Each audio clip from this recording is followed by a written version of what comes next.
Alright, we're picking back up. Alright, yes, day 12. Yes, we paid our electricity bill with almost $400 to spare.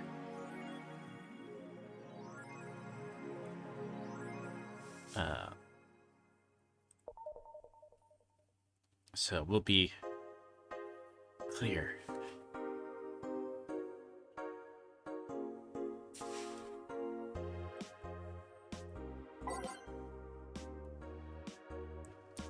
All right.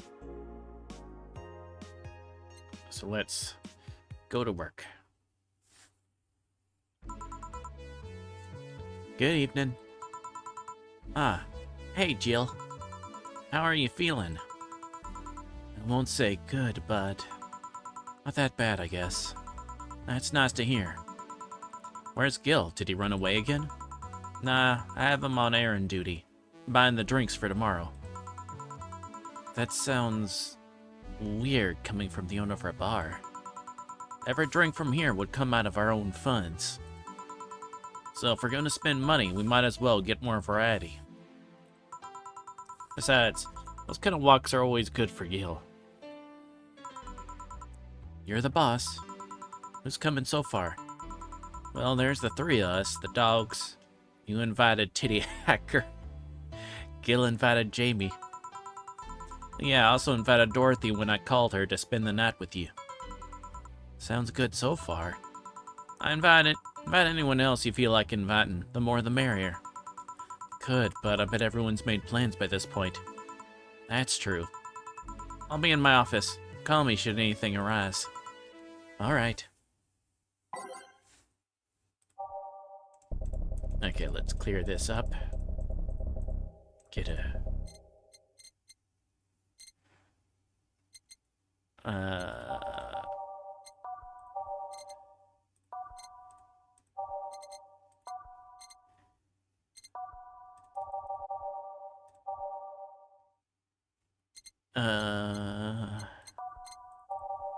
Let's see, that. Okay.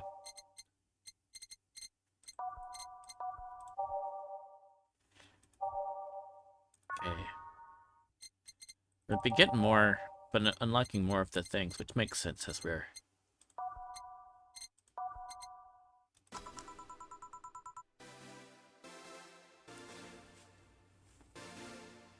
Alright, here we go. Time to mix drinks and change lives. Wait here, I'll check inside. Welcome to Valhalla. Oh, a BTC bar. Excuse me, do you know where the Athena Convention Center is? Why does that place make people get lost so easily? They should have called it the Minotaur Center. I see what you did there. Clever Jill. Clever Jill. Hold on, let me scribble the directions on paper. Thanks. Good to the right when you see a building filled with hobos. This should be it. Thanks a lot. Anything else I can help you with? What the hell, I'll have a drink. What about you?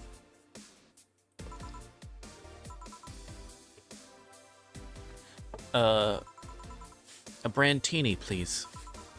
Right.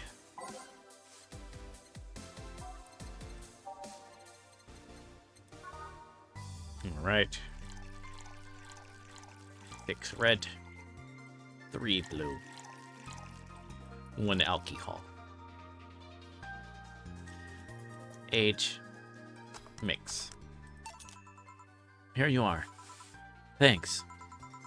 It's an interesting outfit in this cold season, miss.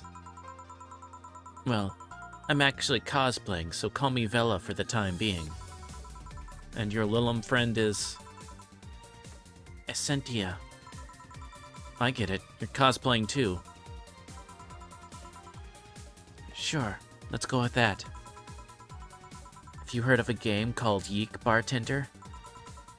That cult classic game that has seen like 3 remastered versions made by 6 different companies this year? That one. We're in a cosplay group dedicated to it, and we got lost on the way. I heard you talking to someone outside. Oh yeah, a friend is cosplaying as Alex. I told him to wait outside. Shouldn't he enter? He'll be fine. Something amiss? There's a girl behind you. Short hair, black sailor uniform, missing an arm. Wearing jeans under a skirt.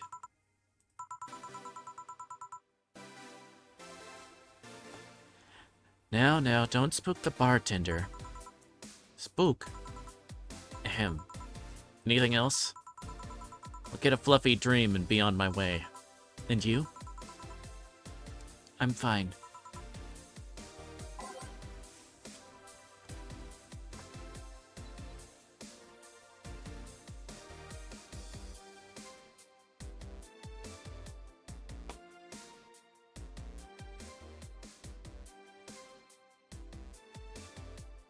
Sorry, just a moment.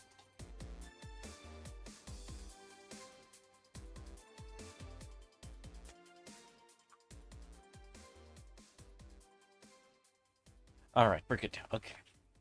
Okay. Fluffy dream.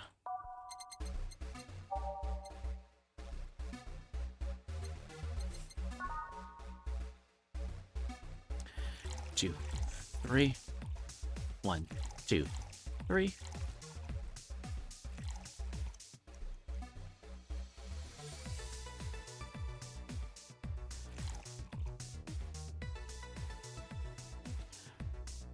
Alright.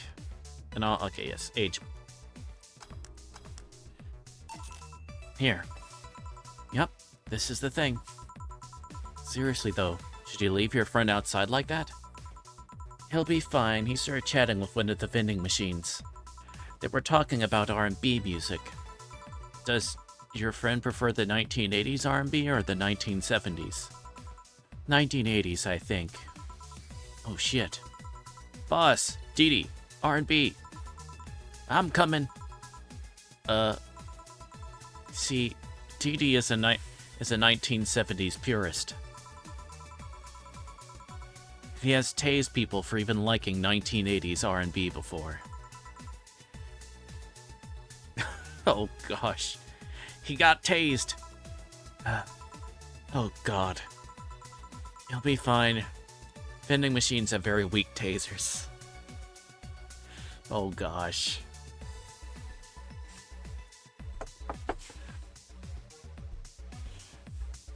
Vending machine.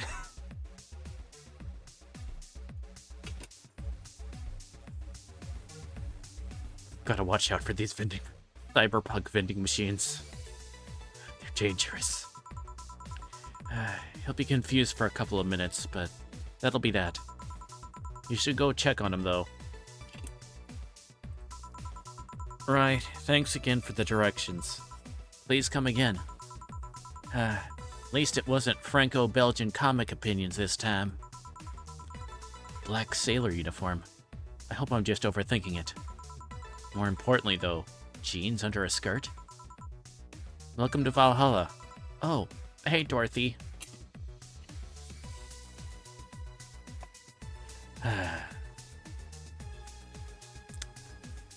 Everyone I'm just mentally preparing myself for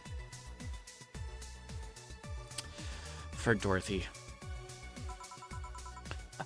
Oh, hi, honey. Are you okay? I just kind of wandered in here. I guess I'm a bit distracted. Can Lilim just wander? Can I get you something? Oh, a sugar rush. Yeah, that. Right.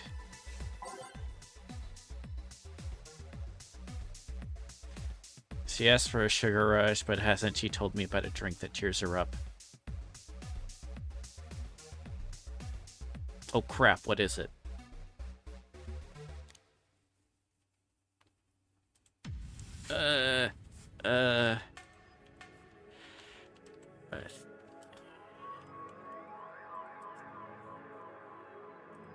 Okay, hold on.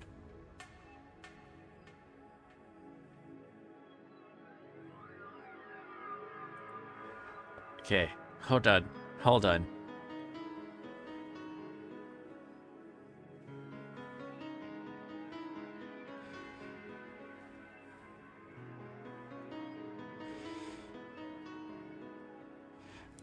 Okay. Piano woman, apparently. Alright, okay.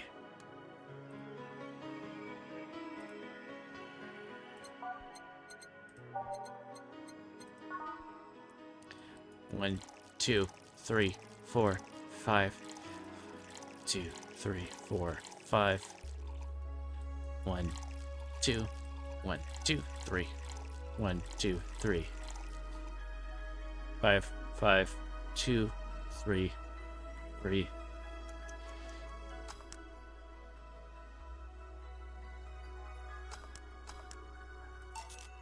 Here you go. This is... Didn't you say you liked having a piano woman whenever you felt like celebrating or were feeling down? I did? Wait, I did! You actually remembered such a thing. You're so sweet. I was half expecting her to say that she meant a literal piano woman. Glad I was wrong. Oh god. So much silence. By the way, thanks for staying with me the other day. Turns out I really needed that. So did you enjoy the soda? Oh, did you find that one out? Was it supposed to be a secret?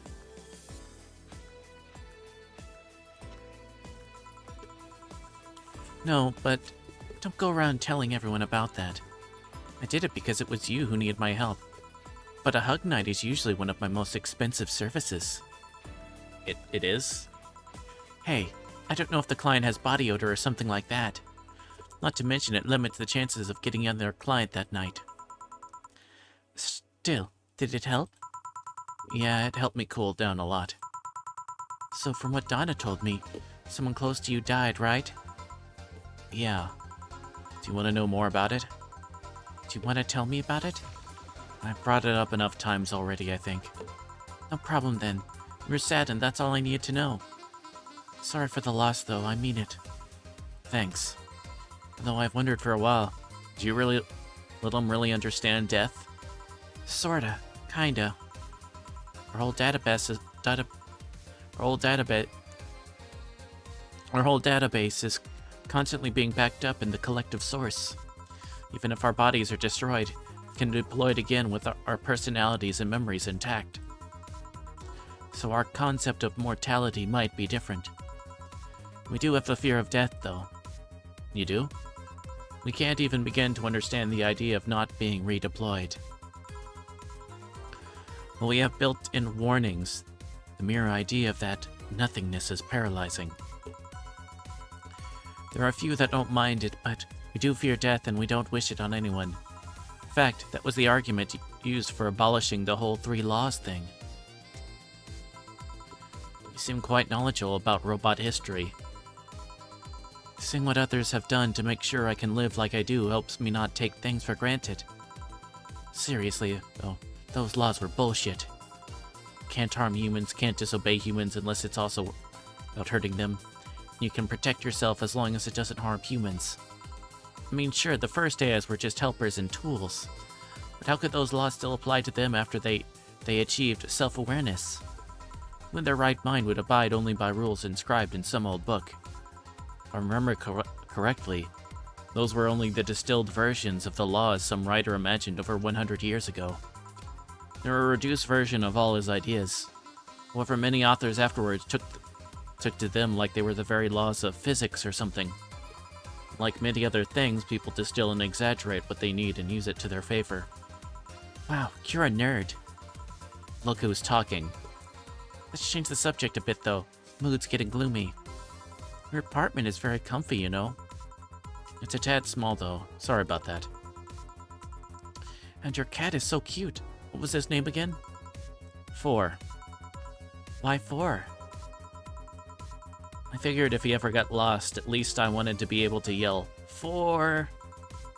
It happened once. You'd be surprised by how many golf players you run into. And every time you play with him, You can say it's foreplay. Hehehe.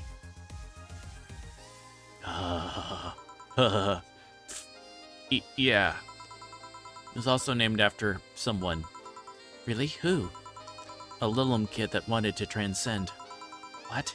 A movie character or something? Sure, let's go with that.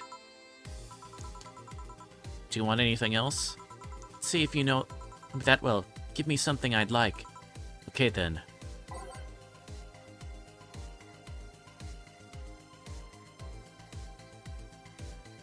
What would Dorothy order?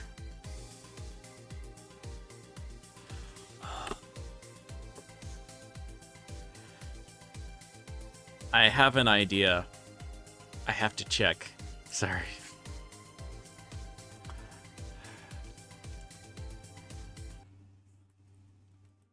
I'm gonna guess it's a bad touch.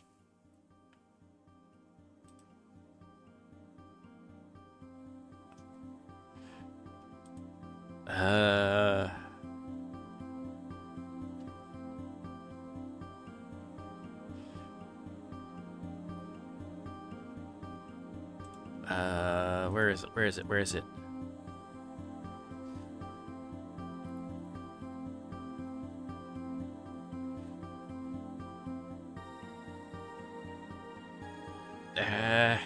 Darn it, where is it?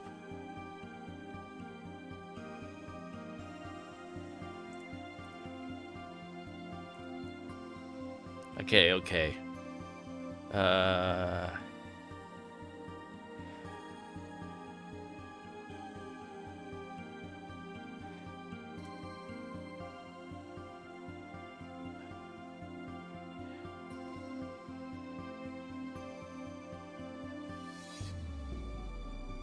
Okay, Sugar Rush. All right.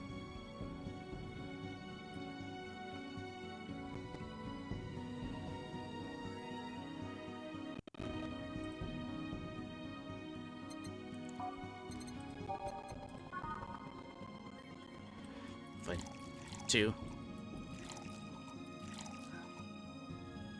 All right. Da.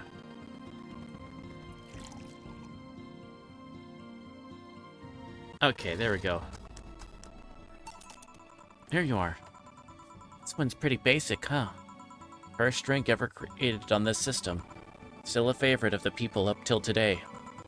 Can't blame him. I still can't believe you actually remembered what I said about the piano woman. It's always good to keep note of what regulars like, you know? I've wondered for a while, though. Why do you keep coming back here? For you, of course. Come again? Why else would I come if not to see you? You're one of the few people willing to hear me out, always filled with curiosity. And you're cute. Talking to cute people is always nice. There's also the bar, the way it's insulated from the noise of the city. It's really comfortable. It's just a bit away from the street I'm always at. A win-win situation.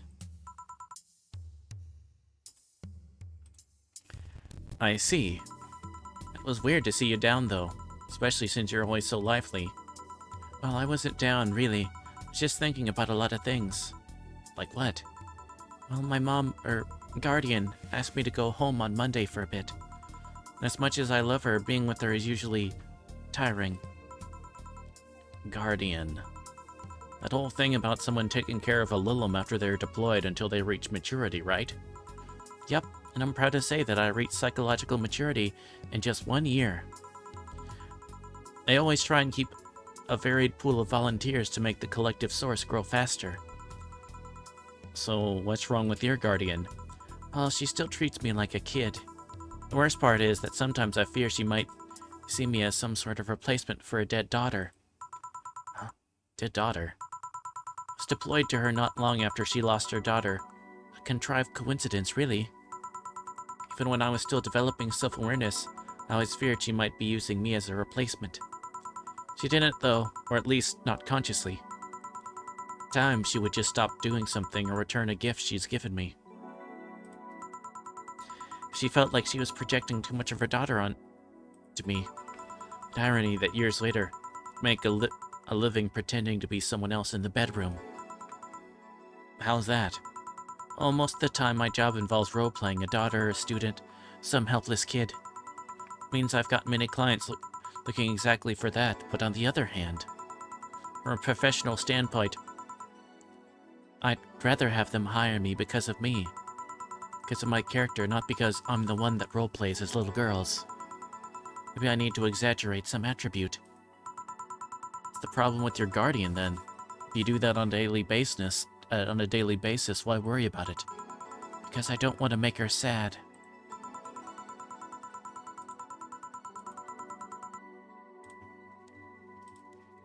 Every time I visit her, I fear she might look at me and see her daughter. That seeing me makes her sad. At this point, I do even care if she's projecting her daughter onto me. I just don't want to make her feel sad. Did you try talking with her? How so? Telling her just what you said to me. Clear up those fears. I mean, unless she's not the kind to want anyone opening up to her, that is. I never really thought about talking to her about that. Doesn't sound like something you just bring up, though. Keep it in mind, at least. Maybe she'll appreciate the gesture.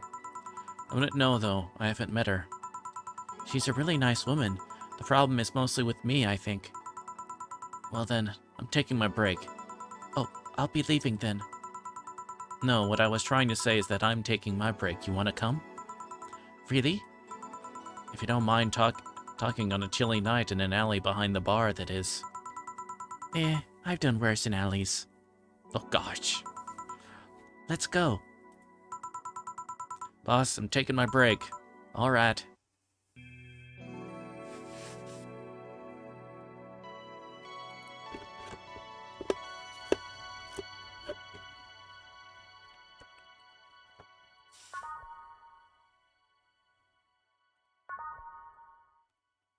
Alright.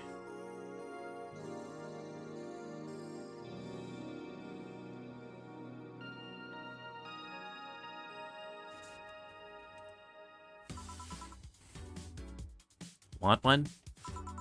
Are you really offering a little girl a cigarette? Now you're a little girl. I always am. Innocence, however, is another matter entirely. But anyway, thanks, no. Smoking seriously messes with my air filters, and they're a hassle to replace. Don't mind me, though. Smoke to your heart's content. Thanks. So why don't you tell me about this guardian of yours? Want to know what kind of woman she is. Sure. Well, her name is Sophia Graham. Graham? She's a retired PE teacher. Nowadays she works at a gym during the morning shift. She's pretty fit, if I do say so myself. She had a daughter. Apparently she suffered from nanomachine rejection all her life. And when she finally healed, she was hit by a truck. What was her daughter's name? Don't know, I never asked, really. You okay? I'm reading fear. Or is that surprise? It's hard to tell. I'm fine yet. Wait. Read? Well, I don't see emotions like you do. I have to make do with a combination of body heat readings, face recognition, and context. I'm still a bit confused about some, but I've gotten better with time. Anyway, you sure you're fine? Yeah. Scared or surprised. She's not wrong, though. Wait, does that mean your last name isn't really Hayes? Hayes is just my artistic name. Sounds more exotic, and that's what people usually look for in this business. I tried other names, though. Dolores Hayes, Genesis Graham. I tried Dorothy Warrior once, but a legal team came out of nowhere and stopped me cold. So, what's your legal name, then? Rebecca Dorothy Willow Graham. A bit of a mouthful, if you ask me. So Dorothy is actually your second name. Should I call you something like Becky, then? People have always called me Dorothy rather than Rebecca for some reason. That's why I chose it. It's useful, too. People have tried to falsify stuff using my name, and they always get caught. Because they use Dorothy Hayes as their name. Yep. Only my mom, or guardian, calls me Rebecca, so it's weird to hear from others. What about Willow? Willow's my first surname, actually. When I got registered, My guardian was married to a guy who had Willow as a last name. Shortly after I joined their household, they separated, so I was left with his family name first. Hold on. So your real name in short would be Rebecca Willow. Doesn't have the same pizzazz to it if you ask me. Whatever you say, Becky. Stop it! Be like if I called you Julian all of a sudden. Ahem. Whoa, that was anger I just read now. Lots of anger. I think it's weird enough already if you call me Jill instead of Honey. Weird, huh? How can you end up feeling associated with a name that's not yours? I have an uncle that always called me Tina. He kept calling my cousin Tina Jill for some reason. Neither of us mind it though, because he's calling us what he thinks we're called instead of mixing us up. That, and it's completely useless to try and correct him. You know, maybe that effect is true for your clients too. How so? Well, you're worried about your clients not hiring because you're you, right? But think about what happens when it's announced that the character will be played by a different actor. Sure, it's a character, but people are also going for the actor playing the character. So you're saying they go for my roleplay instead of just mere roleplay. Sounds too far-fetched? Sounds plausible, actually. Okay, honey, I'll take my leave now. Don't want to take up all your break. Thanks for the chat. See you at the party tomorrow. Bye. I need to remember to buy more cigars.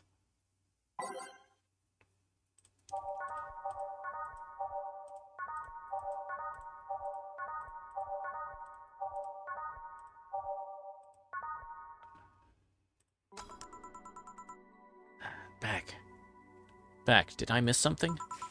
Unless you count the worst PPV main event fight I've seen all year? Not really, no. Alright. Going out? I'll have a word with Gogo outside. He was so hyped for that match. He must be devastated. Okay.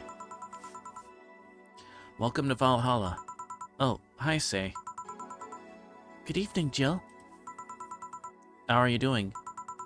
The nightmares have stopped, so I'm sleeping better. Ahem. How about your injuries? My bones are healing nicely. My wound's finally closed. The scars itch a bit, though. Oh, that's good to hear. Are you by yourself today? Yeah, I'm running a couple of errands by myself today, but I wanted to come here for a while. I also noticed the big guy from last time is outside. Buster. Stella doesn't want me being alone while I'm still healing, so she suggested taking him with me. Ah, I see. What can I get you? Something cold. Sure.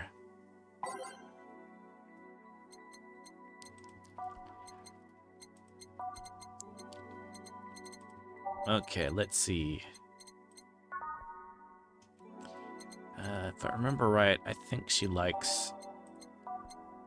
prefers girly drinks.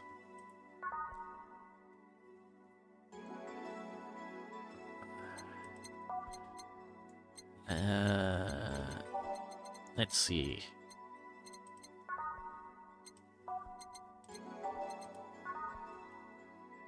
No. No. Oh, Moonblast.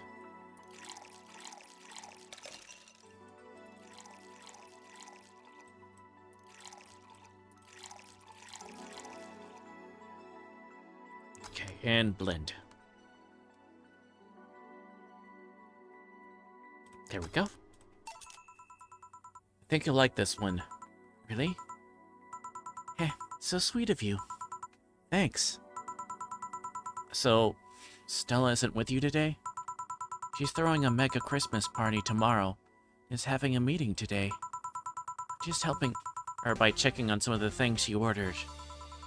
And here I was all ready to invite you to the party we're throwing tomorrow. We're throwing a party too? Sorry about that. Can't really say no to Stella. Maybe next time? If there's a next time at all. Don't worry about it. It's not a big deal. I want you to know that I want you to have a good time. have fun. Drink a couple of beers in our honor. I will then. Well, what are Stella Christmas parties like? They're really big. There's lots of food and drinks and music. Sometimes there's too much food, though. So at the end of the party, she lets the staff take home whatever's left. She also buys toys for all the children of her staff members. Really? She says something about taxes or whatever, but during the whole thing, she just shines. She carries a beaming smile that I don't see any other day of the year. Many of the kids have even started calling her Auntie Ella. Stella always does her best to put up a tough girl facade, but she's very much in touch with her inner child. Christmas, Easter, Halloween, name a party and she most likely celebrates it big. Interesting. Do you like parties, Jill? I don't mind them. They're a good place to see people. I'm not one to actively look for parties to attend, though. I just don't mind going to them. I see. I only go to parties that Stella's attending, because otherwise I just stand there without anything to say. That and I'm not one to wear dresses, you know? You're not? I'm a tad too ripped. They don't look cute on me. Although with all this healing I have to do, I won't be as fit for a while. They're too, breezy, too. I feel like I'm wearing nothing. But I bet you'd look good in a dress, Jill. It's been years since I last wore one. I wouldn't know. Last time I wore one, I remember wearing my arms were too thin or something like that.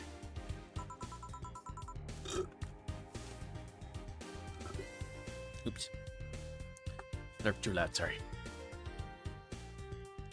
We all have a complex, huh? I mean, even Stella has her own. That's hard to imagine.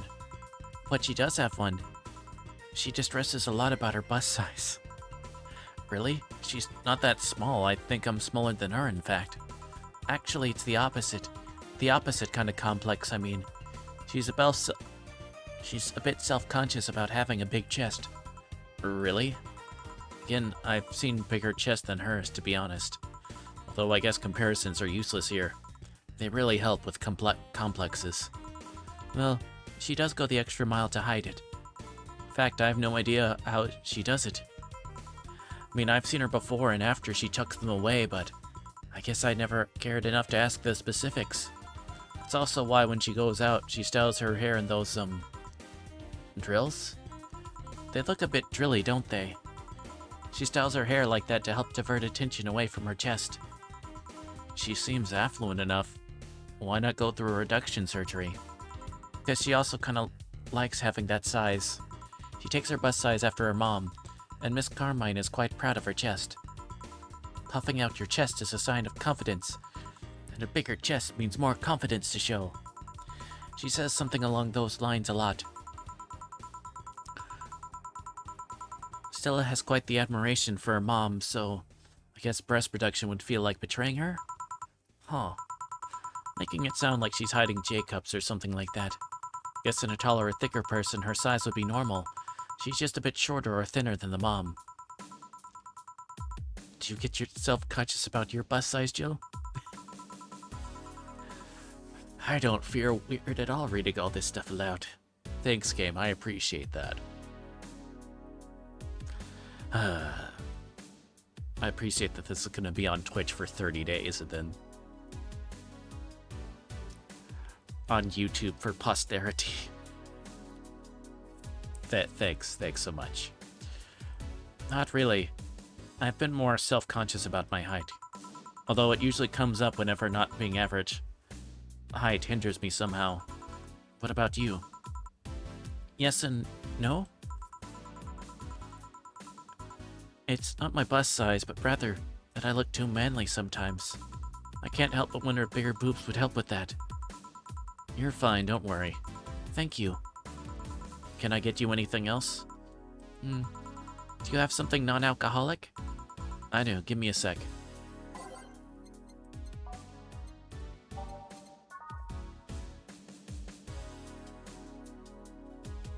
Okay, we could do a sugar rush without the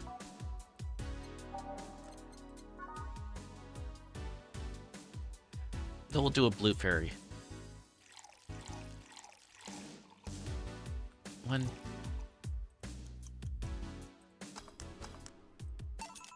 Here. Thanks. You're not one to drink that much alcohol, are you? Makes me feel sleepy, or at the very least, makes my legs go numb. It's an annoying feeling, to be honest. Makes me wonder what's so good about getting drunk. I mean, I'm not above it, but it's not exactly a pleasant feeling. Feel like you're sleepy even when you're not. Your legs go numb, everything starts sounding funnier than it really is. What's so good about not being able to control yourself? That's a good question, actually. Usually people like feeling numb because that numbness helps them forget their problems. Even if we don't talk about alcohol, Even if we don't talk about alcohol, there's a portion of people that can't afford food, or who are suffering from some pain that only alleviates when drunk or high. It doesn't sound really logical on paper, but then again, humans are rarely, if ever, logical creatures. Despair and pain cloud your judgment and make you do stupid things sometimes. Yeah, I've seen that firsthand. This world has an ugly side nobody deserves to be a part of. Ahem. There's also a matter of addiction, you know? You start just liking the drink, but then you need more of it, and before you know it, you're hooked. Oh yeah, that too. So tell me, what kind of party are you guys throwing? Nothing fancy, it'll just be me, Boss, Gil, and a couple of regulars. They'll bring food, we'll chat for a while, and that's it. Man, that sounds so good. At least better than the whole planning madness Stella is throwing right now.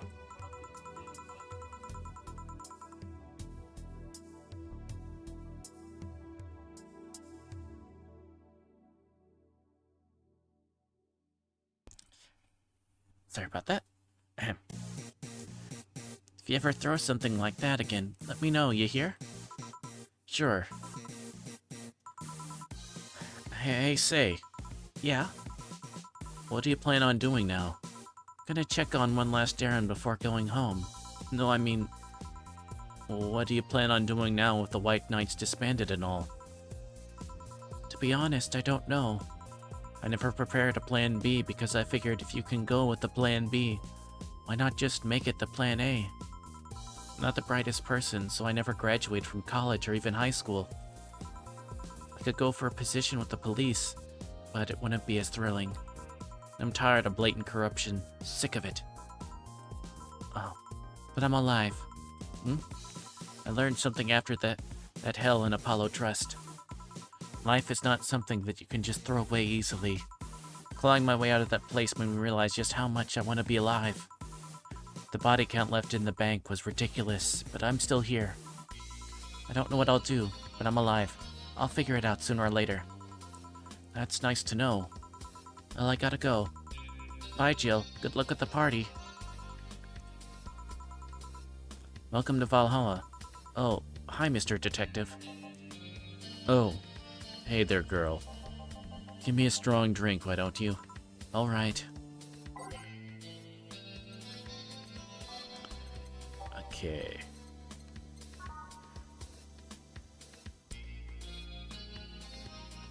Okay, pile driver. Pile drive the customers.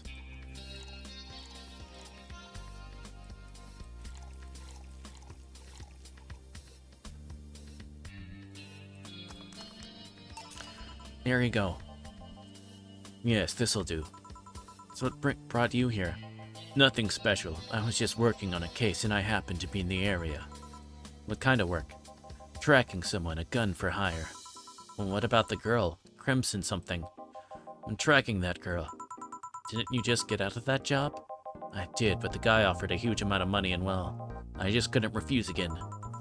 Well, it's your life, not mine. I wonder though, there has to be more to that whole thing than just acting as a middleman to look for some murderer. Say, how safe is this place? We're protected by the BTC property laws. The walls are soundproof. And I really couldn't give less of a shit about selling info to anyone. Okay then, wait. Soundproof walls? Why? Did you see those vending machines outside? quite talkative, the bastards. Be annoying without those walls. Alright then. Have you heard of Lord Lance Lavender? Nope. He's some big name from Konyavania. His blood apparently has some weird reaction to Glitch City's nanomachines. Once in contact with the air, it does nothing. But if still fresh and touching someone's blood, the nanomachines will initiate a reaction. Essentially, they'll just eat through the other person's body until there's nothing left.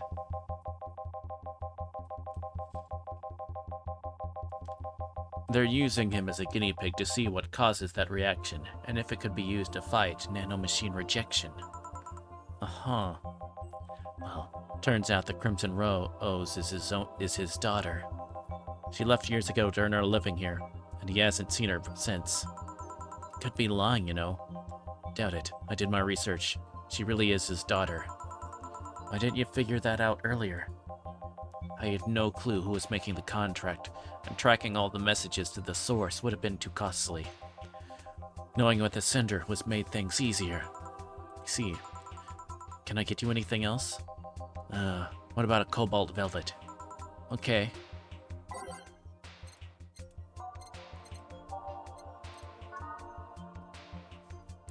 Okay, 1, 2, 3, 1, 2, 3, 4, 5. Rocks, mix. Here you are. Oh, you actually did it.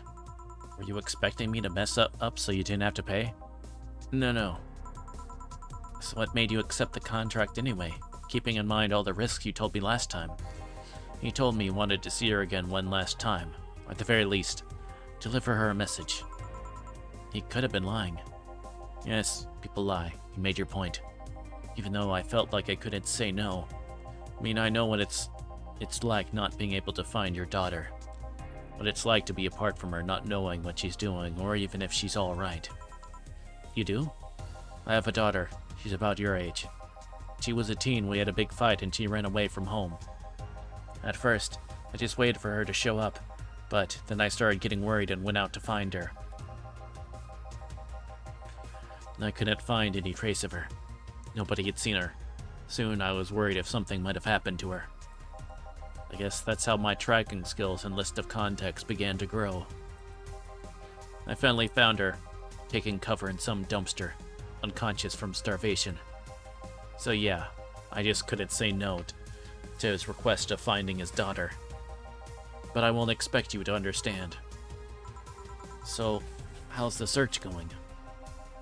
Very close to finding her. That girl's pretty good at covering her tracks. Compared to the her from before the bank incident, though, she seems slower somehow. Either she's let her guard down or something else is happening. What will you do when you find her? I have this letter I'm supposed to deliver to her. I don't know what it says, and I don't want to find out. What if she tries to kill you?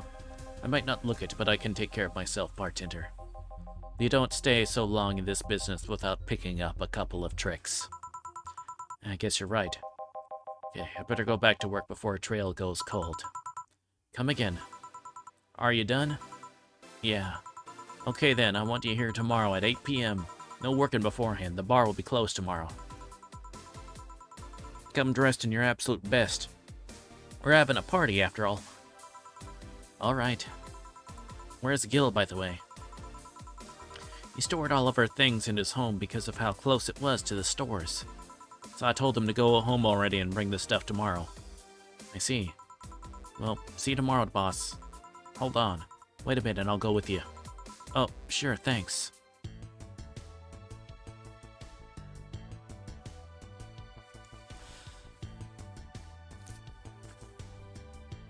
Yay, flawless service bonus.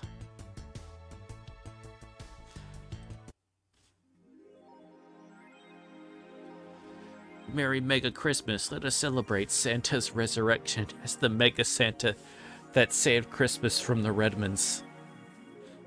Oh gosh. I think they're a bit off on some things. Oh goodness.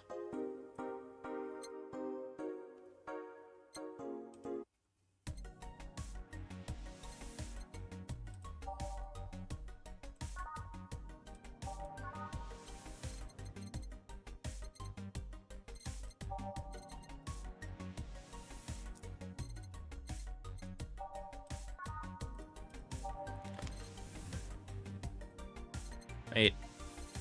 Let's get a gaming system.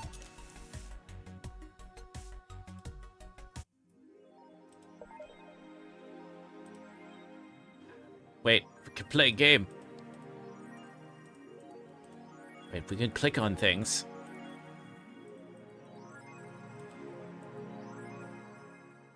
Huh? Punk, punk. Punk, punk, punk, punk, punk.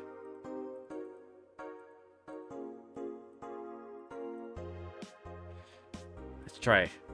Curious. Mother Warrior Julianne.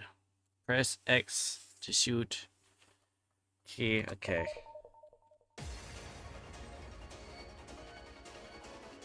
Oh, okay. You just hold it down, it'll be fine. Do. Ah! Oh crap! Oh no!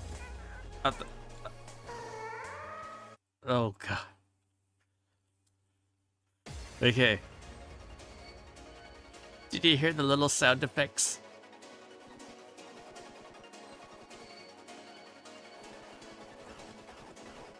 Okay.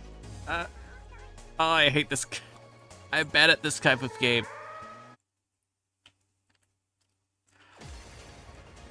This is why I could not play like, what is it, like Toho Project or whatever, do that type of stuff.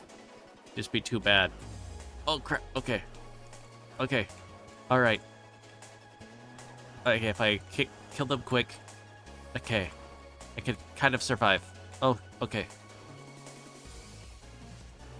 Okay. Ah! So if I stay closer to the front, we're okay. Oh crap. Oh crap. Oh crap. Okay, that's enough of that.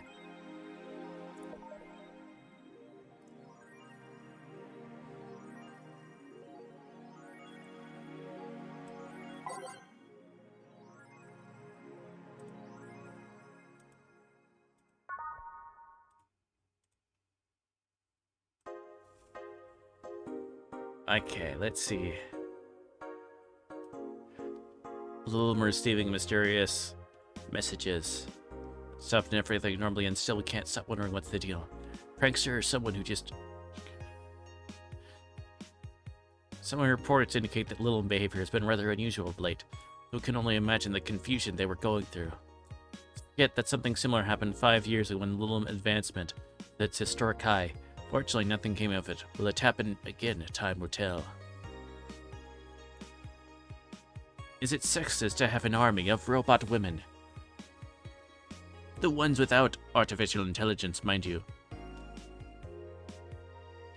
The King of the West, Kanye, from the western nation of Kanyavania.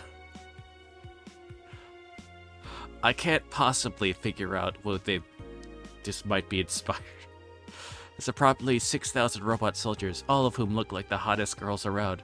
But is this show of quirkiness from the wacky dictator problematic? Those dictators from Venezuela or whatever just don't do what they want. They don't give a shit. Mariana Zimmer, 35, told the Augmented Eye during a street interview. They're all pretty hot though. If I was him, I'd have done the same. Why bother with the real thing when you could just make them from scratch to match your every needs? More as we investigate.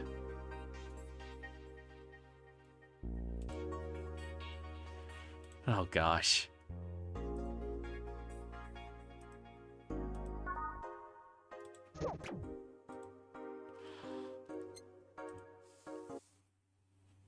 Sunday, December 25th. Good evening. Jill, I told you to come in the nicest clothes you have. You came in your uniform. These are the nicest clothes I have with me. Besides, you and Gil are in your uniforms too.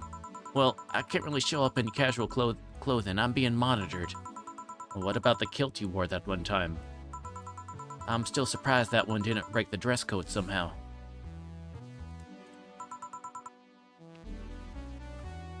And you, Gil? I don't have that many clothes to begin with. You people depress me.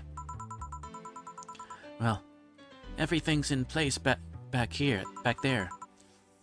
Alma's here. You know, there was a time when people greeted others before saying stuff like that. Come on, Jill. Greet her properly. Welcome to oh, wait. Man, if that's not a sign that you need to ease up on the work, I don't know what is. Shut up, it's become a reflex. Wait, Alma has also came in her usual attire. Aren't you saying anything to her? Rib sweaters get a free pass. Why? Silly question. Never mind. Jamie came earlier too. The dogs went with him to get some ice. Don't we have ice? Trying to take it out at the bartending station is a chore, so it's better to buy some outside. Huh. What were you doing back there, Alma? Setting up the food warmer. The what? I bought it 3 days ago. It's amazing. It looks like just a set of wires, but you can create a frame with them. Put the food inside, press a button, and watch as it warms the food up just like a microwave. It's an infomercial bauble, though. Really useful, but tricky to handle at the same time. One wrong move and we'll be out of food for the night. Everything will be scorched in a second. Oh. So you bought infomercial stuff too? Haven't you? It's at the very least a good idea for gifts. Well... Dynamic entry! Finally, somebody came after me. Is it weird that I've already heard that 3 times in the last hour? Oh gosh. Finally, at least somebody, yep, came at, yep. Is it weird that I've already heard that 3 times in the last hour? Oh, don't be like that. She's not saying it out of malice or anything. She just found it funny. You're taking her side now? Jealous? You wish. You don't need to fight for me. We're not. I'll go check the microwave wires thingy. I'm starting to get hungry. Great idea. Back. Oh. Hello, Jill. Soldier, you're late. Hey, Jay. See? That's how you greet people. You shut it. I'll go help. I'll go help Sweater Pups. Oh gosh. Something wrong? She's not good with dogs. Oh. Alright, we're all here. So we can start. Yo, Anchorage. Alma. I know what I said. How's the food doing? It's doing well, but it'll take a bit. Can't you speed it up? I've used those microwave wire things before. Either warm nicely but slowly or burn that bitch. So how long? 15 minutes or so. A bell will ring when the time comes. We need to kill some time then. Alright, let's play Truth or Dare. What? I'll pass. Games are for kids. I'm in. Sure, I'll play. Sounds fun. As long as that butt stays away for E. That'll make the time pass faster. You'll play. Alright then, rules are simple. If you get picked, you pick either Truth or Dare. After you finish, you go pick someone else. We go like that until food's done. What about punishment games? Those are a hassle. Just issue new questions or challenges until the other person complies. That said, Jill. Yes? You start. Pick someone. Oh, let's see. Well then, Dorothy. Yes. Truth or Dare? Let's go with Truth. Is there anything you have rejected from clients? Those who want to roleplay with mutilation. Huh. I mean, sure, I can take up no problem I have to do that for maintenance every now and again, but I'm not okay with doing it for clients because first, that leaves me defenseless, which I cannot allow by any means. Second, half of the time the roleplay involves a violent scenario. There are some behaviors I won't reinforce, namely non-consensual violence of any kind. Interesting. Alright then, my turn. You, Sweater Pups. Me? Truth or dare? Dare? Man, you're brave or stupid. Okay, I want you to say in the most sultry voice you can muster. Admin override. Okay. Ahem. Admin override.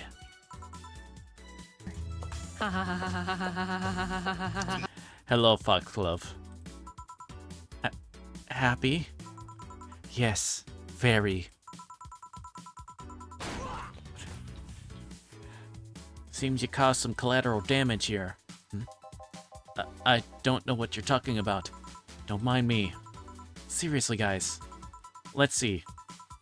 Oh, thank you for the fluid check.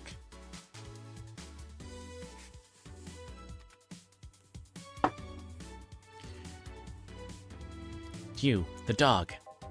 My name is... Yeah, whatever. I want you to bark. I haven't picked dare. I said bark. Bark! I asked you to do it, not to say it. Barking! Hey, if I bark, then I'm the king of the bar, because I'm barking. Pfft. Seriously, Jill? Yeah, I have a lame sense of humor. Whatever. Alright, my turn. Hey, Jay, truth or dare? Dare.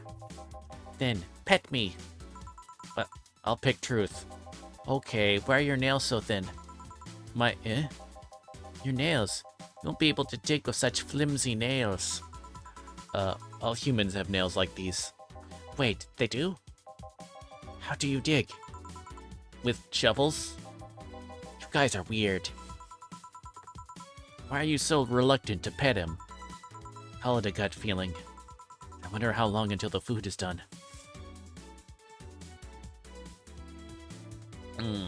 Okay, we already clicked on Dorothy.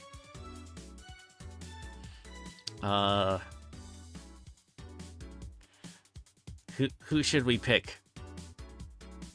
Who do y'all think we should pick? I know, we'll put a vote on it. Okay. So, it would be... Dana,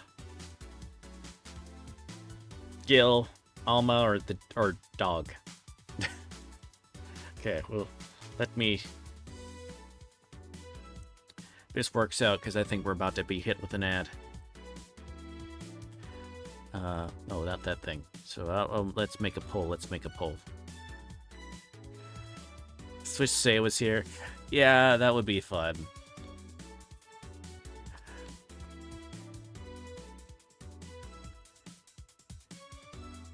Okay.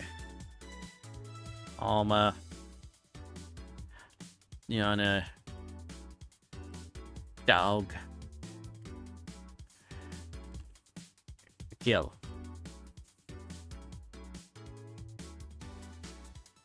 Start.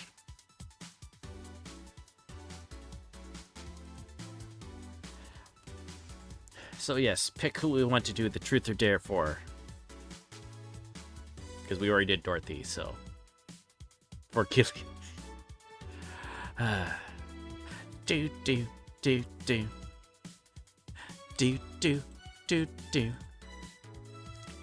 boo boo boo. Do. Do. Do. Do.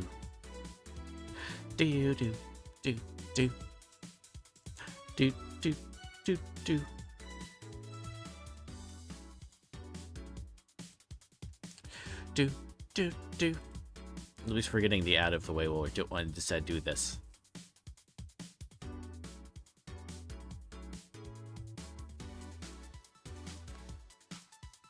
Do boo boo boo boo boo boo boo.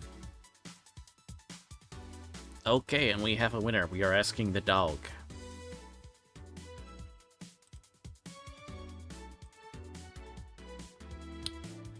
All right. Okay then. Dog. Yes? I dare you to go out and stay there. That's easy. And that's one problem less. Well then, why don't you continue in the dog's place, Dorothy? Alright. Hey, sweater pups, what do you pick? Let's go with dare. I dare you to put on some twin tails. Sure. Hey Jill, lend me your hair ties for a second. Alright.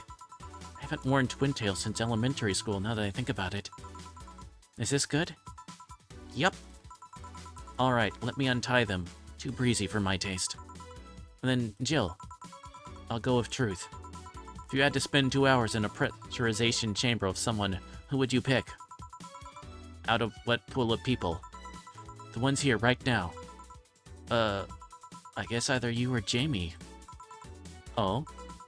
Yeah, I mean, if I went into a chamber with Dorothy, it'd be fishy. I know for certain that my boss would fall asleep because she gets bored easily. And Gil is claustrophobic. Philip is claustrophobic? I'm many things. I'm getting hungry.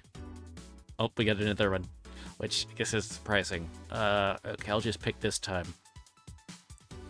We'll do, this, go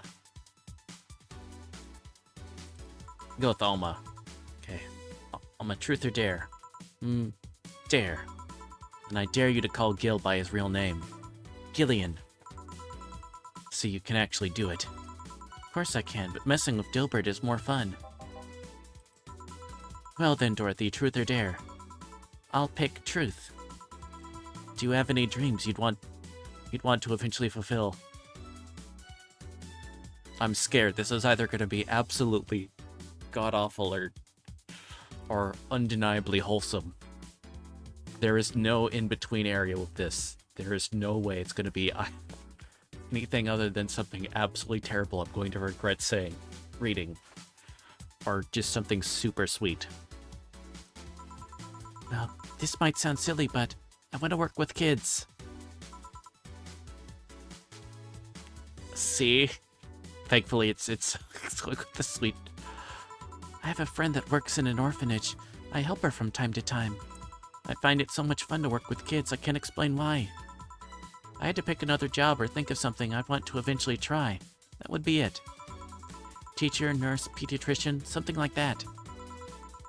That wasn't an answer I expected. Me neither. What are you implying? Okay, hey John, pick. Dare. I dare you to say something nice about all of us playing. Well, you're a pretty cheerful girl, Dorothy. Of course I am.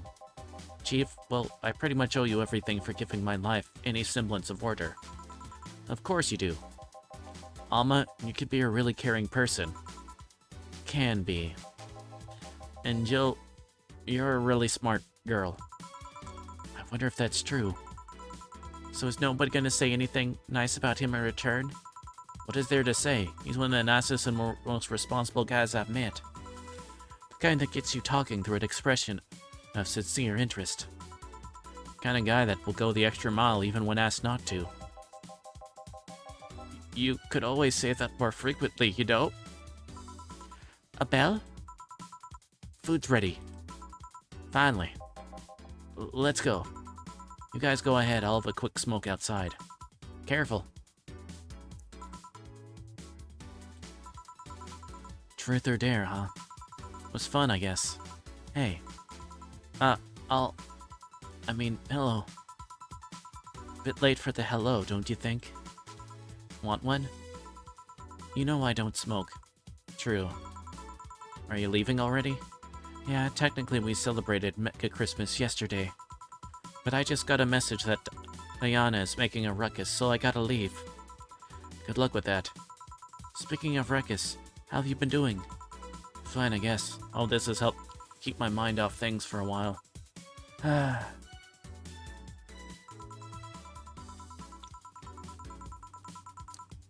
Is it weird to feel the absence of someone you had no contact with whatsoever for the last 3 years?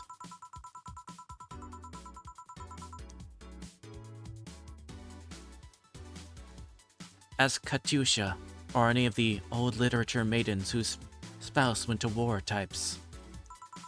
I mean, even if you had no contact with her, maybe she was constantly on your mind. If you tweak the circumstances, it's not that different from one of you going to a war. I guess. Well, although the circumstances make me not want to, I've gotta go. Careful out there. Yeah, you should take the chance and spend this time with everyone inside, don't you think? Yeah, she's right. Hey, Jill's back.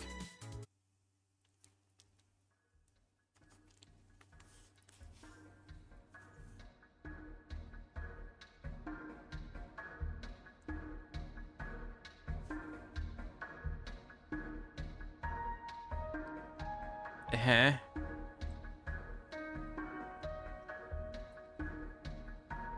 Pretty sure that's the moon.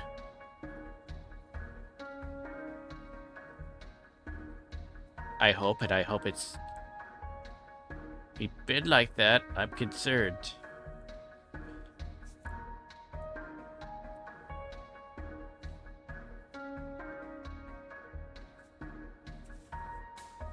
Okay, good. It apparently is.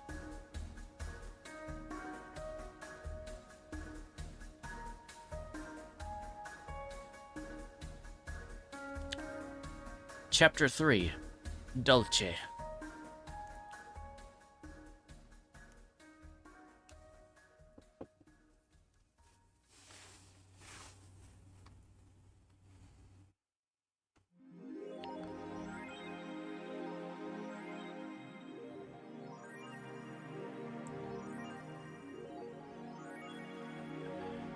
Rent is due on the 30th. Please make sure your account has the necessary 10,000 or you'll be evicted.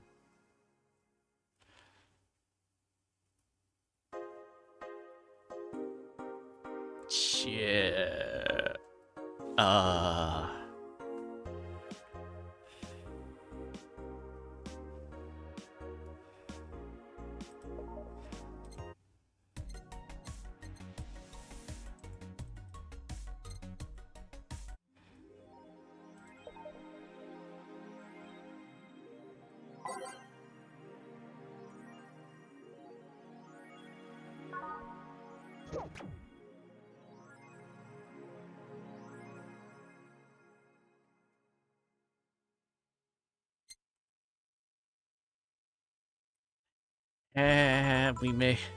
We're in trouble, I think. Good evening. Hey, Jill. Gil's in the back sorting an ingredient shipment, and I got things to do. The dog's in charge, okay? Bye. What? Wait, the dog what? Okay, first order, pet me. No. Pet me. No. I'm in charge and I want you to pet me.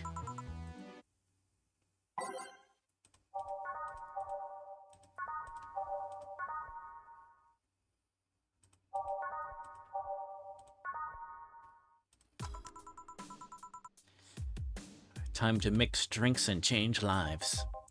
Hey, Jay. Won't pet you. You'll pet me sooner or later. They all do. Won't. Will. You called? He said Will, not Gil. Aw. Who the hell is Will? Nobody. Don't be rude with poor Will. There's no Will. Do you need me to psych you up then? Shut up. Who? Me or Will? Ah! You go back to whatever you were doing. Who's on first?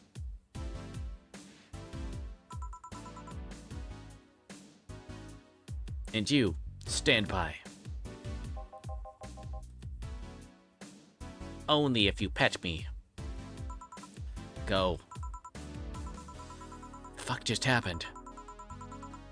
Well, aren't we spirited today? Welcome to Virgilio. Why do you sound so weirded out? You didn't show up with a bombastic soliloquy. Well, putting up an act can be tiring, you know. So it's all an act then. Isn't it obvious? I guess. Do you mind getting me a bleeding Jane? Sure.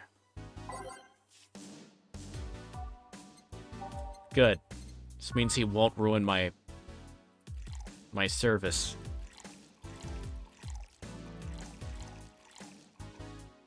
Because I'm gonna need it.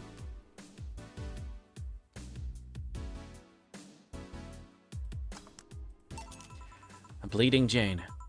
Yes, this is just the thing. So, tired of putting on an act, care to explain? It's a long story, and I'd honestly rather not talk about it right now. Fair enough. What made you change your mind, though? Well, for one thing, it's safer for me now. The pompous buffoon act was mostly a way to avoid raising suspicion. Safer? There's a word that's been losing meaning lately. Wait, that was your way of avoiding suspicion?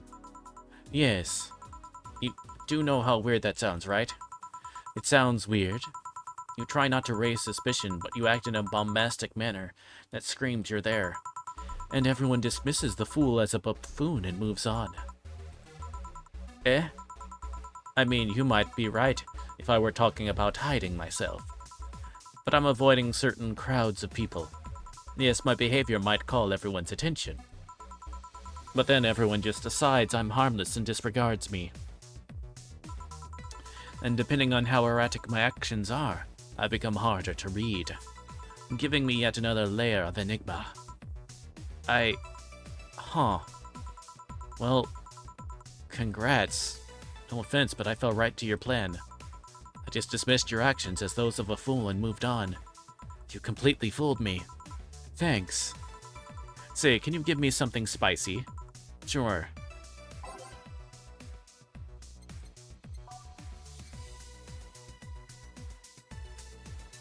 Oh, spiced tea.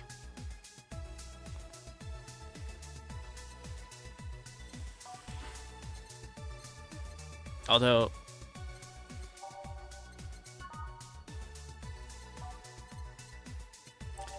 we could also do this.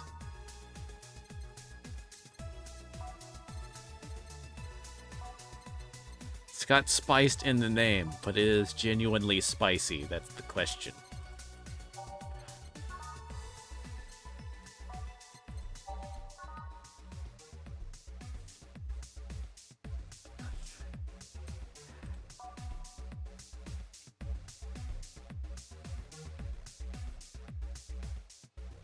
I'm gonna try it. Oh, wait.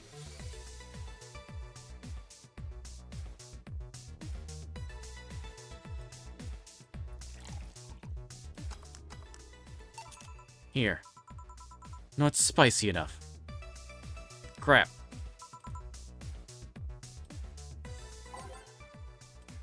You know what? I really need the money, okay? We'll just click through it.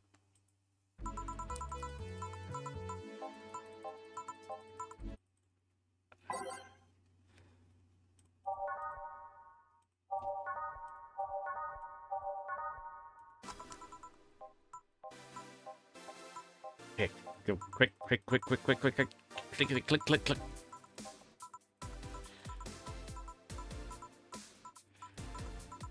Okay.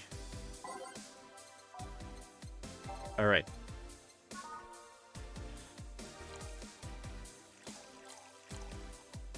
Two, three.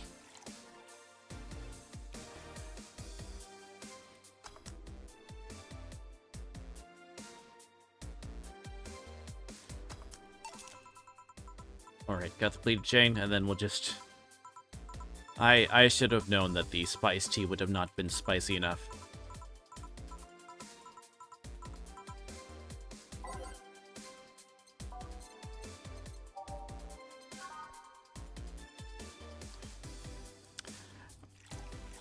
Okay, do that.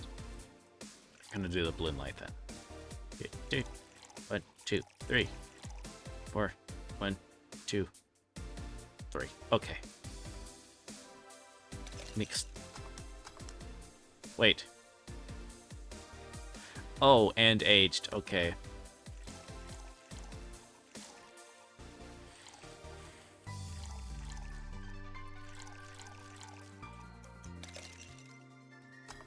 There we go. Here. Aren't you fascinated by spiciness? Spicy for humans might not be spicy for other animals. Hell, what's toxic for us might not be for other creatures. Do you like spicy things, bartender? I don't mind them, I guess, but I'm not really a fan. That neutral stance is actually weird to come across. One either loves spicy things or hates them with a passion. Do you like it? Lots. Not only in regards to painfully spicy things, but also the way mild or slight spice adds to a meal. I've always had this dream of opening a curry stand. As things are, I might actually pursue that dream. Let me know if you do. I haven't had curry in ages now. Hey bartender, call me Jill. Want to apologize. You put me up with me all this time without lashing out. Should apologize for my behavior and thank you at that. Don't worry, I actually feel like I was too rude to you last time you came. Granted, you came at a really bad time, but I should be the one apologizing. You're a client after all. Well, don't. I'm actually surprised that nobody else had violently lashed out at me yet.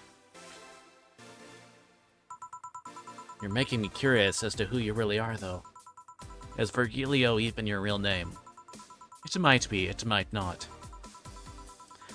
Sometimes I wonder if I'm a magnet for people who hide their identities in sordid pasts. Gil, Jamie, you... did you say something? Just rambling, pay me no mind. I think about it. How did you find this bar? I was avoiding some chaps and came to this alley. Huh. Again. Again. My time here, I've heard avoided people and ended up here enough times to make me believe that the original owner built the bar here thinking about the runaway public. You make me sound like a criminal. You're not helping. The expression runaway doesn't just mean people escaping the law, though. We've had people avoiding stalkers or solicitors. I've seen people more shocked by an insistent salesman than a shady figure. Maybe because the salesman is a more active predator. I don't know. Troublesome part of the city right near the shopping district. Let them know there's a bar and they'll come. Sorry, I should stop rambling to myself so much. I don't mind it. Do you think I'm sort of a criminal, though? Like I said, you're not helping. For all I know, you might be the buffoon I've seen the other days. In any case, can I get something bitter here?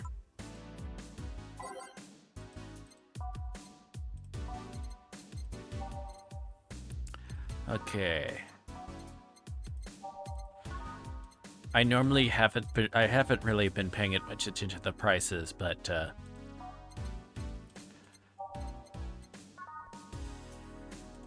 I'm gonna need to.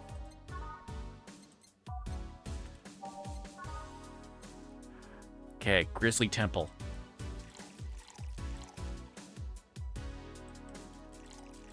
Get the feeling every bit's gonna count out to meet the needed our funds.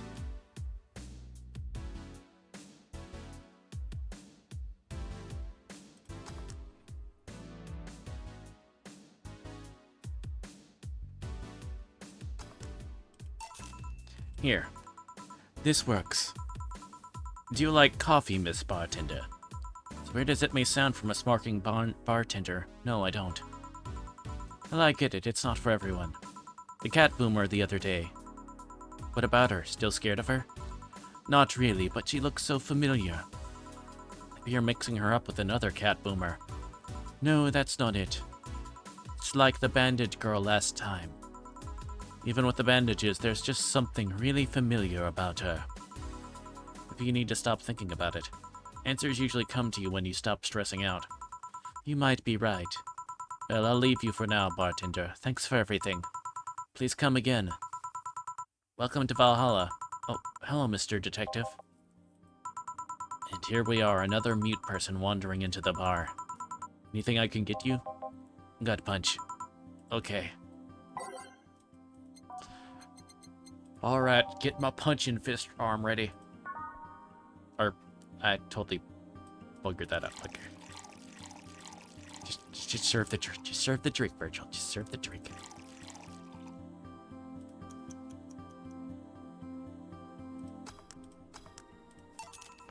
Here. Oh, you got it right. So what's up now? Bit of holiday blues, you could say. So you celebrate Mega Christmas? Why wouldn't I? You look more like a Festivus kind of guy. Why does everyone keep saying that? Well, Festivus is a celebration going against the capitalist madness that is Mega Christmas. But you know, cheapskate. If you have something to say it. I'll refrain. Although now that I think about it, holiday blues is not really tied to a specific celebration. Just the season. A season of consumerist craze. Mega Christmas is just a mockery of what the real Christmas once was. I mean, the season has slowly become enslaved to the corporations over time. Holiday spirit can only be manipulated so much. But then came that Turbo Male guy. He started a yearly tradition of dressing up like Santa in the ring. Turbo Male? That can't be his ring name. It is. Really? Such a tacky name was accepted? His partner was Buster Master and his rival was Dr. Chris Max. Tacky names were not a problem. I mean, I knew there was a wrestler that dressed as Santa every year. I also knew that the guy became insanely popular and the stunt got out of control. Of course, that's the part everyone sings about. Santa became Nega Santa thanks to the Redmond family. Nega Santa sees the error of his ways and becomes the mighty Mega Santa, renaming the holiday Mega Christmas. And then every company jumped on the bandwagon and Christmas was Mega Christmas before anyone noticed. So you're telling me that the guy who somehow managed to rename the holiday went by the ring name Turbo Male? Yep. That makes the whole holiday sound like a joke. The holiday is a joke. And you're telling me you don't celebrate Festivus? No, I don't. Do you know what kind of people celebrate Festivus? The kind that's so lame and bland that they can only talk about how they're better because they celebrate Festivus. Like those jerks who only eat Nuke and think they're better than everyone else. I see. Anything else I can get you? Get me a fringe weaver, will ya? Sure.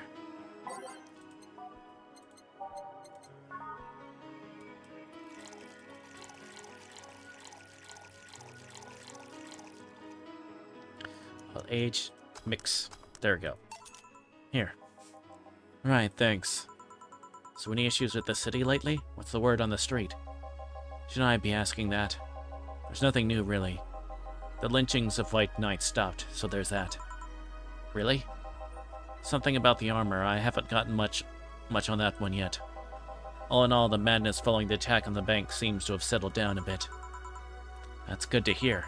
Have any other details about the attack emerged yet? All records of whatever happened there have been long deleted. Security cam, system logs, everything was wiped. Whatever happened there, it's become even more of a mystery now. Wonder if Say plans on testifying. Does anyone know if Say went there in the first place? Maybe the wiping of everything actually protects her somehow. Hey bartender, you okay? Sorry, got distracted. There's not much to say, really. That's the odd, silly rumor here and there. Like the vending machine's tasers malfunctioning and applying more strength. Or that the writer of The Last Reign in the World is actually living here as a brain in a jar. But those are the kind of rumors you hear from crackheads. Crackheads might hold that one last piece of info you need, but you also hear crap like that. I see. Anyway, I'm leaving. Happy New Year, bartender. Please come again. Okay then, but wait, she's out. Gil, you there? Yeah, taking your break? Let me know if someone comes in.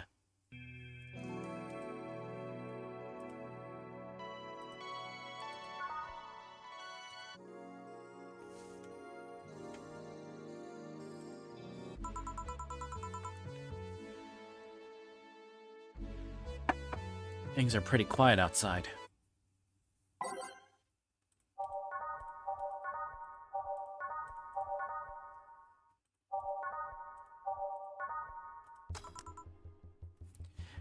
Jill! Oh, Miss Kim. Just call me Kim, it sounds weird to be called Miss. Seem to be in a good mood. I got some money on Mega Christmas. Wouldn't you be happy? I guess. What can I get you? I'll have a beer. Okay.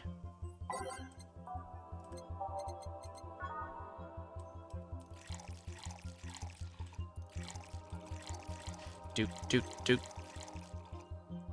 Alright, 1, 2, 3, 4. Okay. Beer. Thanks. So how you been doing? Pretty good, actually. My hair stopped falling out. My appetite is coming back. I hadn't realized just how much the newspaper was weighing on me until I quit. Suddenly stopped feeling defeated. Actually felt like I achieved a victory. Like I got a hold of my own life. So nice to hear. Oh yeah, started bartender training in January too. Huh? Really? Yeah, I did some research and it sounded cool. BTC gives you many benefits. It sounds like a good thing to do for the time being. I don't know if it's what I want to do for the rest of my life, but it's a good start. It'll give me time to think on the next course of action. A good advice. Don't go for BTC housing plans unless you absolutely have to. You have to sign a contract for at least 5 years of service with a cut in pay and tips. I was gonna go for that one, but I backed down a bit at the last minute. How do you back down a bit? Well, I took the chance when the BTC found me an apartment. Instead of signing the BTC contract, I just asked for a regular one. I still have no idea how I got away with that one. I thought those apartments were built by them or something. Back in England they are. They have their own real estate companies. Apartment complexes where they have the means to give discounted rooms to employees. But in this city, Realty Nua holds an unspoken real estate monopoly. So BTC can't easily offer such promises. Oh. Realty Nua is a bit weird as far as companies go. Their name has become more synonymous with quality, a brand built around certain expectations. But the truth is that Realty Nua has done little to no work in the last 10 years or so. Really? I mean, when they started, they managed to sell and build up on plots of land that everyone gave up on. It became a big name as far as real estate goes. But in reality, the company itself has actually done less than you'd think over the years. Most of the time, they're cashing in their established properties or letting others work with them. I believe in the last 10 years or so, they've only started around 3 or 4 new projects. And they're all expansions of their already established ones. Do you seem to know a lot about it? Nah, I just read a lot about it over time, especially after hearing my landlord ramble about them. I think it's all par for the course for real estate companies, really.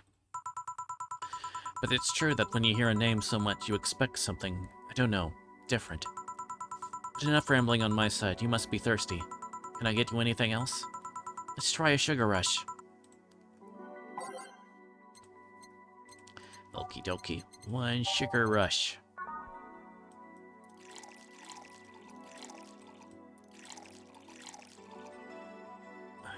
Okay.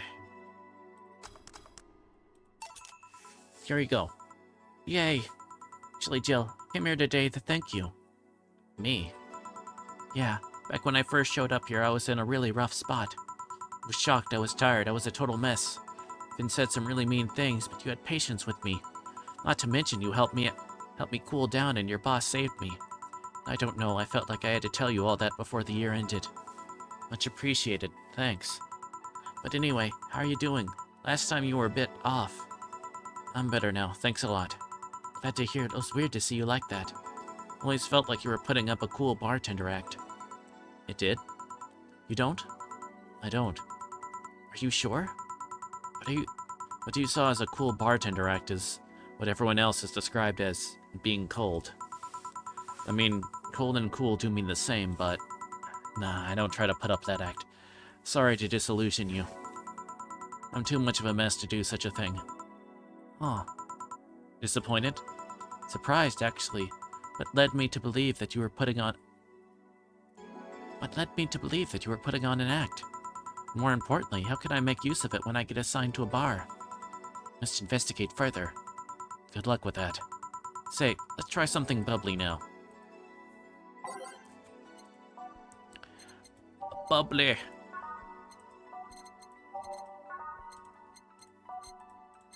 Bubbly. Okay, cobalt velvet is...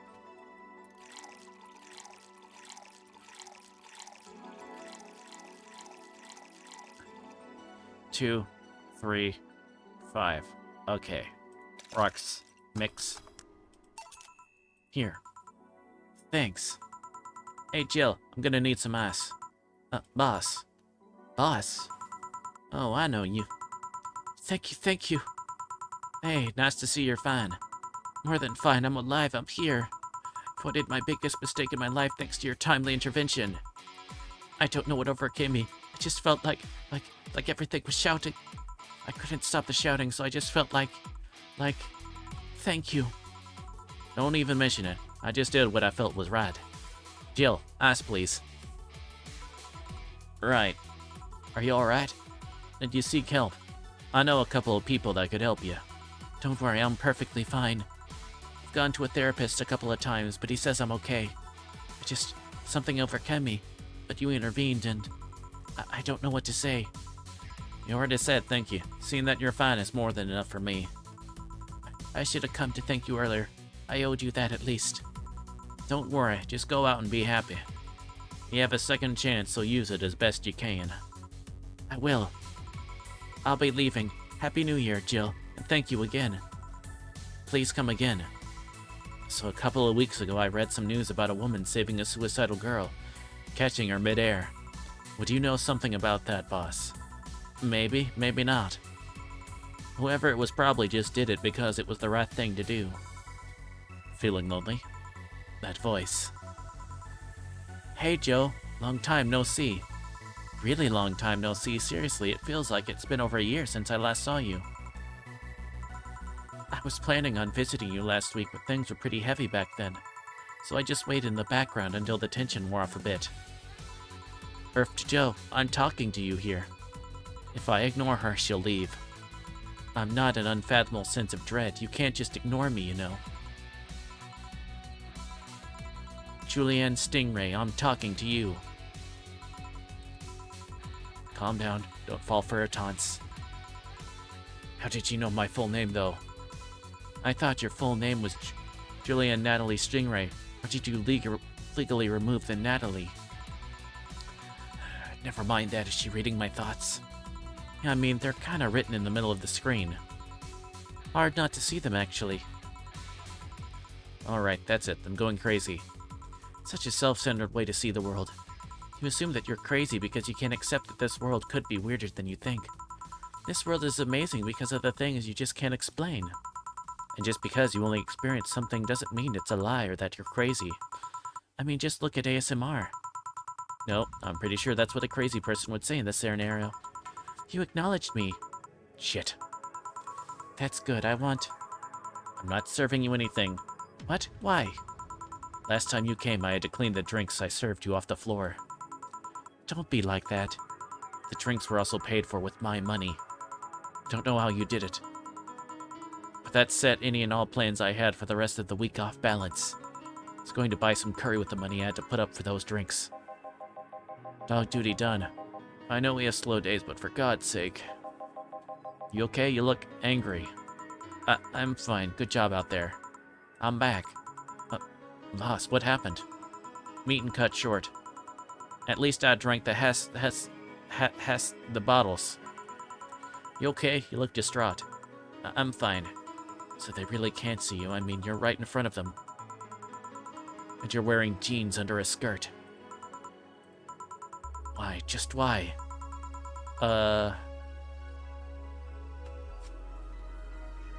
Jill, are you okay? You annoy people, of course. Is that a new trend? What does she think she's doing? Everyone feels like it's not quite right. Everyone thinks they should call you out.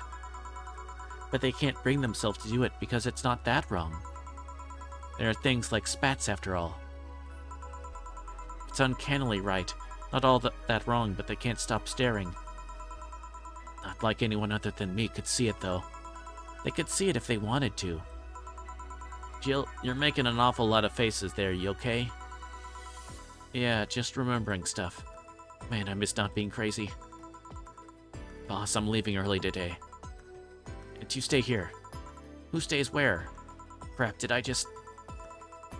You have to be the first person I met who mixes their inner and outer voice. Thought I saw one of the dogs near the counter. Sorry. Oh, okay. Can I leave a bit earlier today? Sure, thanks for taking care of the fort. What about me? You haven't left yet. I'll thank you when you leave. That's not what whatever.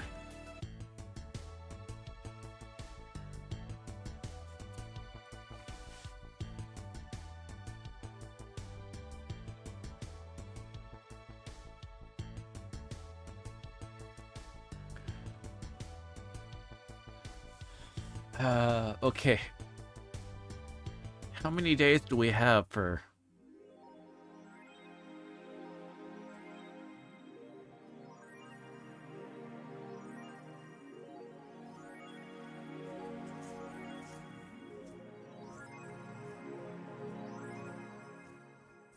Does this mean we could work on the... Oh, gosh.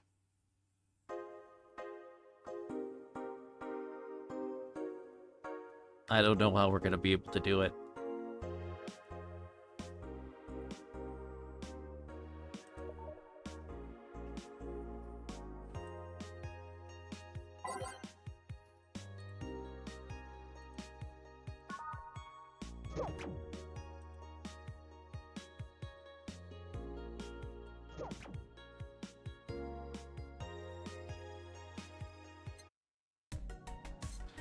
There's not a way to sell stuff. Why did you have to leave early?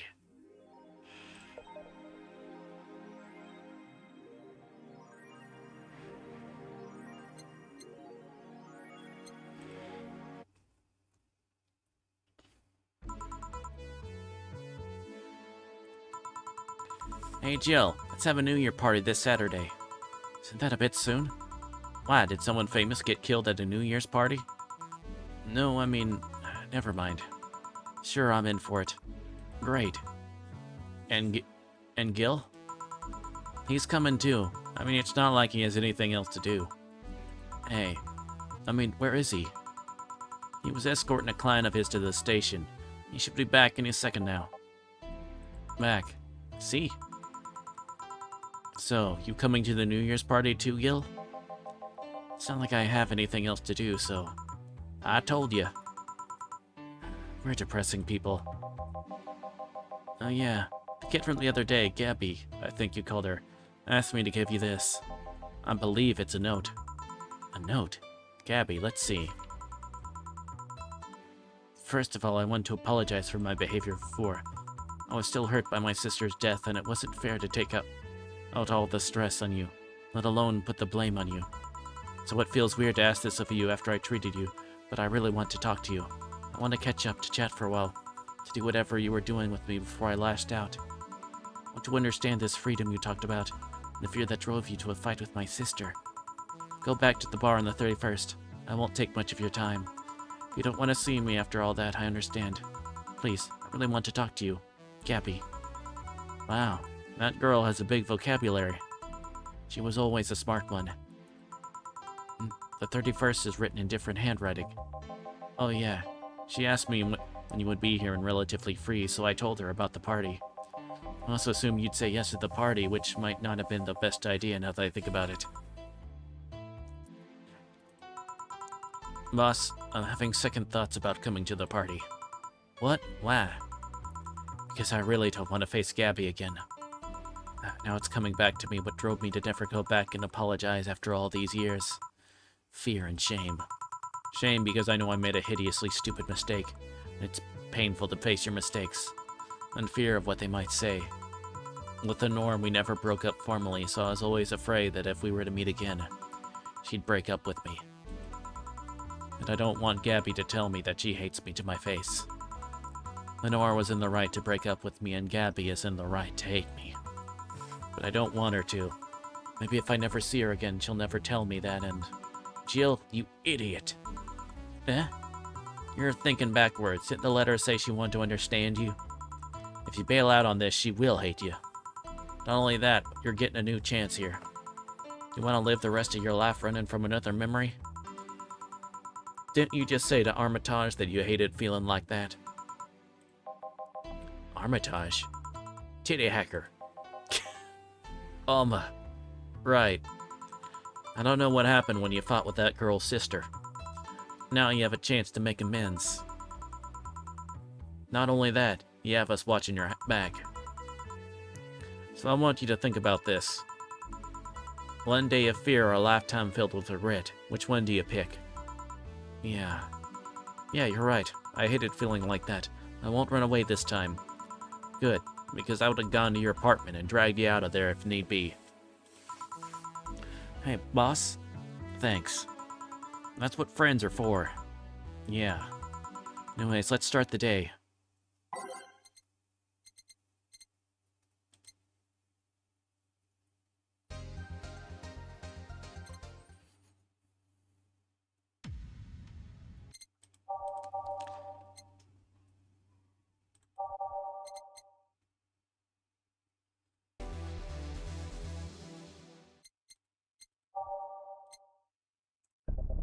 Okay, we'll pick up new songs. Actually, guess I'm serious. Okay, hold on. Let me check on something.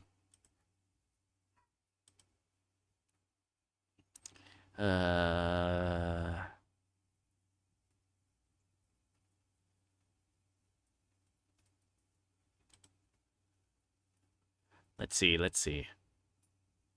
Um...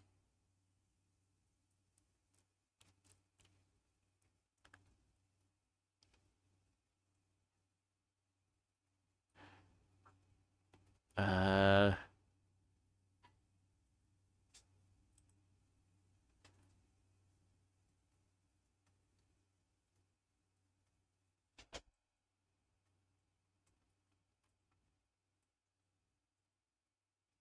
Wait, is this not,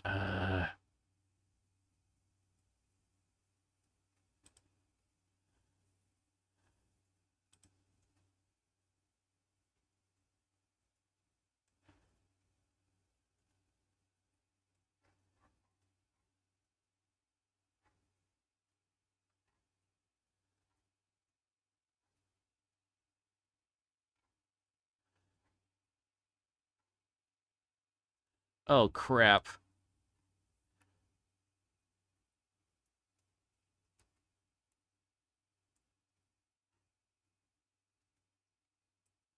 Crap.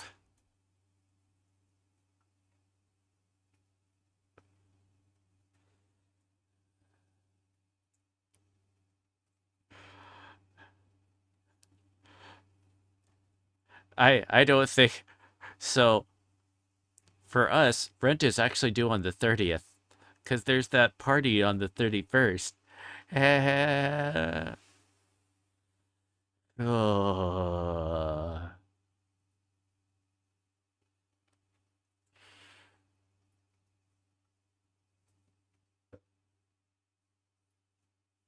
crap.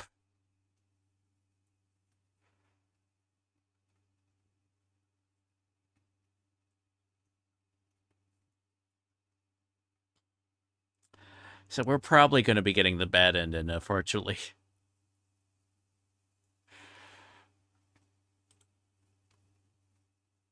Because I'm a dumbass.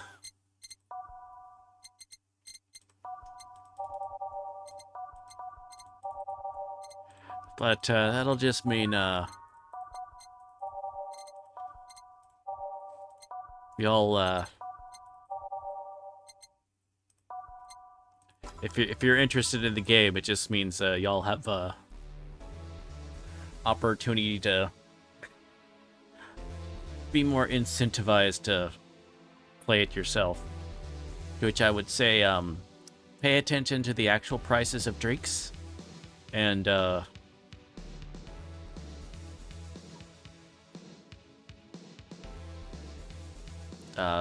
yeah. Time to mix drinks and change lives. Seriously though, it's the second note that has stirred such feelings in me. Second one. 2 weeks ago I got another note in the mail. This one is from Lenore. Was that the envelope you took away from me in panic? Yep. You haven't opened it? Why not open it with Gabby? You're facing one fear, might as well face the other. Maybe. Don't push her, Chief. I'm not. I just know she's capable of doing all that. I'll go secure stuff for the party. Call me if you need anything. Keep it up, Jill. Thanks. Happy holidays. Someone's happy. We held a party for the staff and their children. You should have seen the faces of those kids receiving gifts. Nabbing that Santa suit at the last minute the other day was totally worth it. Santa dresses seem to have been popular this year.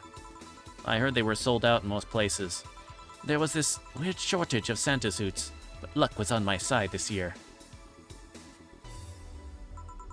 Ahem, sorry for that outburst. Why, you look so happy. I felt happy too. You shouldn't hide your happiness.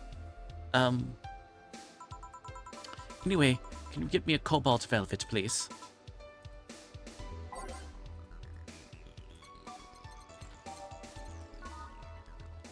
One, two. 1, 2, 3. 1, 2, 3, 4, 5.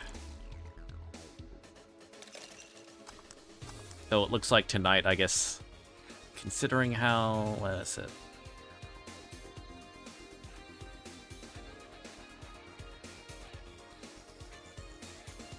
What is the day? The 27th?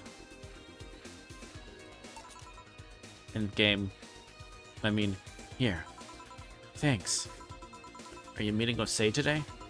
She should be here in a bit.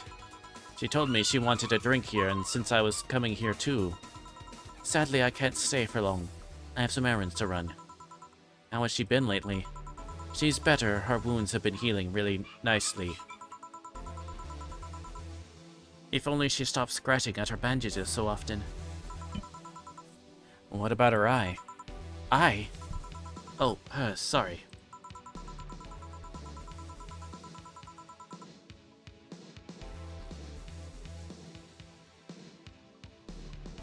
Sorry, just 1 second.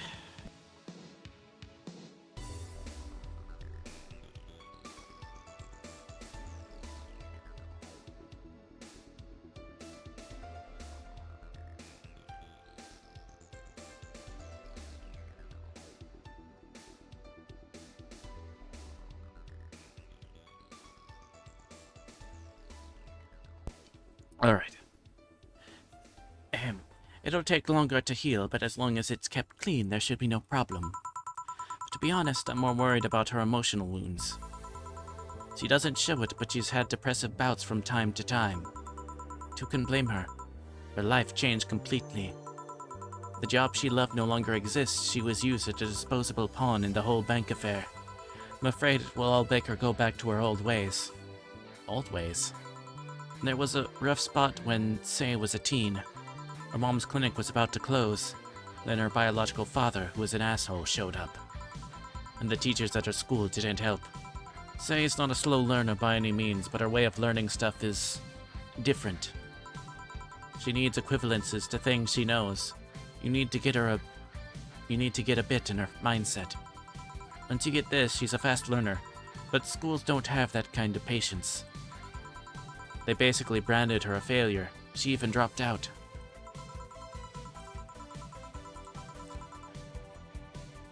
I would have suggested a special course somewhere else, but that would have offended her. She's always been against being labeled as special or different. Anyway, Say was totally different during that period. Foul-mouthed, short-fused, always frowning, the total opposite of how she is nowadays. From time to time, I see that— wait.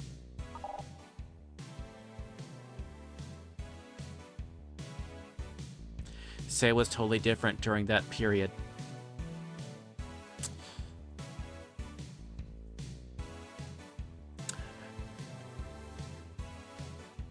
I now see why she did the pfft. Damn it, Jill. From time to time, I see that old look across her face and it scares me. You're comparing her to her teen self, though? People mature. Maybe she'll show signs from time to time, but I bet Say knows better than to go back to that. I hope so. Get me something cold and sweet, will you?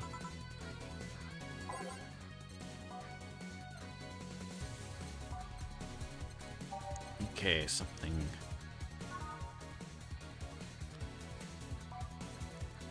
Okay, sweet drinks.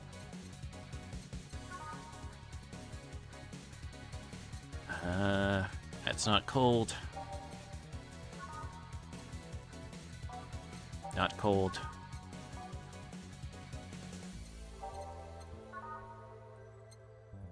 Okay, Moonblast would do it. Okay, I think that's the only one then. Alright. 2, 4, 5, 6. 1. 1. Oh, wait. Pfft. Darn it.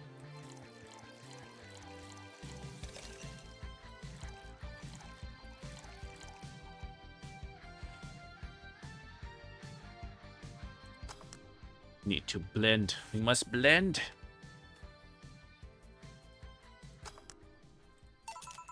Here.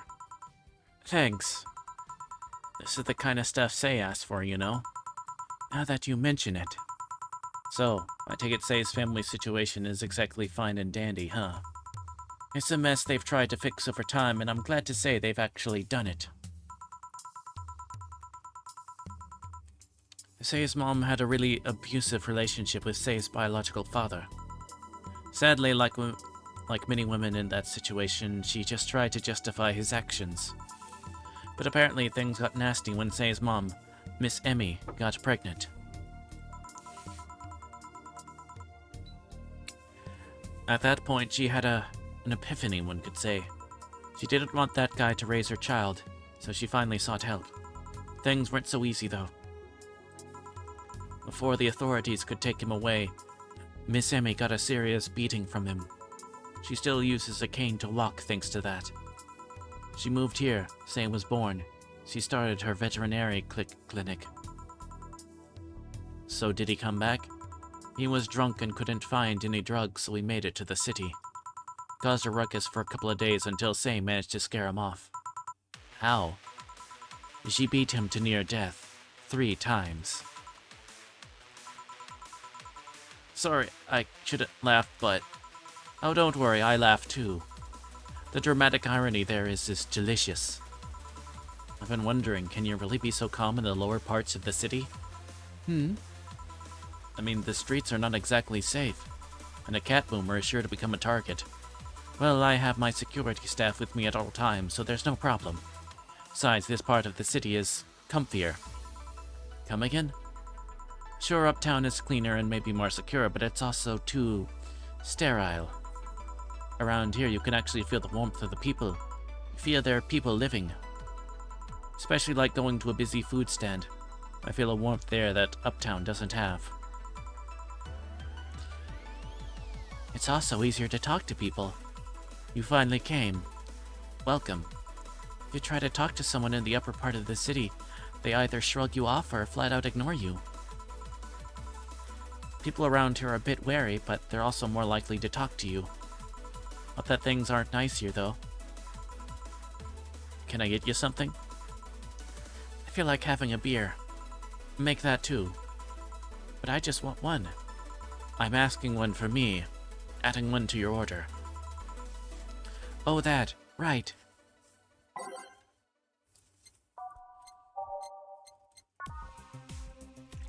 Two. Bum. 1, 2, 3, 4. Mix 1 beer.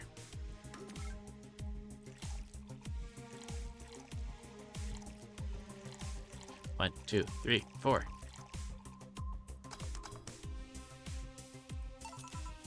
Beer. Thank you. Thanks. Say, you should have seen the kids after you left. They were all playing with the toys you picked.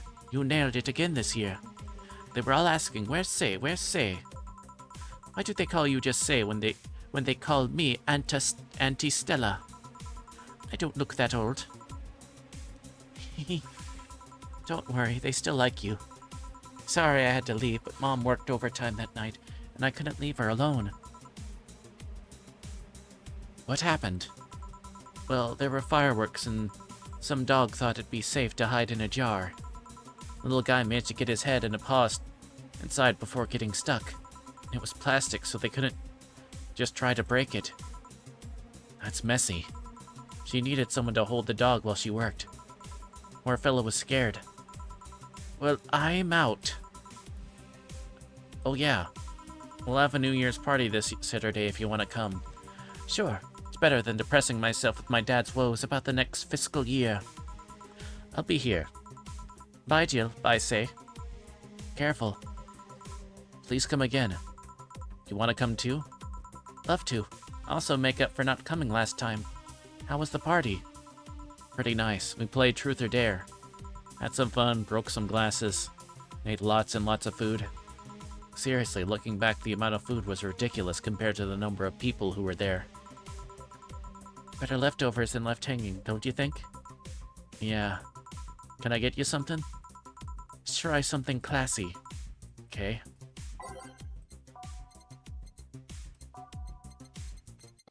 No, by type. That's right. Okay, classy.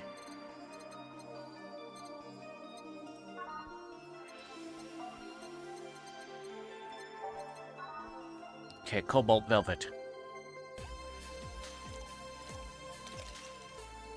2, 3. 1, 2, 3, 4, 5.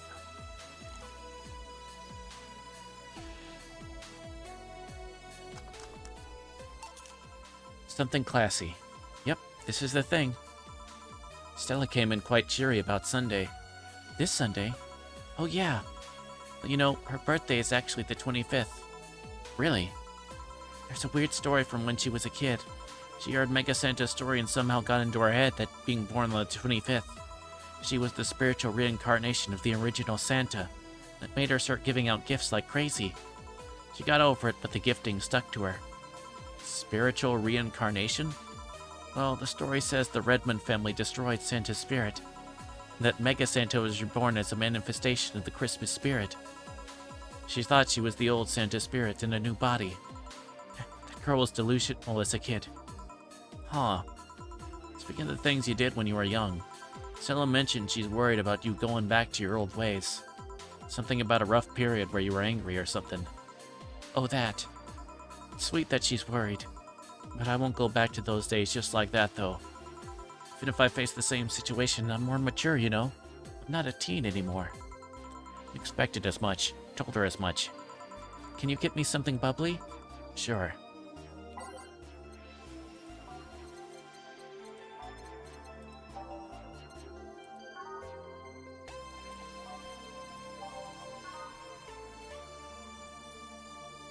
Okay, we'll do Fringe Weaver. Alright.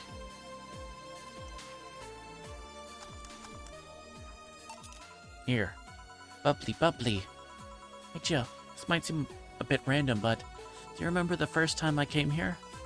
Yeah, you're the second White Knight I've served. Remember why? Precisely because of that. I've been meaning to ask you about that story. What was your other experience with the White Knight? If I had to put it simply, the total opposite of you. Oh? She came here as a part of her work, looking for information on some case.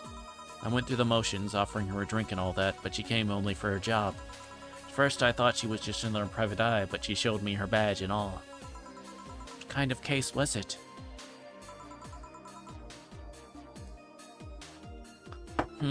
I wouldn't know. She never told me, but she asked if I saw some people.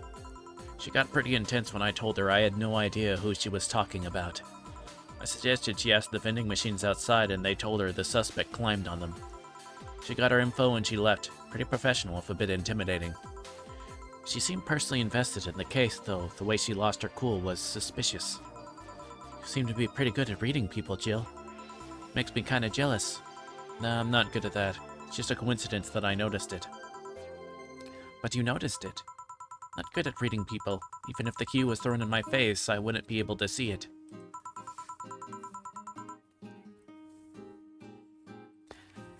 I'm sure you could compensate with another skill.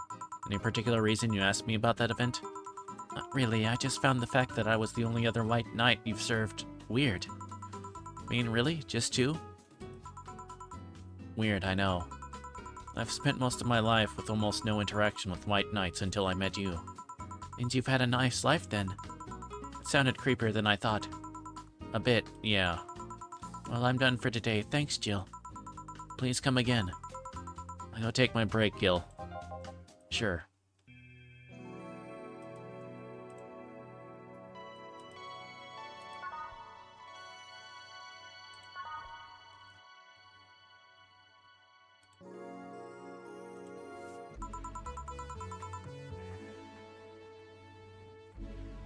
Alright, give me 1 moment.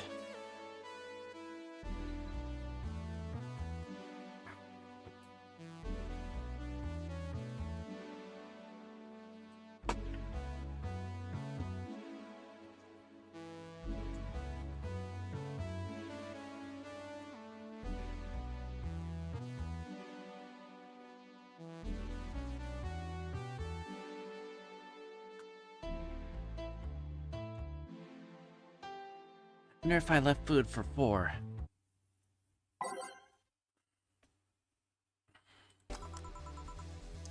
Okay, I'm here. Dorothy? You won't get through the bar anytime soon. You can stop blocking. Honey. You want something? The usual, I guess. Usual as usual.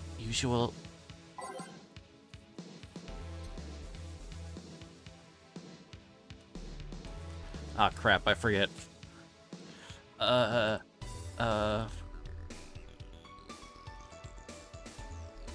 hold on.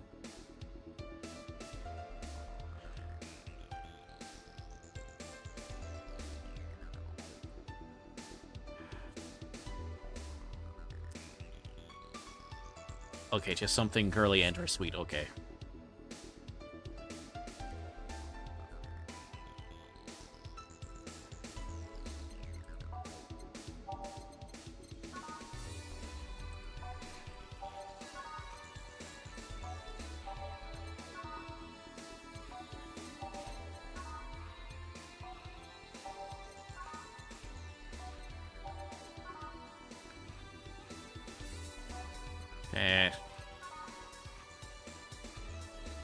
Alright, Blue Fairy. 3, 4, 1.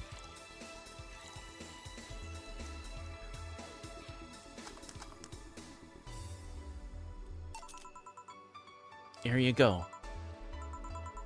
Okay, you're freaking me out. What's up with you? Hey, honey. How do you know what's real? How so? I mean, how do you know if what you see is an actual thing? How can you tell if what you see around you is actually happening? What tells you everything is not actually a fabrication? What tells me I'm not just a simulation in a computer? And those ponderings brought you to the bar? What? Oh, I'm in the bar. Am I? Dorothy? So, you're having a solipsistic crisis of sorts. What? Solipsism. The theory that the self is the only thing that can be known to exist. See, that's another thing right there, that word. Solipsism. What does it even mean? Where the hell did it come from? Well, solus means alone, and ips means self.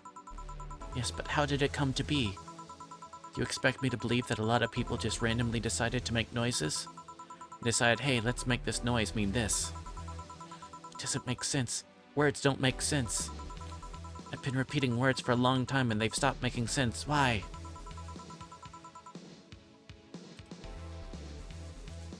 Calm down. That's just semantic satiation. Stop making up words, honey. And then there's this counter. How can I be sure the counter is really here? It is. Please stop tapping it. Hold on, just making sure.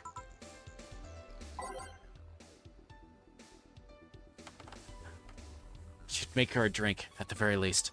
I'll have something to throw at her.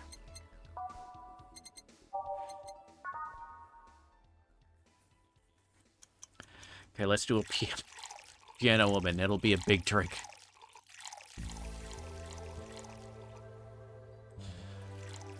Big drink with a good amount of booze. That sounds like a good thing for this situation.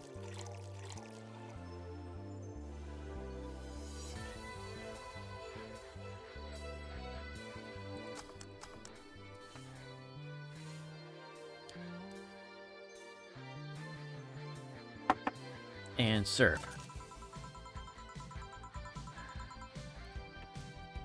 Stop tapping the counter so much. I'm this close to throwing this at your face. Sorry. So let's start from the beginning. Since when did you have this existential crisis? Since earlier today, I think. I was remembering the good times I had with my guardian. But I don't know. It was all too sudden. I was thinking about everything that happened from a week ago until now. How much fun I was having. How much I loved everyone around me.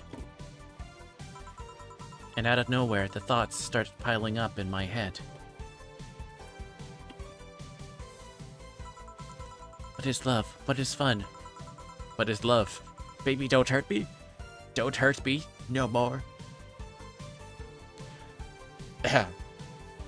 Oh, whoa, whoa. Whoa,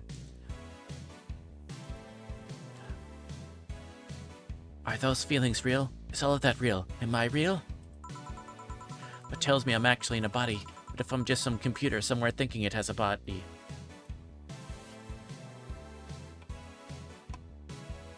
But wait, as an AI, aren't you a... Okay, whatever. What if I'm just a human girl in a comatose dream? What tells me that you're real? Eh? For all I know, I might just be a figment of someone's imagination.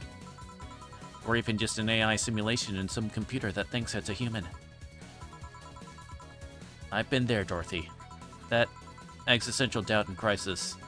That's uncertainty about whether or not things are real. It was a couple of months only, but I remember having panic attacks and scratching my arm to feel something. But the panic attack gave me a rush of adrenaline, so I couldn't feel the scratch and the fear got worse. What did you do to get over it? Oddly enough, I read a book. The Last Rain in the World, one of my favorites. At one point I cried with the book and I realized I was crying over fake things. A story and its characters. I didn't care less for them because they were fake. Why not think of reality like that too? Even if I'm a figment of someone's imagination, I'd still care about you. That's what I told myself, at least. It wasn't immediate, but that focus helped me. I like it. Can I take this drink? I made it for you. Thanks. Okay then. Phew. Why did you throw it on your head? To feel something you made. And it burns and itches a bit. I'll get you a towel. Delivery for Dan... Oh, I've been here before. Mr. Mario, welcome back. Oh, okay, gotta do that dumb voice that I do if it's a attempt to make a Mario. It's a Mia Mario, but it just sounds bad. I don't know what it is, but... here we go. I have a delivery for Dan Hussein. Who's that? She's my boss. I'll get it for her. Right. Sign here, please. It's a big package. I wonder what's inside. You should open it. It's something perishable. Might need be refrigerated. Let's see. It's a wiener. A really big wiener. Hey, honey. Huh? The big package had a big wiener.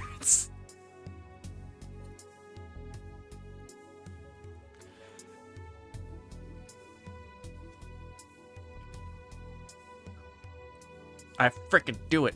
I knew I was gonna cut as soon as I knew they were gonna do it.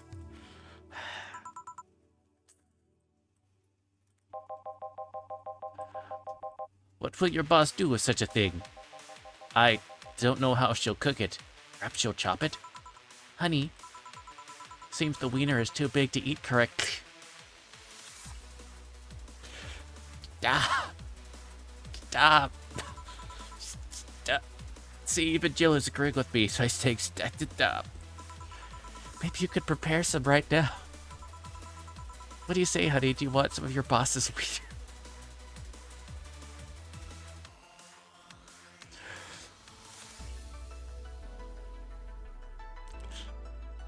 Hold on, hold on. Fuck you! Fuck you, fuck you! Fuck you! Thank you, thank you.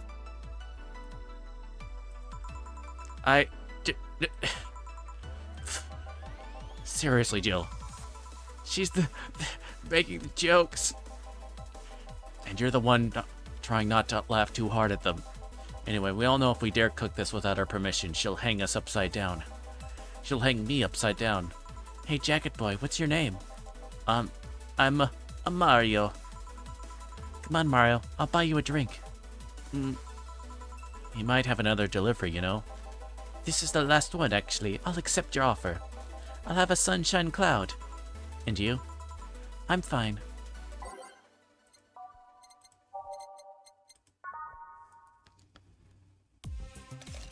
One, two. 1, 2.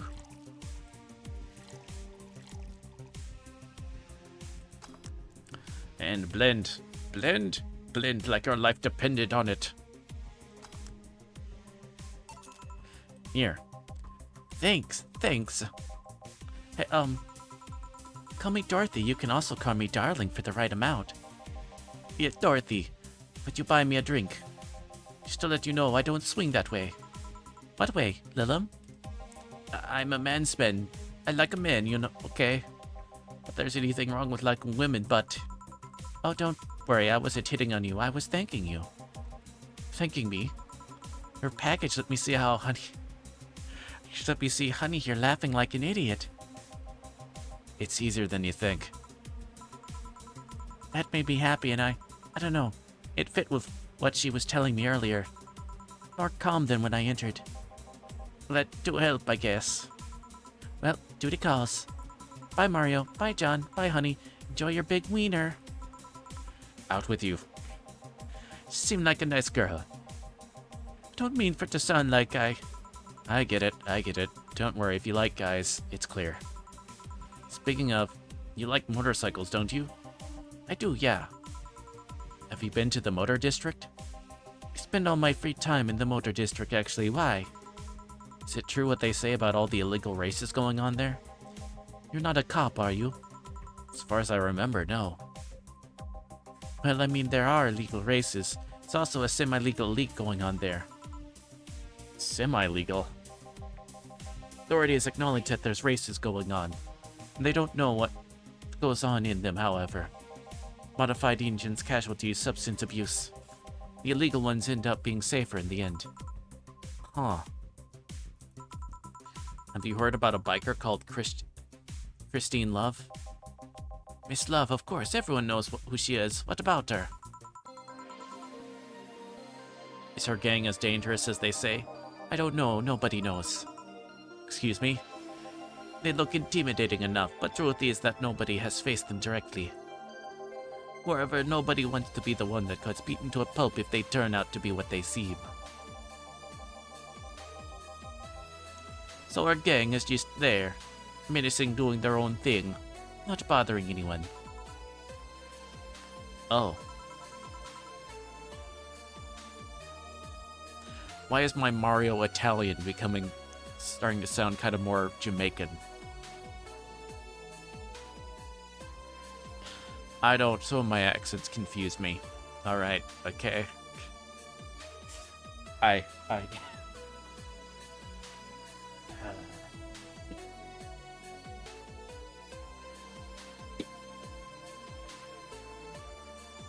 Do you want anything else?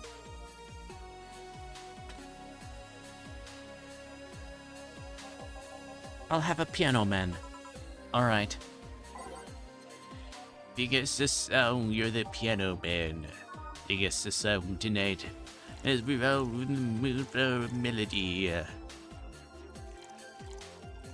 I was trying to think of something clever, but I'll just have to theorize. But you got us feeling alright.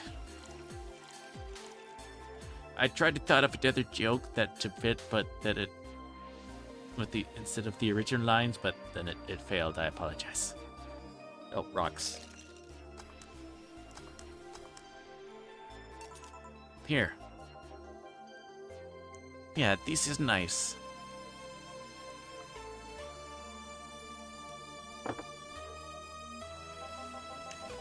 This will sound weird, but do you believe in replibots? Replibots? There's the belief that some loam out there are designed to perfectly replicate a particular human. that someone or something replaces those humans with such Lilim. Thus, they call them Replibots. You know a lot about this. I don't. It's in most magazines nowadays. It's the first time I've heard of it. What about it? On the way here, I almost ran over my neighbor. Just showed up in the middle of the street. I say almost because he moved really quickly out of the way. Then I went to deliver a package and somehow my neighbor was there, almost immediately after the whole thing. And he was there the whole time. Maybe it was someone that looked like him. He had the same looks, clothes, and mannerisms. Trust me, you know a perfect replica when you see one. And when you saw the kid Lilim there, that could easily pass off as humans. Or even Lilim idol singers nowadays whose voices can pass off as human. Could be passing off as humans under our very noses, replicating us, replacing us little by little. At this point in time, I really doubt it. Lilim behavior is a bit different. You can easily tell someone's a Lilim because they seem... how do I put this? They don't care about risk and danger as much as we do. They treat risk with a lot more leniency. Still, be careful. Keep an eye out for uncanny doppelgangers. I'm a-leaving, thanks for everything.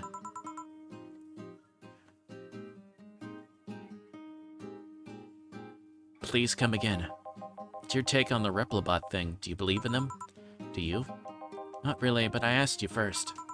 When I was in high school, I had this irrational fear of aliens. I was paranoid that they would come. What would I do to them?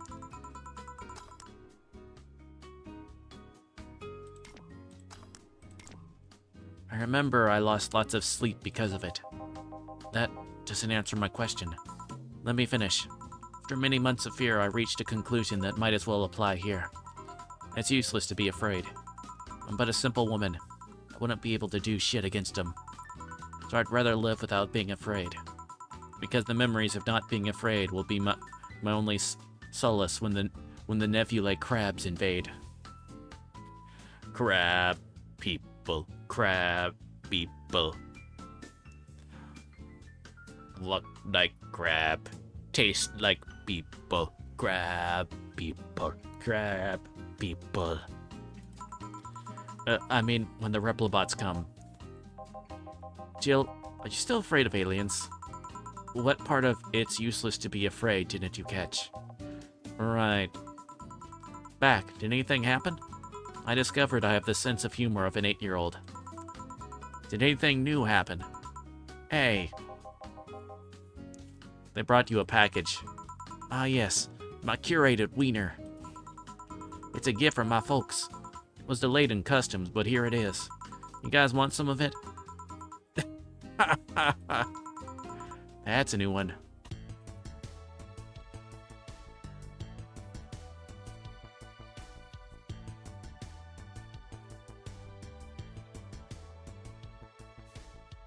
Oh, well, there we go. We got, 2,000.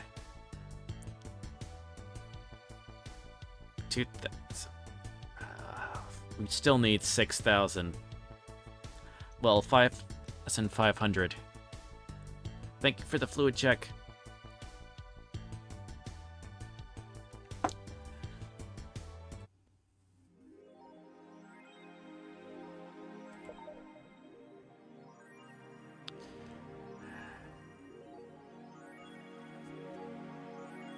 Four. You've been chuckling since yesterday, Jill.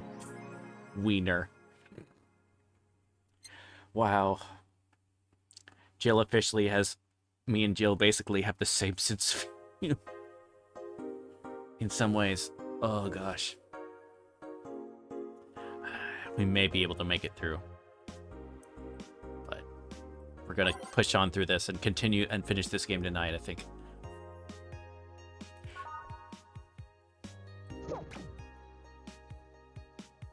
You can't just say wiener. It has to be like come out like organically.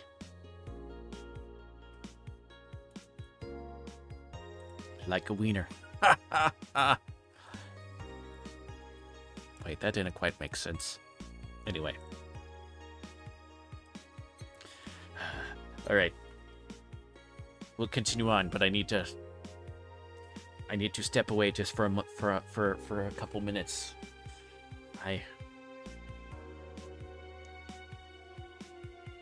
need to attend to the... I need a little cobalt room break. Haha, yes, I know.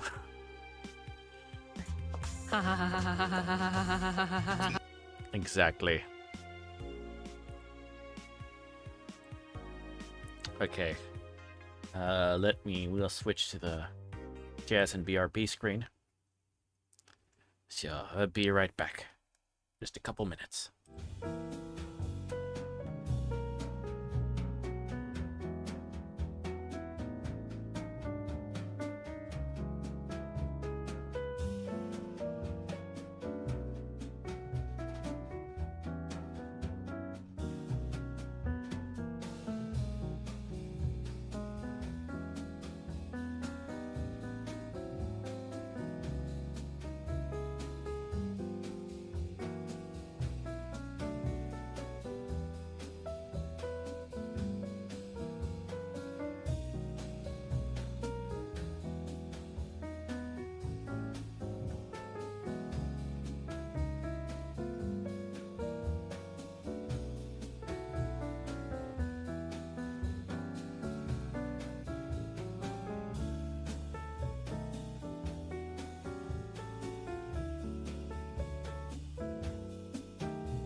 Alright, and we're back.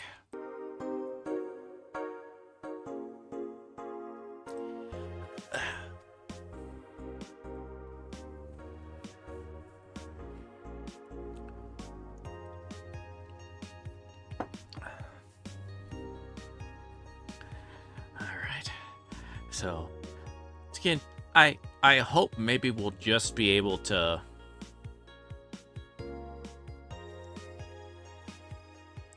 get in the, because I guess we have 3 to get the remaining money, so it'll be close, I think, in either case.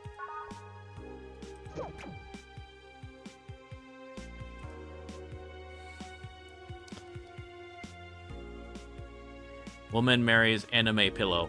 Oh gosh. When marries anime pillow, nobody is actually surprised. Remember a time when wacky stuff like this made a lot of headlines, but even though I'm reporting on it, I can't help but think how mundane it's become. I mean, we live in a world where you can just plug into the internet and live there for as long as your wallet can afford related fees. Lots of people get married in these virtual spaces thanks to new technologies. Traditional views on human relationships have changed so much that someone marrying a literal object feels kind of tame now. The pillow had some form of intelligence. Might be somewhat different, but it's just a plain generic animal hug pillow. Get with the times, Grandma.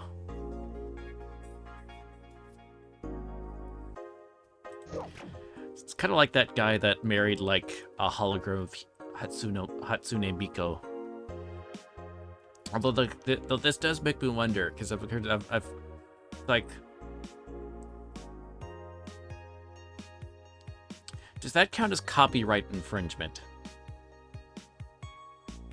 You know? Like, if you marry a character that's like part of an IP where the copyright's still valid, if you try to marry them, wouldn't that like... I feel like that's copyright violation.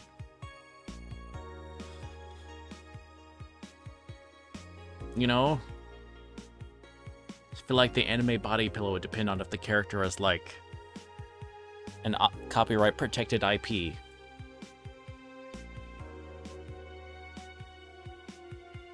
I'm just wondering, okay? This is like the thing I've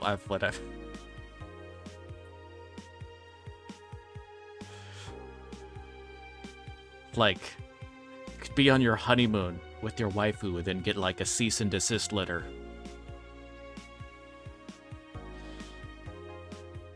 You know? I don't get it. Because they would both have to sign the marriage certificate, so it's like, okay, anyway. I'm overthinking this, I'm just, okay. Ahem.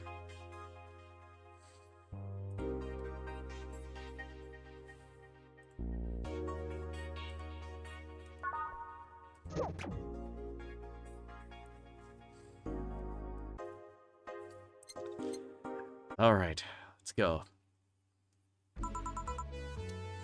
Good evening.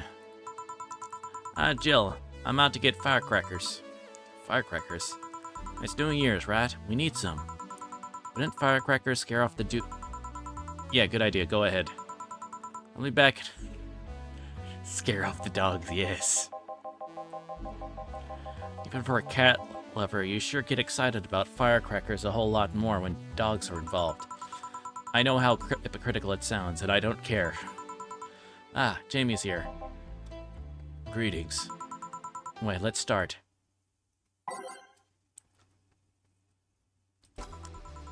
Time to mix drinks and change lives.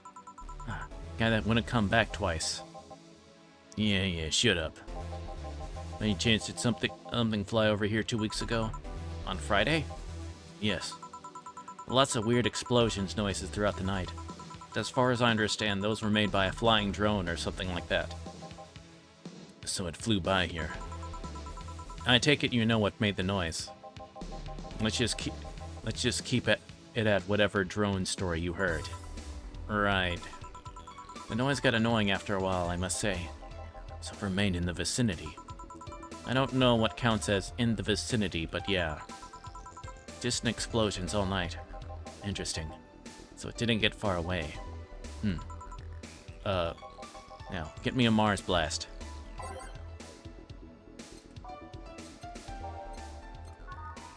Okie dokie. 1, 2, 3, 4, 5, 6. 1, 2, 3, 4. There we go. Blend. Plenty. Here you go. Oh, you didn't mess up. Sorry if I may interject. Looking for a fight? No, certainly not. Really think you'd stand a chance? You're like half his size. I can fight dirty. He kills people for a living. I can fight dirty. Jill, please, you make it sound like I'm a savage. Would be it would be like me saying that you get people drunk for a living. It's not wrong, but there are better ways of saying stuff like that. You're right, sorry. And like I said, I'm not looking for a fight. I just noticed you seem like you like strong drinks. What about it? Well, to be honest, it's a rare sight in this bar. I'd even come to believe I'm the only one here who enjoys them aside from the owner. I suggest you try a suplex next time. It might be to your liking. Okay, let's try this suplex thing. Right.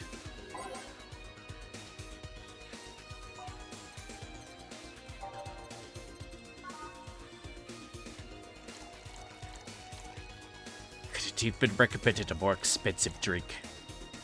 Though I suppose it also could have been something even cheaper, though, so. Here. Good stuff. Good stuff. Like a less burning but punchier pile driver. Say, your face looks somehow familiar, mister. Call me Jamie. You are? I'm Ingram. Anyway, I think I saw your face somewhere.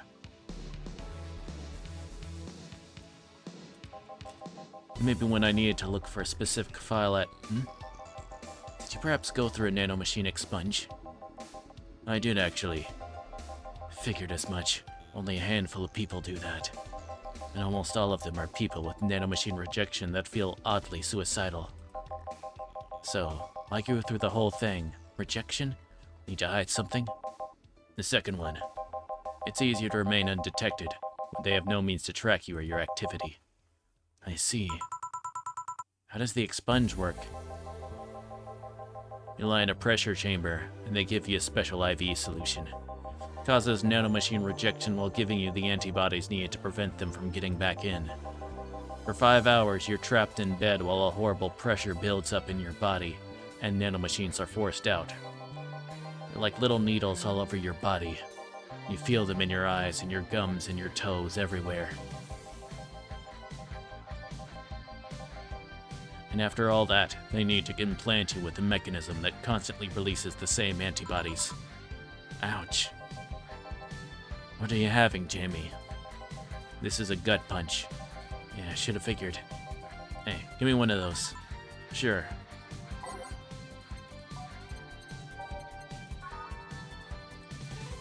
Yep, there's the cheaper drink. I should have complained on the previous one.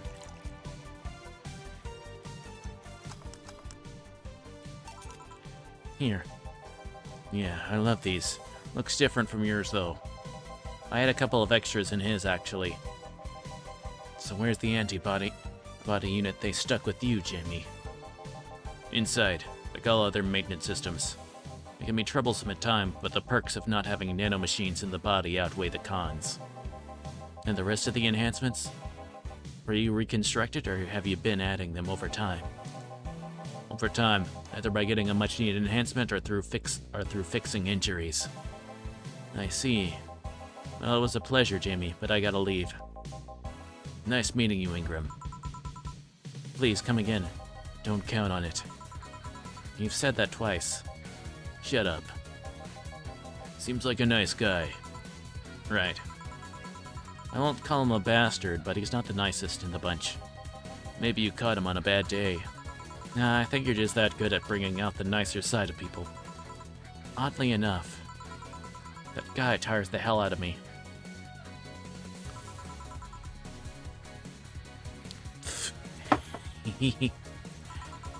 Someone's in a good mood. Give me a bad touch, will you? That way you'll be in a good mood too.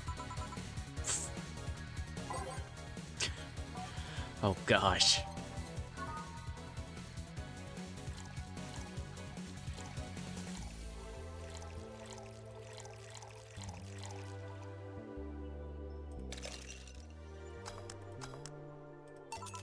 Here. Jill, you have such a petty sense of humor. Guilty as charged. So what put you in a good mood? Oh yeah, that. Today my sister was supposed to be in court for all the custody proceedings. Of course, not only does she show up later than her husband and drunk at that, but also dressed like she got... she got boinked in the back of a parking lot. And to top it off, she forgot to even bring her kids. Luckily, my parents brought them to court. The judge assigned the kids to my parents for the time being. So she really messed it up, huh? When they came back to the house and Diana started throwing a temper tantrum, she said it was lucky her husband didn't get the kids because the angst would make her jump onto the highway. So if it comes and says, then make sure it kills you, because we aren't dealing with you as a cripple. I shouldn't reinforce that behavior, but I don't know, maybe it was the timing, but I've been laughing for an hour now. You hold quite the animosity for Diana, don't you? She and I used to be the closest friends when I was 7 or 8. We played all the time, we even slept in the same bed for a while. And then she turned into a teen. We stopped playing, she had other things she wanted to do. I could forgive all of that, I mean the age difference and all. There is something in particular I still can't forgive. It was a day she invited her friends to the house and I wanted to ask her something. As I was leaving, one of her friends asked if I was her sister, and she said she had no little sisters. Ouch. I think that was the moment that finally broke the pedestal I held her on. I admire her as much as a kid could admire someone, you know? Little by little, that admiration wore off, until we finally reached that breaking point. I felt betrayed. But you haven't been able to forgive her after 40 years? Hey, it's not that I still hold a grudge against her, but rather, the Diana who said all those things so many years ago is the same Diana that I know today. How so? She hasn't matured one bit. She's still as selfish, childish, and immature as she was back then. When you see her, you don't see an adult. You see an overgrown, horny teen. So aside from destroying any admiration I held for her, she's made sure not to fix that impression. Huh. But enough about me, how are you? Everything's fine, aside from this note. A note? Remember how I told you I lashed out at my dead ex's sister? Yeah, I got this note from her. Let's see. Wow, she must really feel bad about the whole thing. As do I. So what's the problem then? Same fear that drove me away from her in the first place. Right. Give a Brandtini, will you? There's a little story I want to tell you. Right.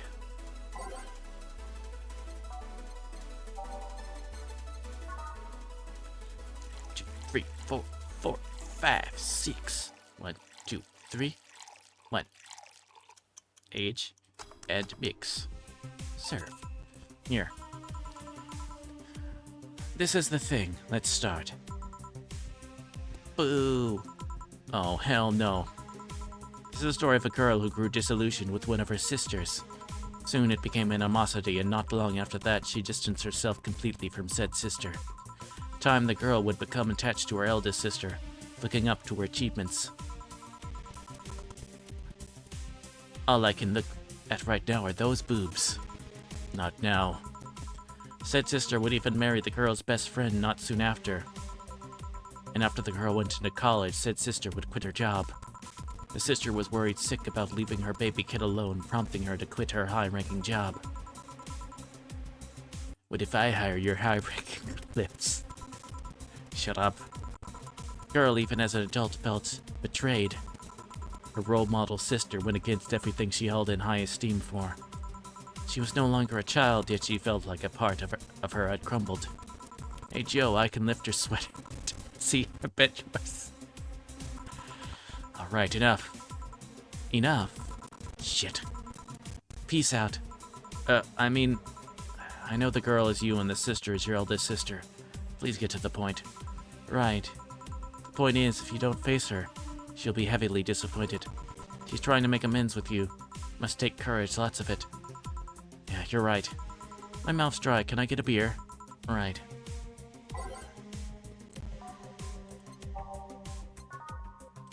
One, two. 1, 2. That mix. Serve. Here. Thanks. So tell me, did you and this Gabby girl get along? Oh yeah. I never had brothers and sisters, but once Lenore introduced me to her sister as sister-in-law. She got so excited about having a new sister that she clung to me a lot. I helped her in her studies, read books with her, played with her a lot. She's pretty much my sister too. I have to leave, but I'll tell you this. Both the big and little sister, if you don't grant that girl the chance of talking to you, I'll never forgive you. Yeah. Oh, there's a small New Year's party this Saturday if you're interested. Sure, I'll be there. Remember, I won't forgive you. Yeah. I'll go take my break. Alright. You were here? You were quite absorbed in the conversation just now. Jamie even said goodbye to you, didn't you hear? Anyways, call me if anything comes up.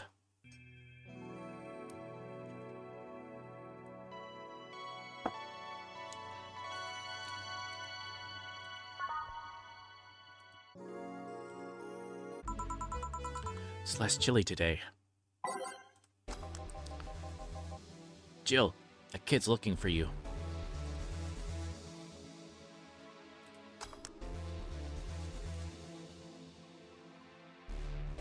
Oh, we can just put on shuffle? Okay. Jill, a kid's looking for you. Oh shit. Hey. Oh, Norma. Phew. You're back. Oh, fuck you. You do know I'm not giving you any drinks, right? Crap, I said it out loud. Yeah, actually want to thank you. Oh, she thought it was for her. Thank me. Well, for starters, by not complying and giving me alcohol. Everything else would have fallen apart if I had some. Aw, so responsible, Joe. I kinda faced my mom and told her all about the pressure she was putting on me. Said I wanted to figure out what I wanted to do. And well, she didn't speak to me for 2 days. After that, she told me that it'd be a waste to spend money in a university just for me to not give it my all. So she told me to still go to the college course, but that I was free to explore. Glad to hear that. Well, I wanted to thank you for that. Me? If I just rushed headfirst into my original plan, things would have gotten ugly. You were right. I would have been hurting her for the sake of hurting. So, thank you. Don't worry about it. I'll leave before it's too late outside. Be careful. Aw, so sweet. Shut up. Hey Jill, mind helping me here? Sure. Make a bleeding Jane, please. On it.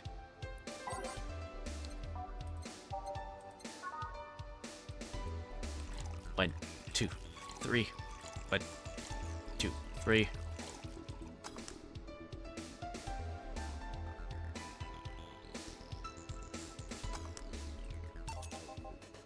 Thanks. Hey Joe, do you hate me? Hate is a harsh word. It's not against you directly, but rather the fact that only I can see you. Like I told you, if they wanted, they could see me. Why can I? You're the main character. No. What are you? A cute girl. Right. You okay, Jill? Making a lot of faces there. Yeah, just remembering stuff. Could you give me a hand here and serve a beer, please? Sure.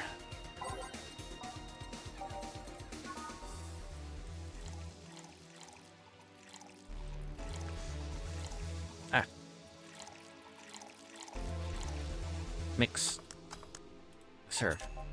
Thanks. Would you lighten if I showed you I can interact with the environment? Maybe it'll spook me, but let's try. There. Can't see anything. You sure? Yup. Weird. Nobody expects the Dorothy Inquisition. Ouch! I bit my tongue.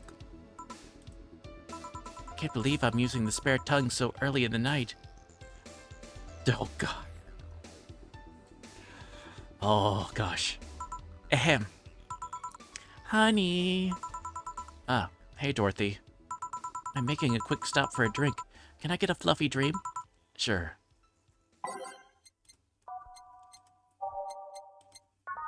Okay. 1, 2, 3. 1, 2, 3. age, mix, serve. Thanks. Oh yeah, before you leave. What, are you guys throwing a New Year's party too? Yep. Sure, I'll be here then. Well, I've got things to do, so...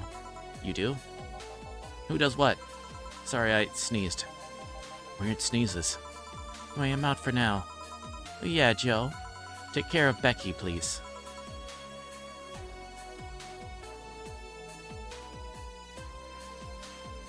Hey, they're related to Dorothy, somehow. Man, she was in a rush. Aw, fuck. Okay, fuck that noise. Fireworks are sold out everywhere. I'll need to get them through more shady means. She's gonna buy them from the internet. She'll find them and put us all at the risk of burning. I'll make sure there's an extra extinguisher at hand. Please. I guess that's it for today. You sure you're fine? I am, don't worry. Hey Jill, mind if I ask a silly question? You've seen my clients, you can assume I don't mind silly questions. Silly answers can get on my nerves, though. Sorry, what did you want to ask? Do you know why they call them cat boomers? I mean, I guess their second set of ears look like a cat's, but the word boomer seems so out of place.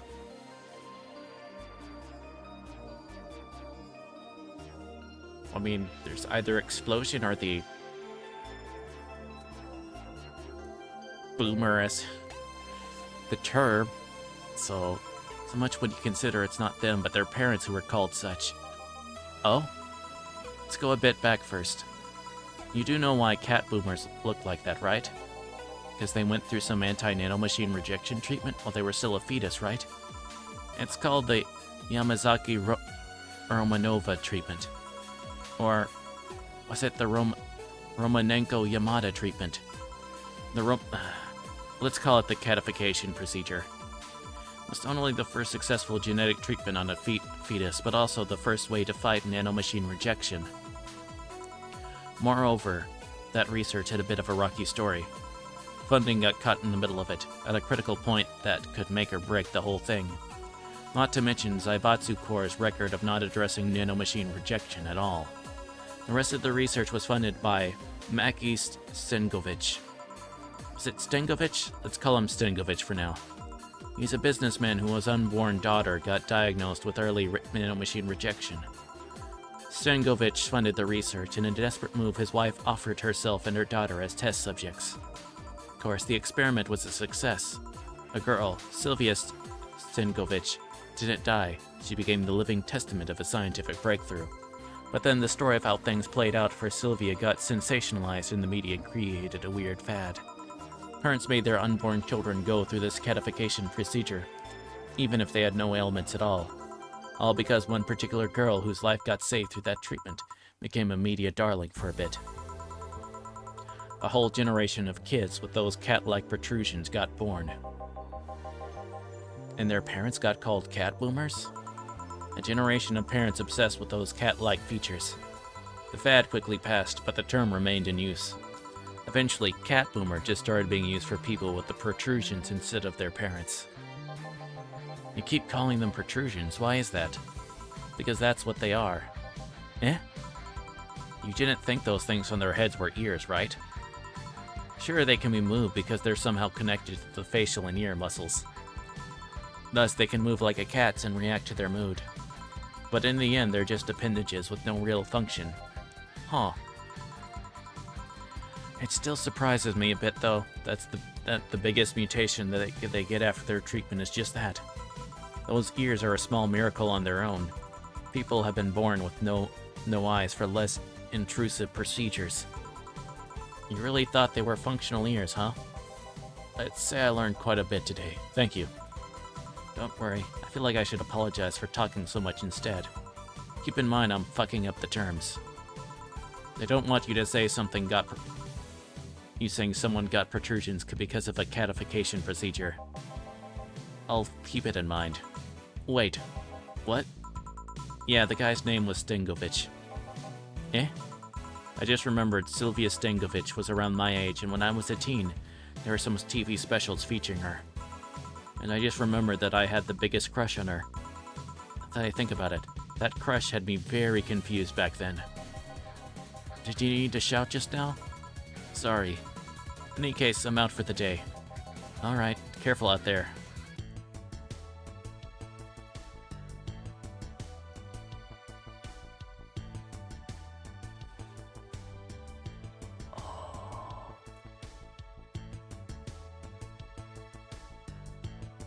Do we have 2 days left on this?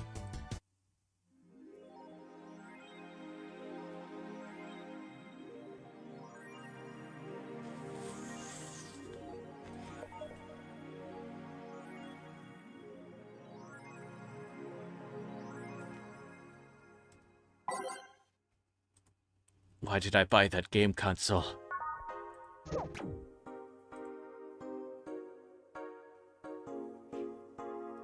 That bar called Valhalla.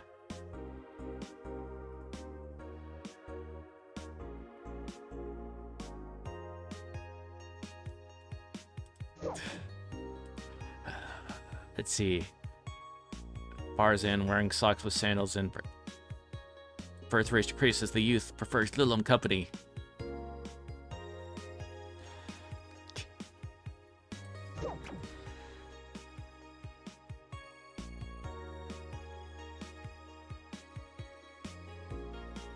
Oh, good grief. I had a sneeze. Thankfully, I muted the mic in time. I've gotten better at that. Of course, now that I said that, I'm sure I've jinxed myself.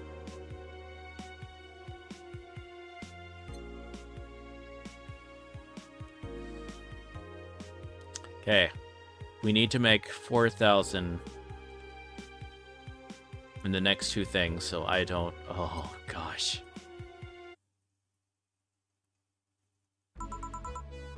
Good evening. Hey. Okay, so we got almost everything, but we're still missing a couple of things for Saturday. So I designated you, Gillian Applegate, as official guy who goes to buy the rest of the stuff. Applegate? I have no idea who that is. Why me? I could send Jill, but I wouldn't dare send a lady by herself. And I could go with her, but I believe the bar should have at least 2 people in the vicinity at all times. You're not gonna say anything, Jill. If it means not being delivery girl, I'm happy to fake helplessness. Fine, give me that list. I'll be back sometime. Something tells me you're planning something, boss. What gives you that impression? Call it a gut feeling. Did you know Gil has a crush? What? A client of his, a girl that owns a bazaar. She's been coming onto him for ages, and he's only just started opening up. But he's taken steps backward, and I gotta let him... He's opening up for fuck's sake. So the errands will take him to the bazaar, I take it. That's right. Huh. Alright then, to the office I go. As for me...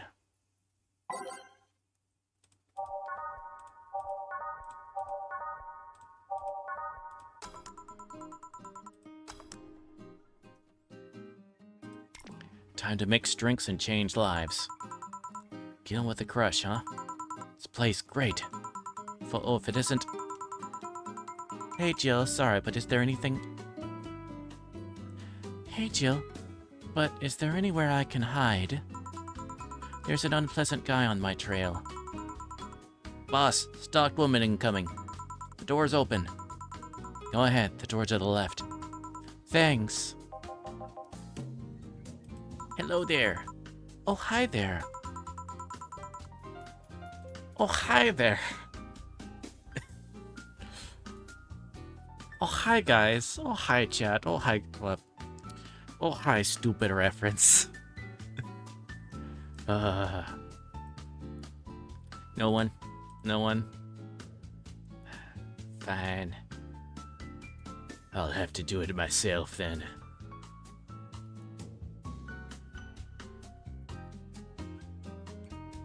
Not that. Why can't I find it? Why can't I find it? Oh, there.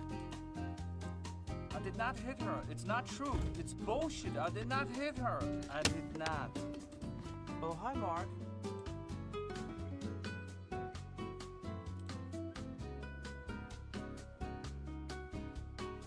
I just finally realized the label I have on that is incorrect. wow. For that redeem. I feel smart.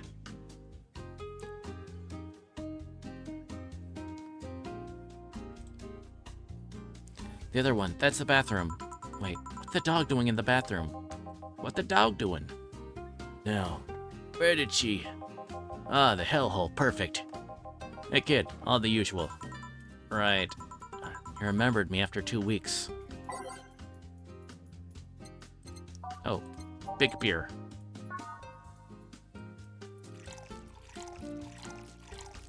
So gotta double up things.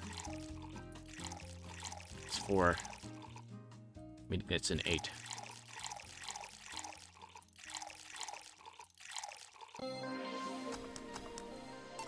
Here.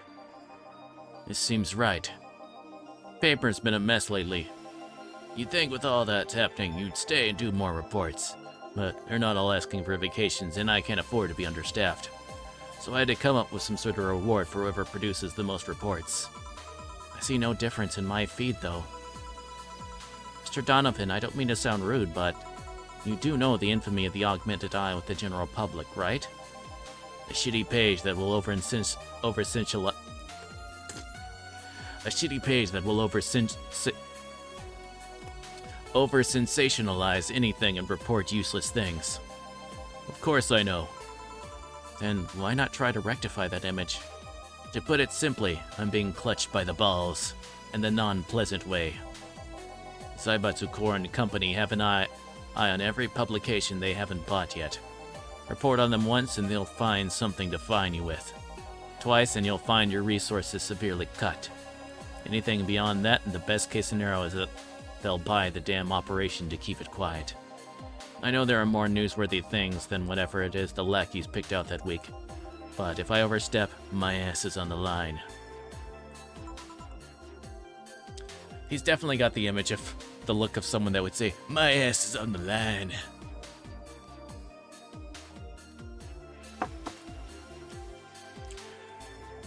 The mayor's been on to me. Huh. And to see this hellhole is still in one piece. The BTC has been going apeshit closing bars lately. Oh yeah, that. Yesterday they closed one that served as a key part of a drug trafficking ring. And last week they closed 3 small bars that served as illegal chicken restaurants. Huh? Not to mention there are like 100 people who have BTC certificates but never use them. Instead, they keep those credentials around to stop police from raiding their homes or warehouses. I don't know about you, but it's obvious to me that some restructuring will begin at the BTC after this whole thing. Man, shit ran deeper than I thought. No news outlet talks about that. Alright, let's try a moonblast now. Come again? Hey, even I have to break the routine from time to time. Okay, moonblast. 3, 4, 5, 6. Okay, that and blend. Blend, blend. Blend, blend. Shaking the drink. Shake, shake, shake, shake. Here. Now, let's see what the ruckus is about. So, what brought you here? Oh, right. Didn't you see a Lilum coming in here? Blue hair, big tits. She's the one from the Encore concert coming up. Not really. She jumped the roof then. Oh, why were you looking for her? Did you want an interview? Not really, just hitting on her. Hey, I said hitting on her, not hitting her. Stop glaring. Why though? Are you that bored? Don't you have, like, a family or something? Have you seen that girl? Hot ass tits. Also, hot ass tits. I'm suffering the weirdest combo being curious as shit right now. Oh gosh. I want to know just how detailed those King Class CH-1A models are, personally. And so you followed her. I've yet to meet a woman that can resist the charms of Donovan D. Dawson. You're in front of one, and I'm guessing you have quite the selective memory. Like I said, don't you have a family or something? a wife, but that woman cheats on me as much as I cheat on her. In fact, I'm pretty convinced she gets off on the thought of me cheating on her. So that Lilum isn't here, huh? I'll have to find a busty enough replacement tonight or I'll explode. Hey, after you're done glaring, please serve me a pile driver. Right.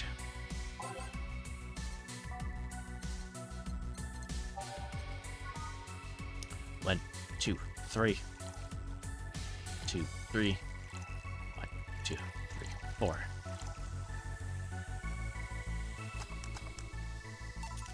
Here. Alright. Well, seeing as she's not here, I have no reason to stay. Maybe I'll find someone that looks a bit like her. The guy left. Oh, alright. Thanks for sheltering me, Donna. Hope your sister likes the video.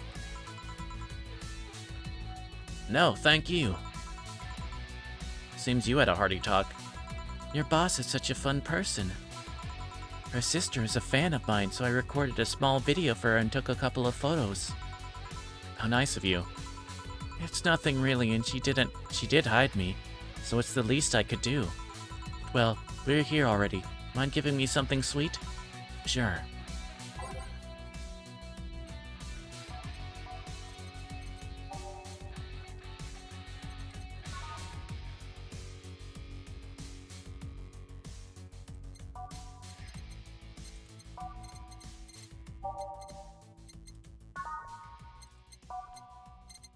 Oh, we could serve a piano woman. Get the big bucks.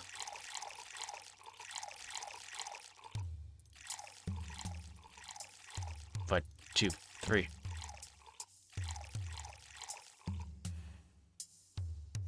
Age, mix. Here. Thanks. So do you know why Donovan was following you? I don't, but I wasn't in the mood to deal with him. His questions were a bit over the line last time, too. Not the worst I've dealt with, but I just didn't want to humor him. I see. Seems like he was just trying to come on to you. You don't say. Well, not like he'd have a chance anyways. Not into older guys, and I'm already committed to a relationship. Wait, you are? It's not common knowledge, and the ones that hear it try to dismiss it as rumors, but I've been in a relationship with my producer for a while now. Really? You're both single, and that kind of stuff is bound to happen when you spend so much time together. It all started when he read an entry I made in my blog about wanting to experience love and the like. He offered to help with that after he read it, and I thought, sure, why not? But I knew him well enough, it wouldn't hurt to try. Oh, nice. He's a stick in the mud where planning is due, but he's a sweetheart otherwise. I see. You know, I've met 2 fans of yours lately. Really? Both of them seemed so excited when they were talking about you. It was amazing. Hehe. I don't like the term fan too much. Strikes me as a bit pretentious in my opinion. I have many fans, doesn't sit so well. I like many people who like my music better. Fan evokes an uglier and more pretentious image for me. Do you like what I do, Jill? Do you like my music? To be honest, I haven't had much exposure to your work, but the things I've heard are really good. Not gonna lie, having talked to you, I feel like I would support you even if I didn't like it. So nice to hear. Hey, this will sound familiar, but do you have anything like tea? Let me see.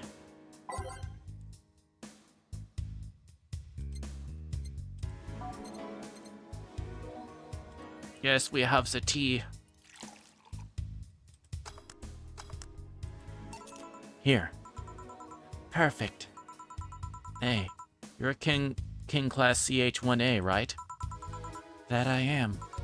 May I ask you something about your model? Sure. Are there any differences between you and a DFC-72?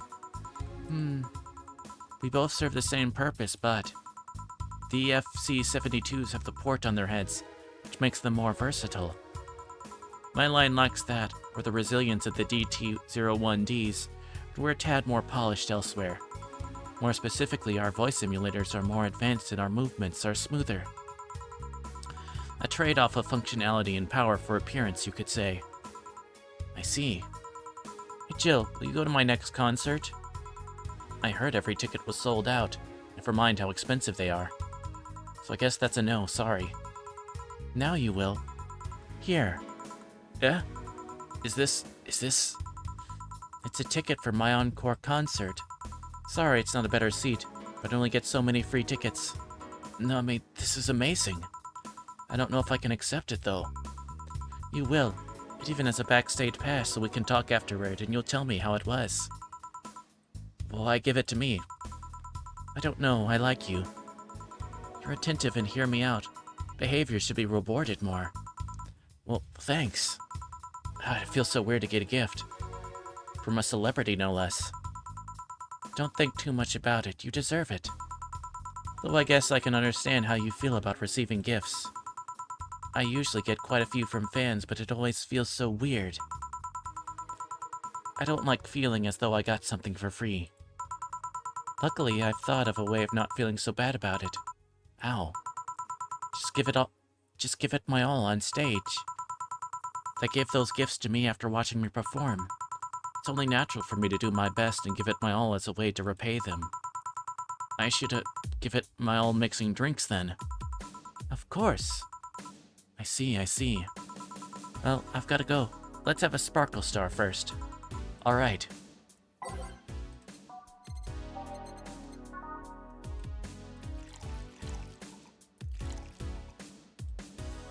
Okay. 2, 1, we'll add that. Mix. Here. Sparkling. Well, it's always a pleasure, Jill. Come again. Will do.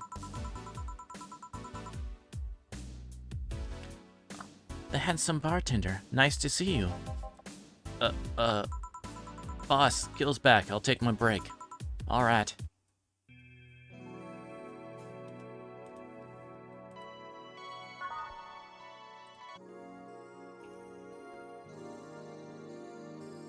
Okay, I think we're making a good amount of money. I don't know if it'll be enough, though. Note to self, buy oil for that door. Alright then. Gil, you're on my spot, please. Oh, sorry. Also, you're cleaning one of the boss's chicken buckets. Did boss ask you to do that? If I told you she did, would you believe me? Without a doubt. Let's go with that then. Alright. Greetings. Stella, what can I get you? I'll go with the Bleeding Jane today. Alright. 2, 3. 1, 2, 3. And blend.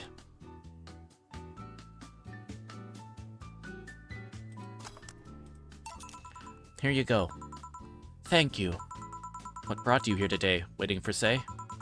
I came by myself, actually. I was in the area and stopped to say hi. Oh. It's pretty interesting, though. When I first saw you, I doubted you'd ever come here again. Well, this place is comfortable, I must admit. So quiet and secluded. It's also clean, really clean. Gil is the one you can owe that to. The guy takes pride in how clean he keeps things around here. If you ever need cleaning staff, he's a nice pick. Really? He's a bit out of it today, though. I see. Hey Jill, have you heard of the new gold rush in the city? Gold rush? Everyone is paying small fortunes to get their hands on pieces of White Knight suits. I think I heard or read something about that, but I'm having doubts, so probably not. In any case, how is it a gold rush?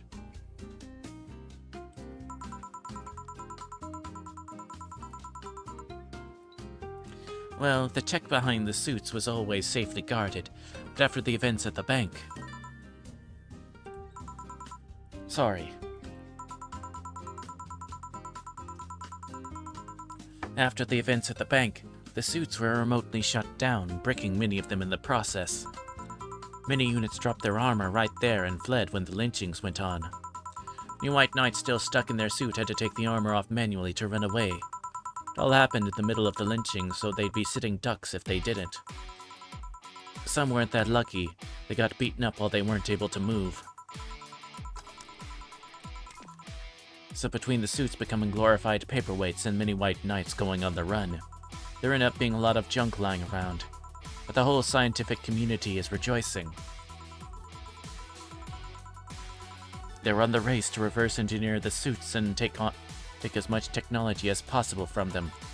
Of course, even single pieces of the armor fetch a high price these days. Did anyone see any profit from that research to justify those expenses? It's new tech, a whole new field ripe with patents just opened for many, so I'd say yes. Huh. I mean, the BTC is literally a conglomerate built upon patents and trademarks. I can see how. There was one weird case, though. Huh? There's this guy named Jack. He's the captain of a very unique Blitzkrieg Corps unit. Unique? The guy had a really small unit, 5 people including himself. The aesthetics of his unit's armor were as heavily modded to the point that they looked like a squad of henshin heroes. What? They looked really gaudy. It turned out that the guy actually broke through the software and disabled the remote switch. He has one of the few, if not the only, suits of armor with the OS intact. To say they're among the most wanted people would be an understatement. You know a lot about this. It's interesting, the amount of things you hear when dealing with drunk people of all kinds in the same place. It also helps to put on a front that makes people lower their guard. It should sound familiar to you. True. Wait. Here's a freebie, a fun fact. The failsafe was originally going to involve the armor blowing up and leaving no traces. But regulations and laws didn't allow that kind of technology near civilians. I guess even Zaibatsu Corps has its limits, huh? People love to demonize Zaibatsu Corps, because let's face it, they're far from innocent. They're not evil overlords, they're just greedy. They're just a big corporation. They just so happen to have control over what tantamounts to a city-state. Corporations will naturally resort to draconian methods. I've heard horror stories from people outside the city about trying to use product placement. If you so much as hold a bottle the wrong way or get in the way of a logo, you'll be in for lots of trouble. Let's not start with theme parks or the like. Those are dystopias of their own. Then again, most of the demonization is due to Quincy being such a clown. He has no power anyways. He's just the front that whatever council behind Zaibatsu Corps chose. He makes a fool of himself and the attention is taken away from whatever it is that Zaibatsu Corps is actually doing. Yeah. So what you were saying is that Glitch City is basically a huge theme park. I've called the White Knights glorified mall security in the past, so yeah. Huh. No, seriously, and what? Ahem. Can I get a Brandtini here, please? Sure. I'm gonna guess it's like a Power Ranger show.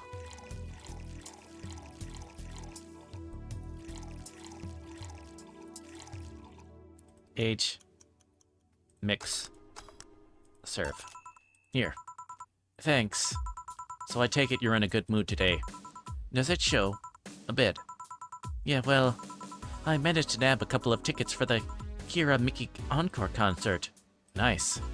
Alright, as it turns out, she was just here. Again? Sorry. Again? Can't believe I just missed her. I was surprised too. I was more surprised she remembered my name though. Like last time, she was quite the graceful client. And so the rumors about her being really nice in person were actually true. Amazing. I mean, you always want the famous people to be nice in real life. Having such backing to that claim to hear that she's so nice to everyone. It's nice to hear, you know? In fact, many think that's what made her so famous so quickly.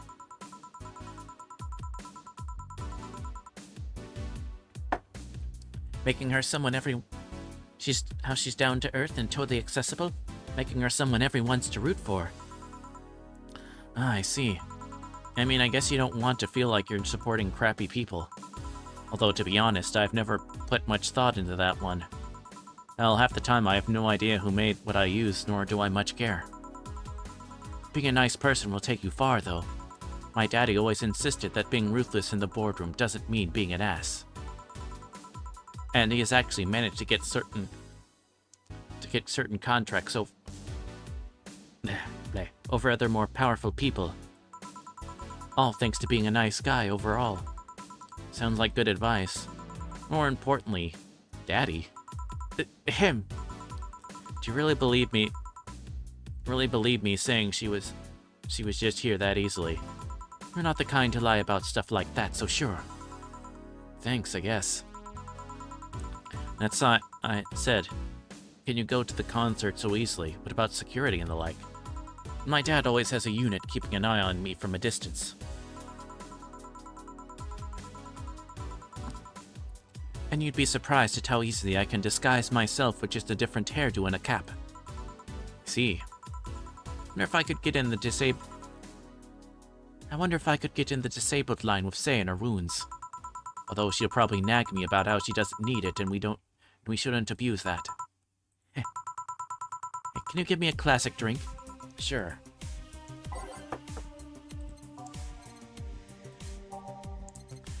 Okay. There's...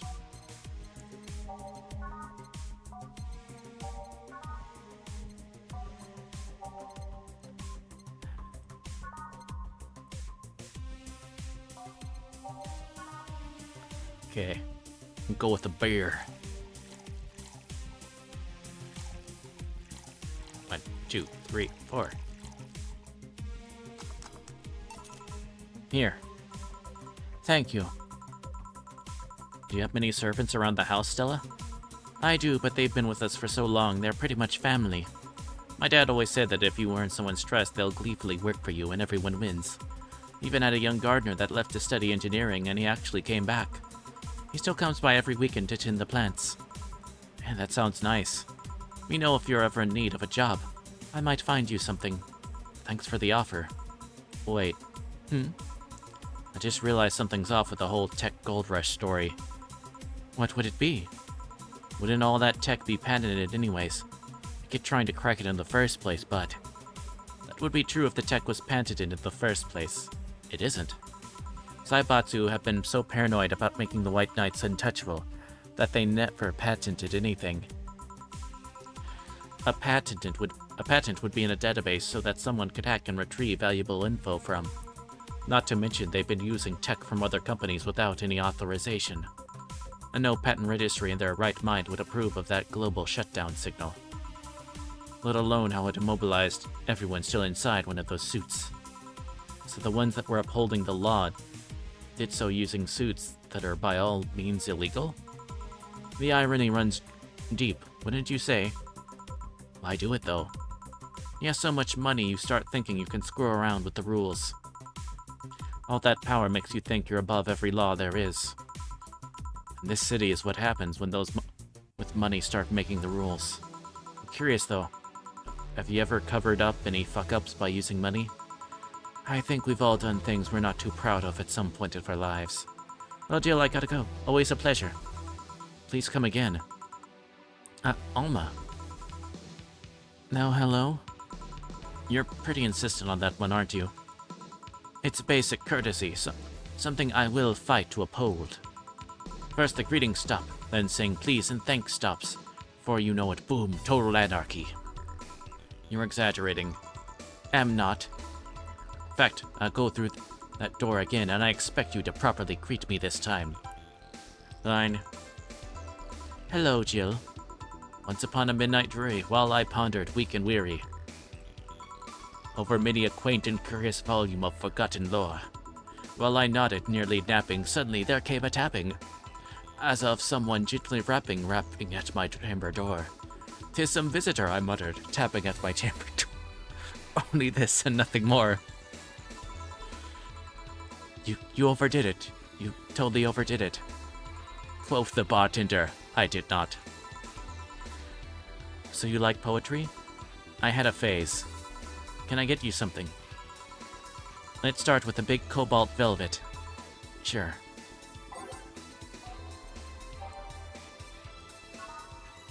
One, 2, 3, 4. 1, 2, 3, 4, 5, 6.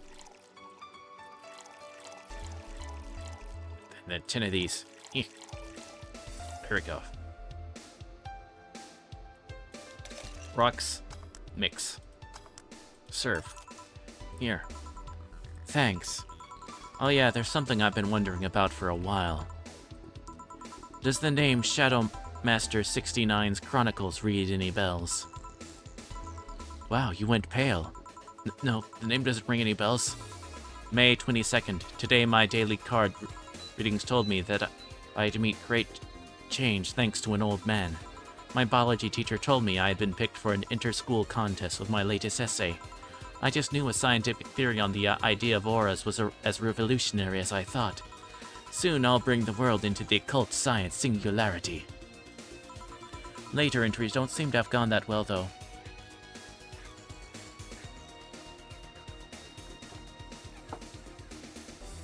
It's Jill's past life catching up to her, I'm gonna guess.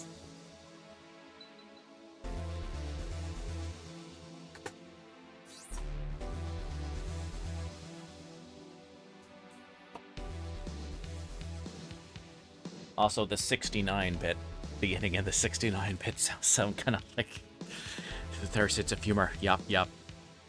Like I'm one to talk, though. Mentions of being laughed at, being lectured on why the essay was wrong. Jill, I made sure to delete that blog. No evidence should be left. I can think of at least 6 different sources off the top of my head that all have all that stuff archived. Why? Sheesh, relax, it's not that bad. What do you mean it's not that bad? Don't you realize how embarrassing it all is? We've all been young, Jill, relax. It's not like you're still like that nowadays, that would be embarrassing. You're not still like that, right? Gods, no, I gave up on the whole occult stuff. It's just that remembering all that stuff is... Ugh. I don't know, I like the way you looked. All dressed in black with a rare accessory popping out thanks to the colors. I mean, at least you had the decency to use makeup and take care of yourself. So you have a pick. Oh god, you have a fucking pick. Why do you do this to me? Why do you dig out the sins of my past? I was bored. Last Friday I had to take my mind off the whole Diana thing, so I ran a small background check on you. Simple stuff, just checking past internet activity. Please don't run background checks like that. I just used a search engine, you know. I didn't request documents or anything. What led you to the page? You do realize your main mail account everywhere is still the one you used back then, right? Like I said, relax. You're obsessed with occultism. I wanted to kiss all the boys. And I kinda almost accomplished that in middle school. It still sort of haunts me today. Never underestimate the length old classmates will go to track you down. Especially if they think you're still the girl that kissed them for fun and they're lonely to boot. We all have things we're not too proud of as adults. Now I know how criminals feel when evidence is used against them. I have to ask though, why the 16... We all know the answer to that, Alma. It was supposed to be 69. Or supposed to be 69, not 69. Like in reference to both the lovers. Aw. So she did try to do it on like something as opposed to just that joke. I feel bad that I assumed. I was convinced it meant wise choices. Jill, there's nobody that would read that as 6'9". I was 12 at the time. Even at 12, I knew what that 69 was. Just how innocent were you back then? You have no idea. Well, let's sweeten up things a bit. I'll have a sugar rush.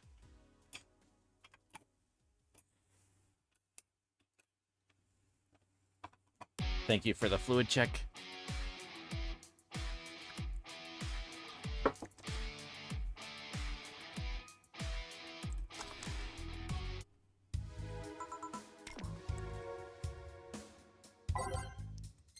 Okay, sugar rush.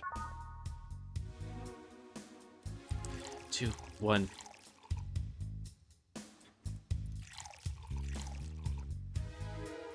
Two, one, yeah.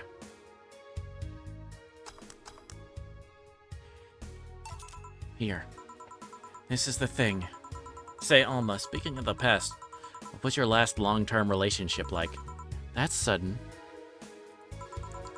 You dug through my past, I've earned the right to dig through yours. Fine, fine. Long-lasting relationships, huh? Romantic ones, I'm guessing. Yep. I've had about 4 boyfriends who I described as such, that I've introduced to my family and all. The first one was in high school. I broke up with him because he cheated on me. I remember the other girl trying to pick a fight, and me just saying, keep the fucker. The second one was during my freshman year. I broke up with him after he thought it'd be funny to punch me in the arm. Starts with a friendly hit, and before you know it. Anyways, the other guy I met shortly after I dropped out. He was interested in marriage, but he wanted to get married after only half a year or so of knowing him. And then there's Richard. Who? I spent almost 4 years with him. Got along pretty well, we had awesome chemistry, I truly loved him. As time went by, there was a rift that started separating us. He just didn't like my family. He didn't. However, he wasn't a family person.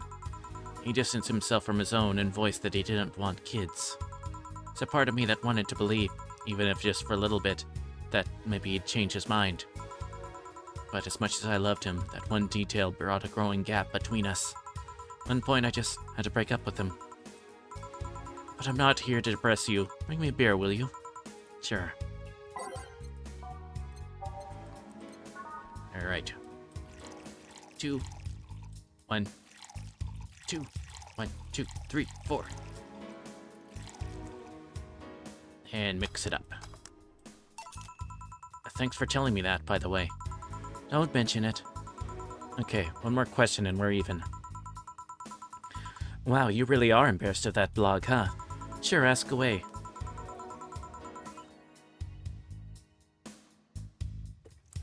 At what age did you get those implants in your boobs? Jill, I love you and I know you're saying that in jest. But I lived through so many rumors about me getting plastic surgery that I can't and won't take it as a joke. As such, in honoring our friendship, I'll just say this. They're real, and they're spectacular. Now ask the real question before I slap you. Oh my gosh.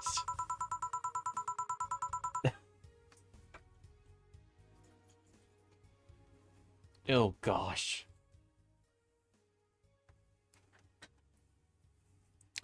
I'll grant you one and only one chance to call me by my full name as a compensation then.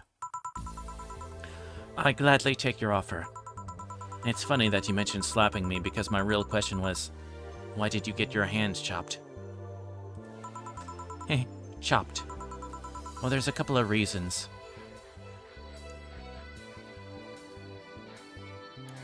Wait, does she have robot hands?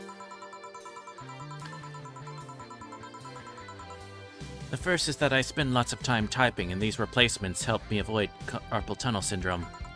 Oh. There's other utilities, like how I can interface with media devices. For example, there's a tiny computer embedded in my glasses. I move my index finger, it acts like the computer's cursor. There's a lot more, but they're small things that don't sound that impressive when I say it out loud. How did your family take the operation? They took it well enough, except for my mom. She freaked out for months. She even went to the hospital to ask for my hands. Oh, yep. She got the robot hands. Don't you miss them? Sometimes, but just during emotional moments. But as luck would have it, someone else has them. Shortly before my operation, there was an accident on the highway. One of the victims was this young lady whose right hand got completely crushed. I told them to check if we were compatible and all that. I mean, implants are not everyone's first choice if they can get a natural replacement. Bit of cosmetic treatment, and it could pass off as her original hand with no problem. As I heard, we were compatible and the family agreed to the donation. I don't know what became of her, but I hope she's fine. And you didn't tell your mom about that? I didn't want her pestering the poor girl. So, are we cool now? Are we even now? Are we? You were pretty pissed about my comment regarding your boobs. Again, I'm sorry, it sounded a lot less rude in my head. Yeah, don't worry about that. Besides, I get to call you Julian once. Now you don't.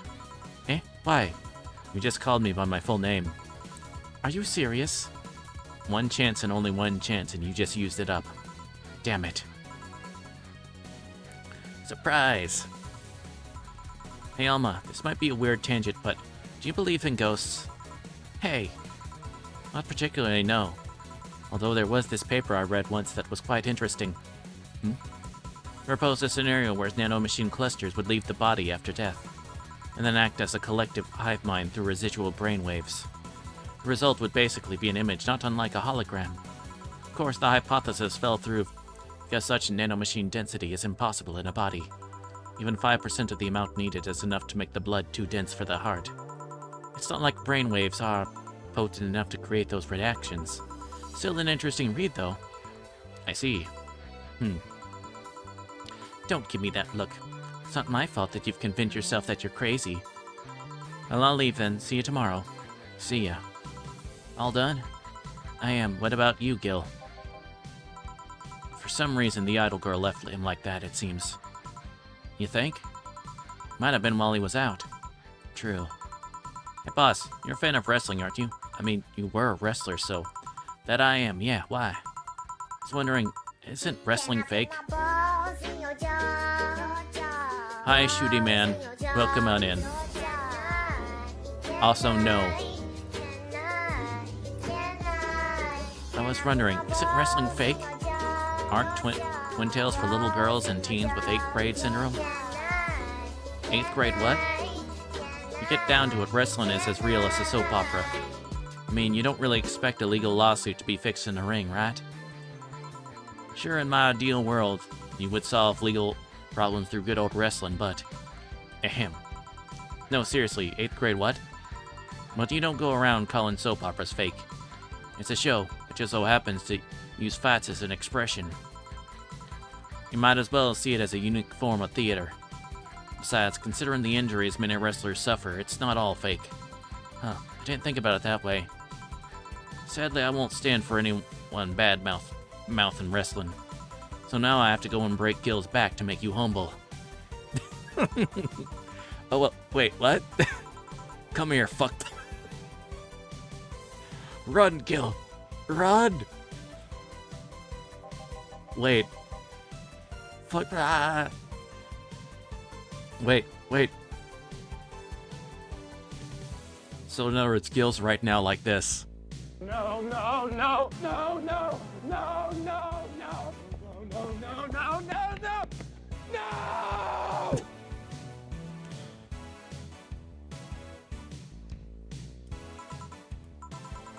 Eighth grade what?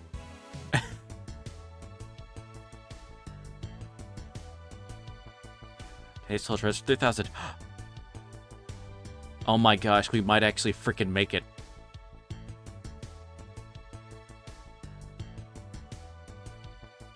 We might. Okay, we just need to make $700. As long as we got one more thing.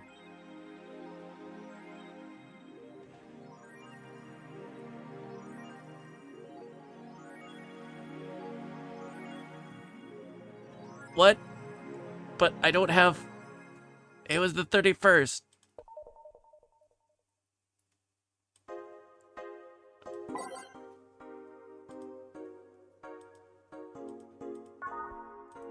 How could this happen?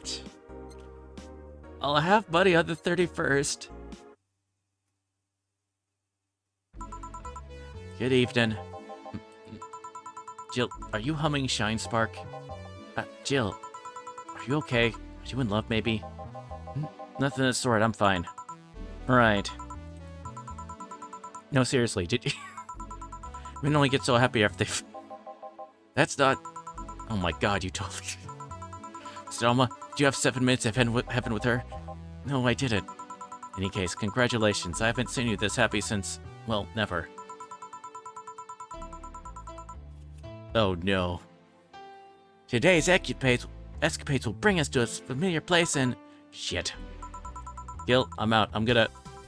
Not so fast, Flat Bartender. That's even your real name. Last time, my viewership had a weird peak while I was passed out. So I'm here to find out what made people so interested. Eh? Do I have something in my face? This guy totally...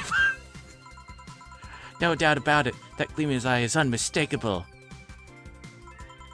Whatever. Just keep it down. Jill, you're here. Isn't that the passed out girl from 2 weeks ago? I'm not here. Oh, sorry. I'll be back in my office then. Anyway.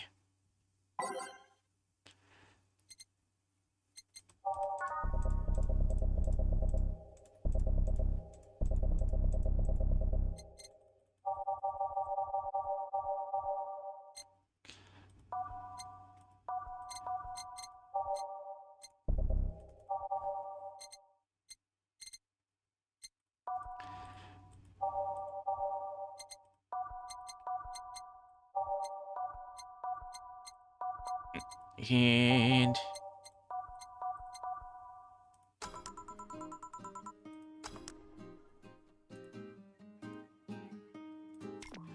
time to mix drinks and change lives. You're too happy and you're too mopey. What happened? I was right. That Laura girl was head over heels for him. I was right on the money. Say that girl. I'm not here. Sorry. Isn't she the one that passed out last time? Anyways. Betty was right and that deserves a beer. And you? I'm fine. Knowing my Landover, I'll have to wait up.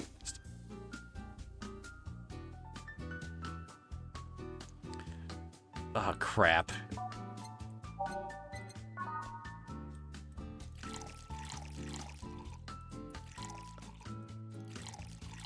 One, two, three, four. Here. Woo! So the girl was actually infatuated with him. You should have seen her screaming from the top of her lungs that she liked him, and him just standing there thinking.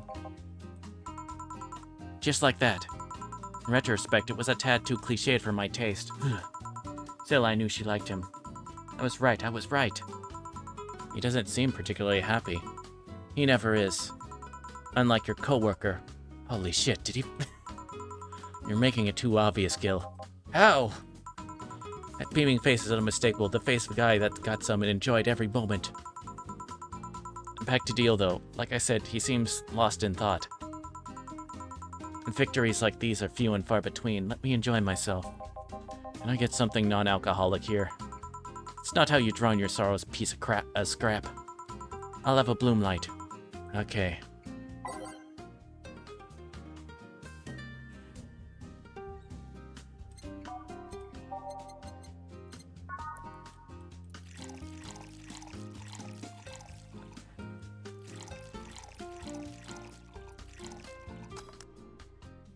Wait. Stop.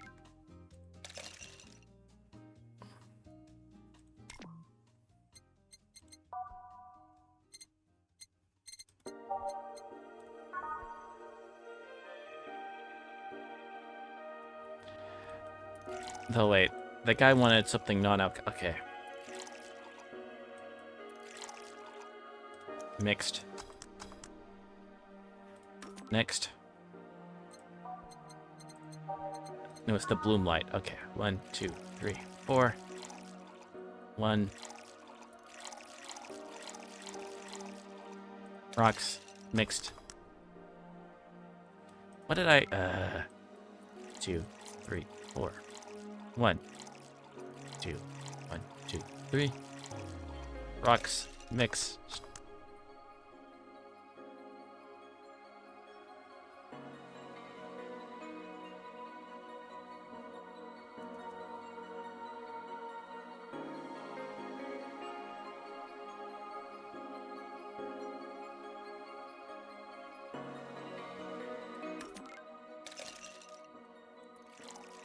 Or, oh gosh, is this because I...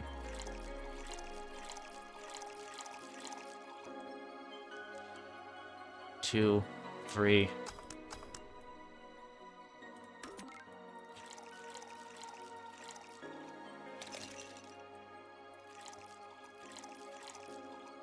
Two, 3.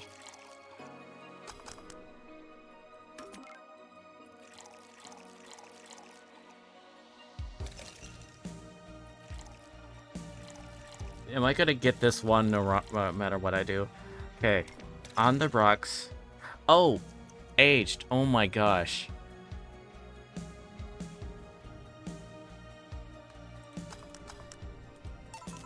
Here. Thanks. Same. Celebrate all you want, but I'm freaking out here. I know nothing about relationships. I have no idea what to do. Well, for starters, what do you think, Jill? Me? Her? Betty, I've seen a few of your relationships, remember? Aside from Veronica, there's Angela, Pamela, Sandra, Rita, Monica, Erica, Tina, Mary, and Jessica. Or should I say, didn't share the bed sheet, snores like a pig, cold feet, shampoo waster, chocolate addict. Too religious, fan of the wrong rugby team, teetotaler, and chews with the mouth open. What do you think, Jill? You must be quite the heartbreaker to have so many relationships in a short period of time. I mean, about piece of scrap situation. And thank you. I'm not the right person for this. Gil? He's still on cloud 9. Or is it fucking... What about... Sneaky. I'll be damned, she actually hides pretty well. For starters, how do you feel about her? I don't know. I don't know her that well. You could start there. Ask her out sometime, get to know her, maybe she'll change her mind. Maybe you'll change yours. In the end, you lose nothing by... What? I'm just realizing I'm giving love advice to a Lilum. So I don't know how what applies to you. These things are humans and all but organs nowadays anyway. If that's the case, it's interesting that she felt that way towards him. Why wouldn't she? This fellow's a good catch if I do say so myself. Now, like I said, humans and all but organs. Surely encountered Lilum that you sometimes forget are not humans. Well, we live in weird times, but hey, that only makes them more interesting. It's odd going to other cities and not seeing the same integration of Lilum, though. Well, Glitch City is pretty much the cradle of social experiments involving Lilum integration, so... Anyway, just try to get her know her. You'll find out how you feel afterwards. Yeah, I think I'll try that. It's quite the uninspired advice if you ask me. Anything else? Let's commemorate the occasion with a piano man and a piano woman.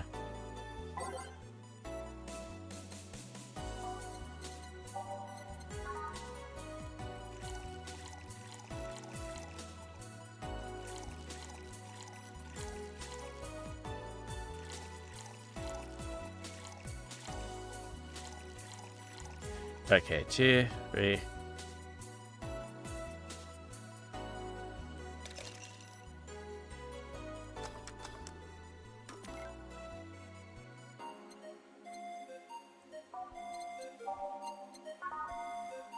Two, 3, 4, 5. Wait, 2, 3, 4, 5.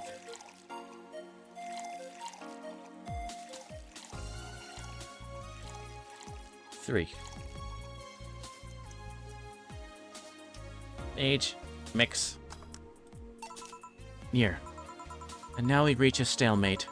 Normally take the piano man, but I feel there's a symbolic value in taking the woman. Why her like that then? Sniff. I hate Laura. You what? She's gonna take you away from me. You're my piece of scrap, not hers. You're mine. Betty, you don't own me. Besides, I can't, for the life of me, leave you alone. I feel like the moment I let you out of my sight, you'll just crash. Hehe. That's not a laughing matter. You need someone making sure you aren't kicking people. That's not normal, you know. Besides, it's not like I have something with her yet. You're right. So you won't leave me? I'd worry myself sick if I let you to your own devices, honestly. We should leave now. Oh yeah. We're holding a small New Year's party tomorrow. I don't know if you want to come. We'll come. Are you sure? We will. Fine. We'll be here, Jill. Anyway, see you then. Bye-bye. Bye, Bill. Please, come again. Party, I'd love to go. But I told everyone that tomorrow I'd end the year with a party myself, so... Sorry. I totally forgot she was already here. Man, that was such bliss. Still, I could see how traffic spiked. Things could get fun here. And just like the last time, I need to show my viewers something fun. Give me something nasty.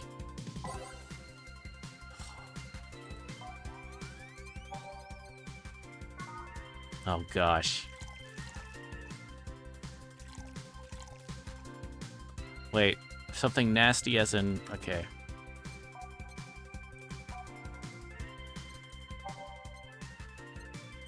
Okay.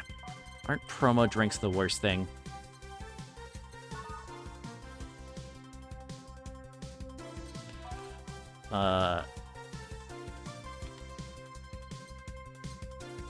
Welcome on in, Alfie. Thank you for the fluid check.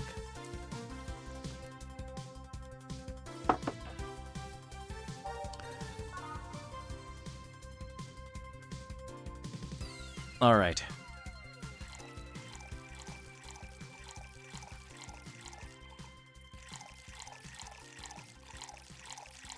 One, two, three, four. Rocks. Mix. Here. This is the... cough. Hold on. It was nasty, all right. And now it's time for me to be a nice person and give you something nice. Eh? It's the second time I'm here, so it's only natural you get your own copy of my theme song. No, thank you. Don't be shy, let me give you one. I mean it, no thank you. Well, too late, it's got already in your player. That can't... How in the ever-living fuck did you do that? Magic. That's bullshit. Video editing magic. Did you just hack into the music player? Let's move on, shall we? Yeah, whatever. Wait, weren't there dogs? Last time you talked about this place like it was this zany heaven of sorts, but I see the same shit. Seriously, no decorations or anything of the like. Good question. Where are the dogs? Either I haven't paid enough attention to their arrival, or they haven't come. Idols, newspaper managers, talking dogs, and yet this is the same old bar like last time. I might sue you for fake advertising, you know? Now that I think about it, maybe a boss just donated money to the Sierra thing, and then tricked the dog into coming here as a part-timer for kicks. Oh well, anything interesting lately? I mean, it's not like I miss them, but they should at least show their faces. Hello? Sorry, what did you say? I was asking if there were any news stories. This is not a newspaper, you know. Nor is it a crazy stories-on-demand streaming service. That's a big fat lie and you know it. Shut up. But I said nothing. Hehehe. I meant... So shut that idea up. Yeah, that. I won't. Last time I came here, the viewership peaked for some reason, and I want to find out why. Maybe Pretty Boy over there can tell us the story of who he... He's so distracted he won't even make a retort. Amazing. I guess there's something worth saying, but... Then I want to hear it.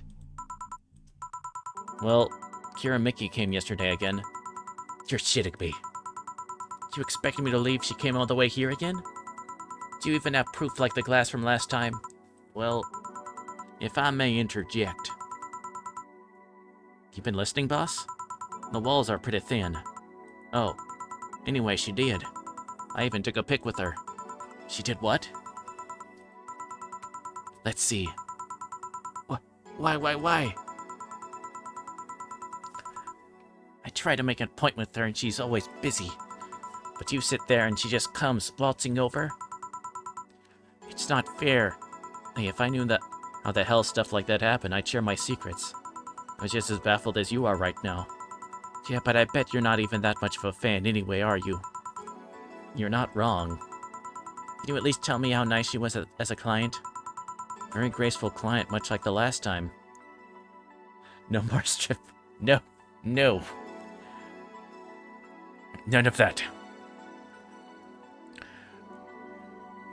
Very graceful client, much like the last time. A really nice girl.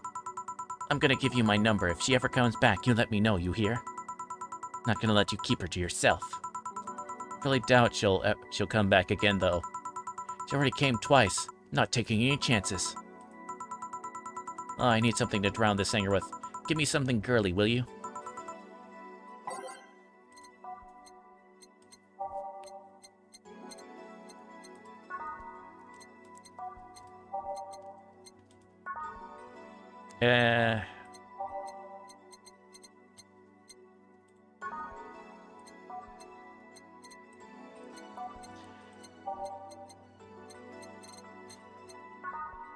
Okay, we'll do this. 3, 4, 5, 6. 1, 2.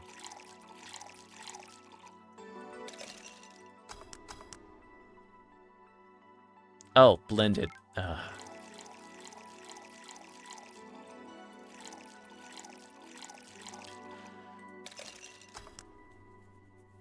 Blended, not mixed.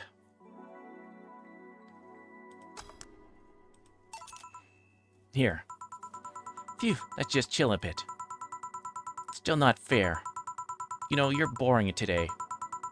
You're not chatting that much, or nor are you doing anything funny. Maybe the whole peak viewership thing is just you. Eh? Maybe this bar and me both had nothing to do with the spike. Maybe you were just that good. Are you hitting on me? I'm not. In fact, I'm kind of trying to get you to leave pronto. Don't be so hard on the girl. She's fun. Another nuisance shows up. Blah, Joe hates me. It's not hate, it's just... Wait, I'm not having this conversation again. Hello, VA-11. Good night. Oh, he's just coming by to say hi and then bye. So I appreciate that.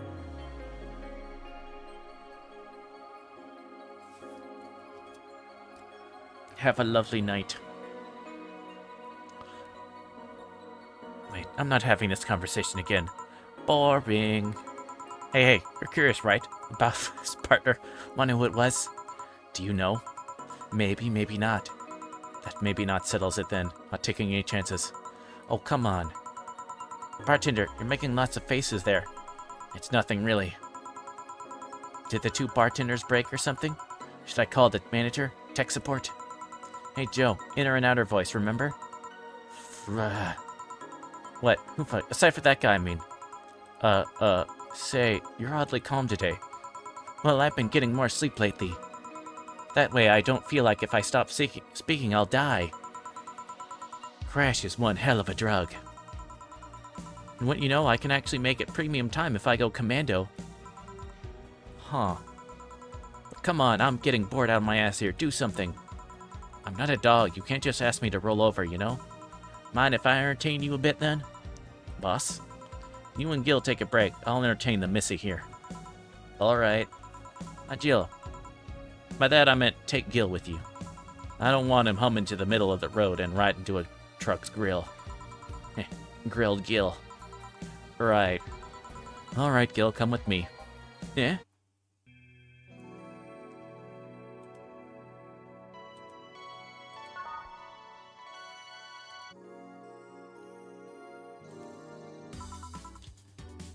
Want one? No thanks, I don't smoke. Alright, I got a text from Alma. Boss, Alma and Gil... Well, that's a bummer. She's sending congratulations your way, though. Tell her I said thanks, I guess. So, who was the lucky girl? So it was a guy. I never thought you swung that way. It wasn't a guy. So it was a girl, and you did... I don't feel comfortable talking about that, you know? You don't make things easy for me, though. How so? I mean, you're pretty hard to get close to, you know? You never talk about yourself. You're talkative so long as it doesn't involve you directly. Teasing you is literally the only way I know to get through to you. Make me sound like some weird loner. You are a weird loner. Please tell me if you enjoyed the night you spent with whoever it was. I did. Good for you. Why are you humming Sunshine Stone so much, though?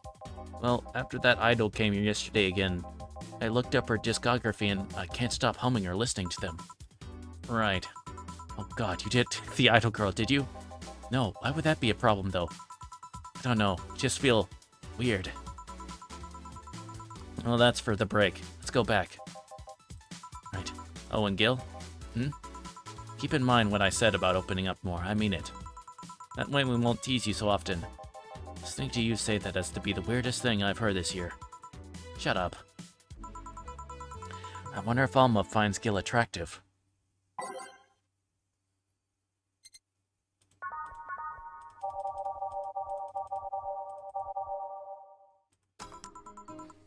And that's that. Back. What were you two doing back there? Boinking. Oh, so just chatting then. Holy crap, did you two really boink? John has the face of a man who boinked recently. See, Gil, you're making it too obvious. How? What will you have today? I'll have a gut punch. Coming right up, eh? What? Nothing.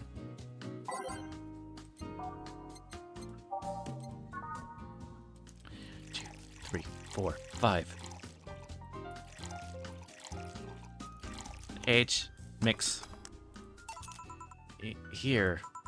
Stop looking at me like that. Sorry. Are you okay? It's weird for you to order something like that. Yeah, I'm just trying out stuff. Did you know Lilim tongues are designed to identify food using the chemical components? Our tongues were designed within the human ones in mind. For example, the first flavors that we detect are sour and bitter, just like you guys. I checked my personal specs and apparently my sensitivity is set to 1.2235. That makes me hate those flavors because I feel them harder.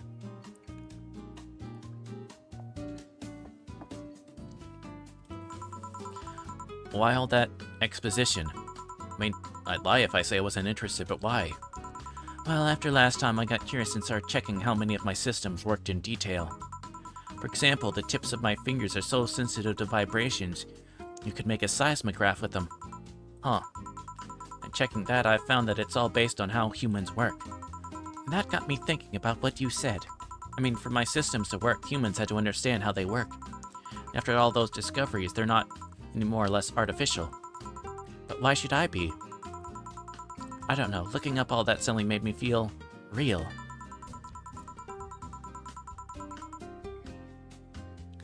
It was the opposite of what I felt like last time.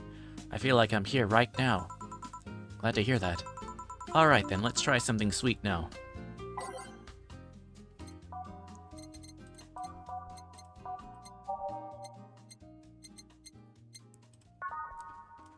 Two, 3, 4, 5. 4, 5. 2, 3. 2, 3.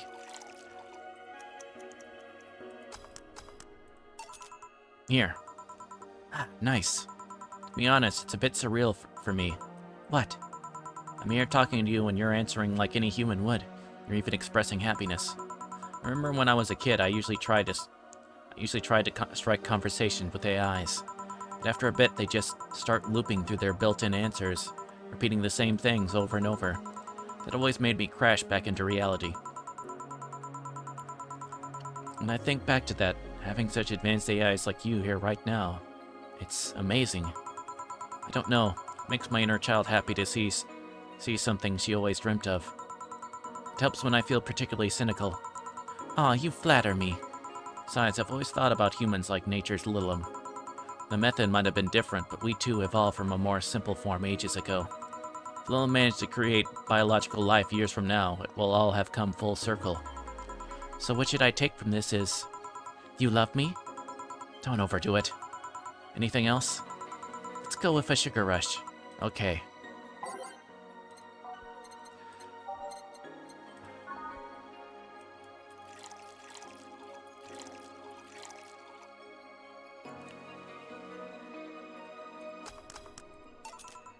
Here.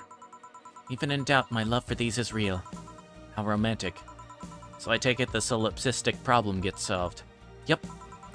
All the reality crisis started the other day. My guardian. Call her Mom. Nobody's judging you. Mom decided to meet with the mother of her daughter's girlfriend. It was a very emotional meeting. They both said they felt like they closed a long chapter. I was moved, but that's when it set in. Why was I moved? I never met any of them. So where do these feelings come from? Do I feel things? Do I really feel them? What tells me someone else isn't pressing a button to make me feel that? It tells me I'm in my body. What is real? Boom. Don't worry about the way, I'm fine. My god, it's unnatural to see you down like that. Man, that Gogo was a blast.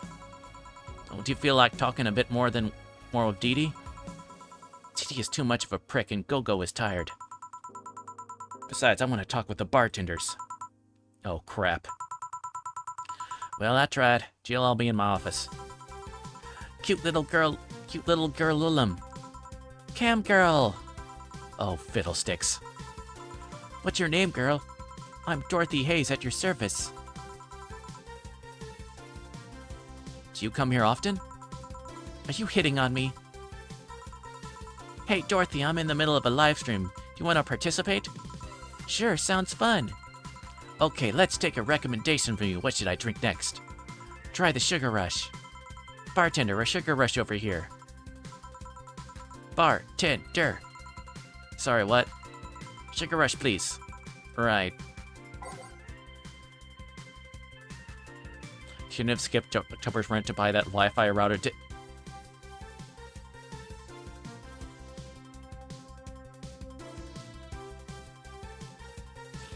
What? Sugar Rush is what they wanted, I believe. Okay, Sugar Rush.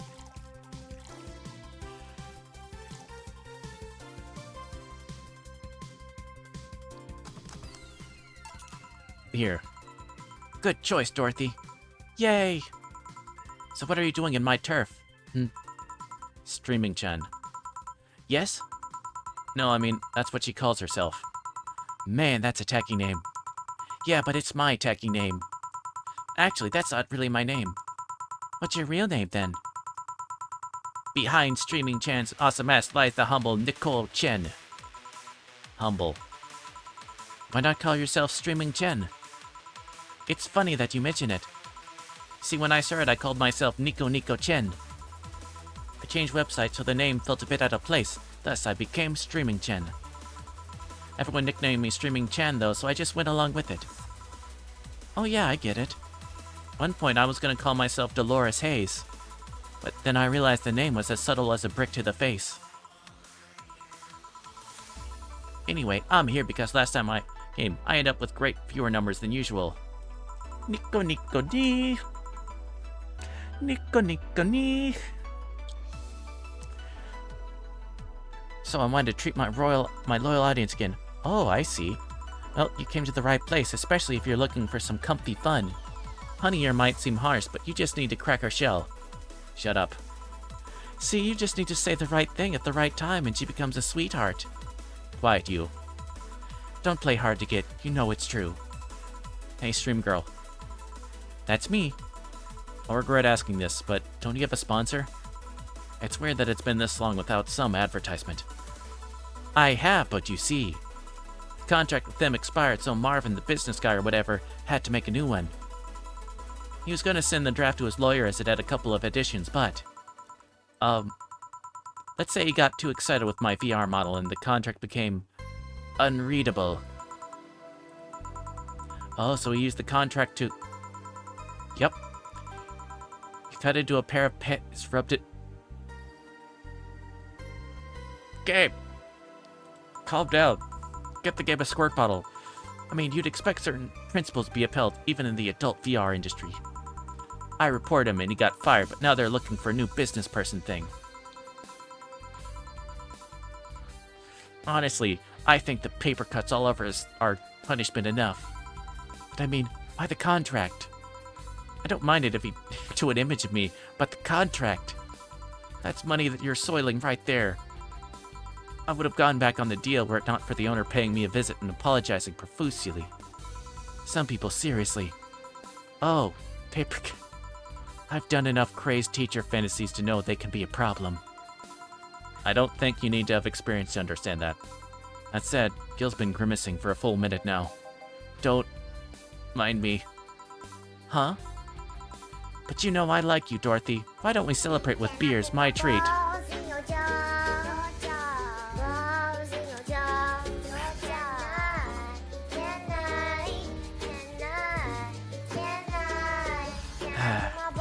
Two big beers, honey.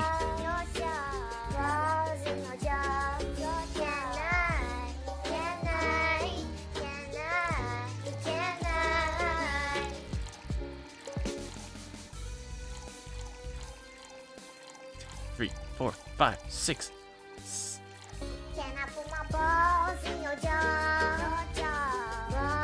Oh gosh, is this gonna be the... Oh no, it started.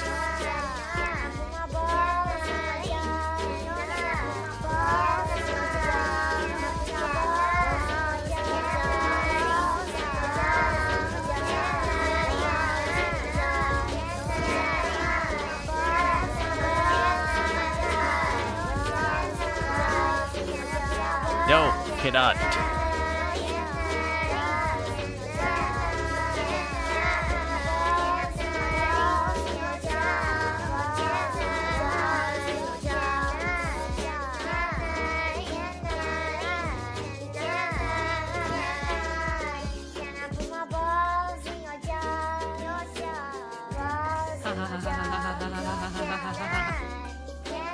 Now I might sneeze.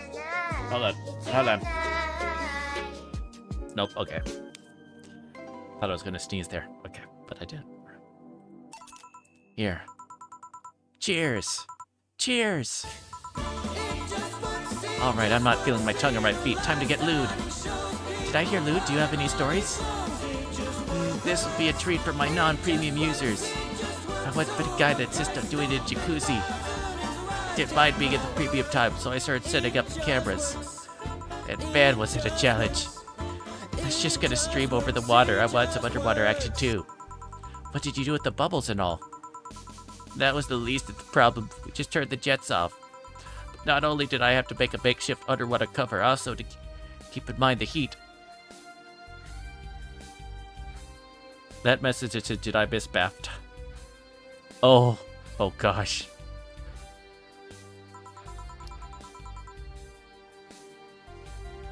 Heat isn't good with cameras. Did you try chilling the cam a bit and putting in a bag with some filling? We made something more convoluted. We took a small cooler, opened a hole for the lens, and sealed it with plastic. Made sure things looked good through the camera and started recording. Threw in some cooling packs and sealed the crap out of the cooler. Did it need any weight? Yup, luckily the guy was into bodybuilding, so we used some old dumbbells. It was also ripped as crap. That's another story. Too much clothes. Solid success, but also the last time I had to cut a jacuzzi. Blood rushing, hot water. Feel like I was dying midway through it. God, he decided to resume the action out of water midway through it, or I would have surely died. At least the guy didn't burn himself. What do you mean? Last time I had a jacuzzi, it got so hot the guy almost burned his... Considered investing in a cooling system, but it's so situational expensive that I'll pass.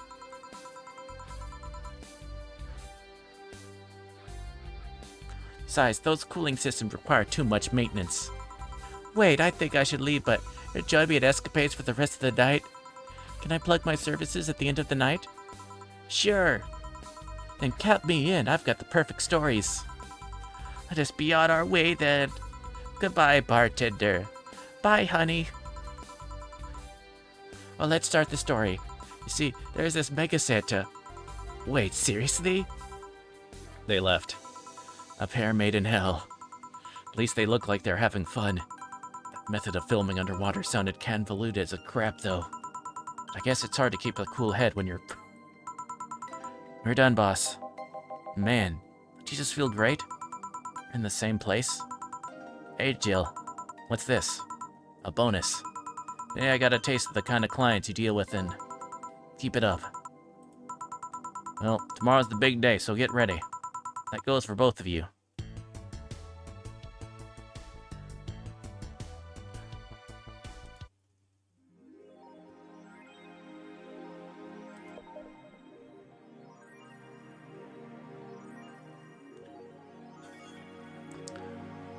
So wait. I know we didn't have enough money, like... Say, but now do we have it? I don't... Okay. I guess we'll be finding out.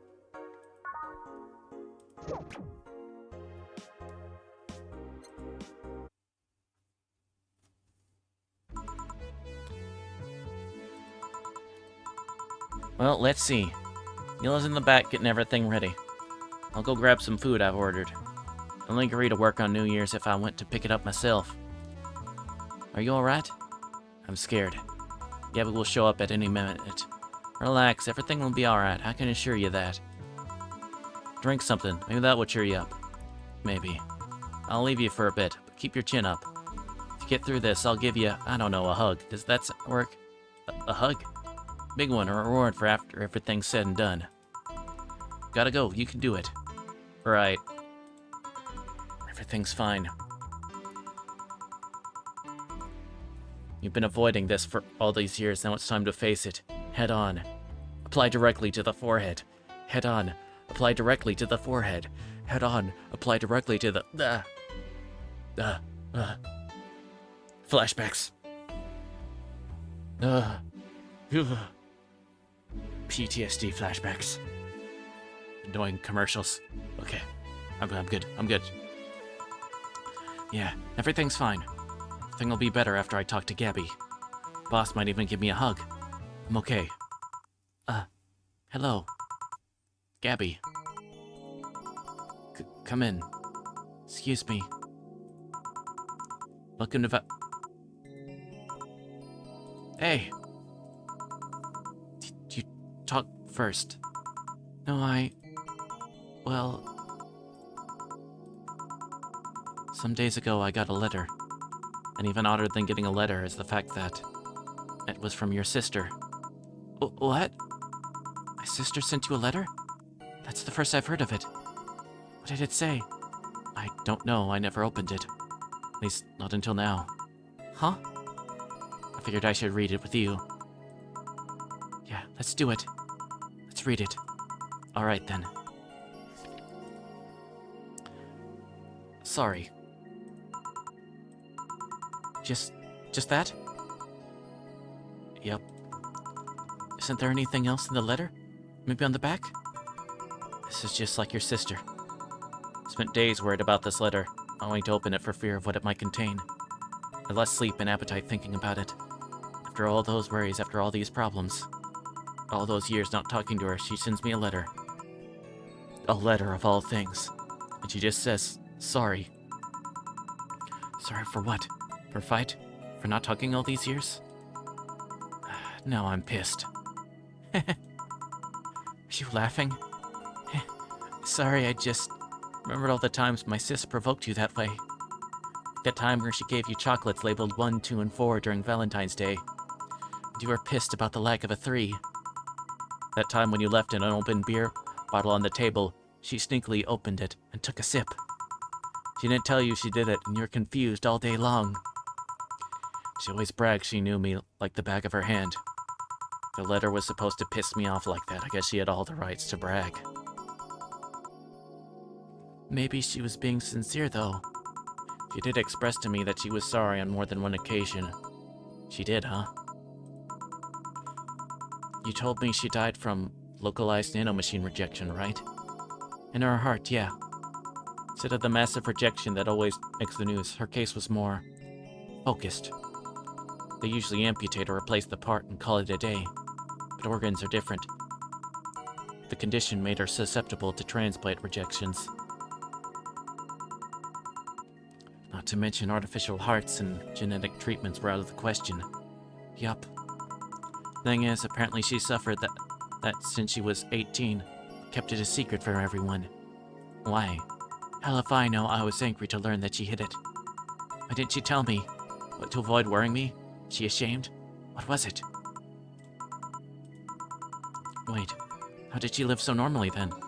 She had to use a serum, shots near her heart every 3 days. Apparently the serum burns like hell. The shots even left a nasty mark where she had to apply them. So the thing near her left breast wasn't a birthmark? The rejection was what ended up killing her. The nanomachine rejection was what ended up killing her, but they couldn't find what made her so vulnerable. Doctor said she might have missed a shot, but the shots made her her other defenses grow weaker. The condition could have gone nuts out of nowhere, or maybe it was blood pressure. It was a regular heart attack and the rejection acted afterwards. They didn't know. She kept it a secret from everyone, so nobody knows. If she had told me about it, I could have helped her. She'd still be alive. Maybe she would have faced it alone instead of just dying in her sleep. Thinking about what ifs won't bring her back. I spent so much time hammering myself with what ifs after you told me she died. What if I waited to cool down a bit back then? What if I just swallowed my fears at that very moment? What if I'd apologized earlier? What if I had a chance to get the research institute back then? The amount just increased 3-fold after I lashed out at you the other day. But today I realized something. Having such regrets with the dead is a hollow effort. You're alive, you're here. I can make amends with you, but I can't make amends with the dead.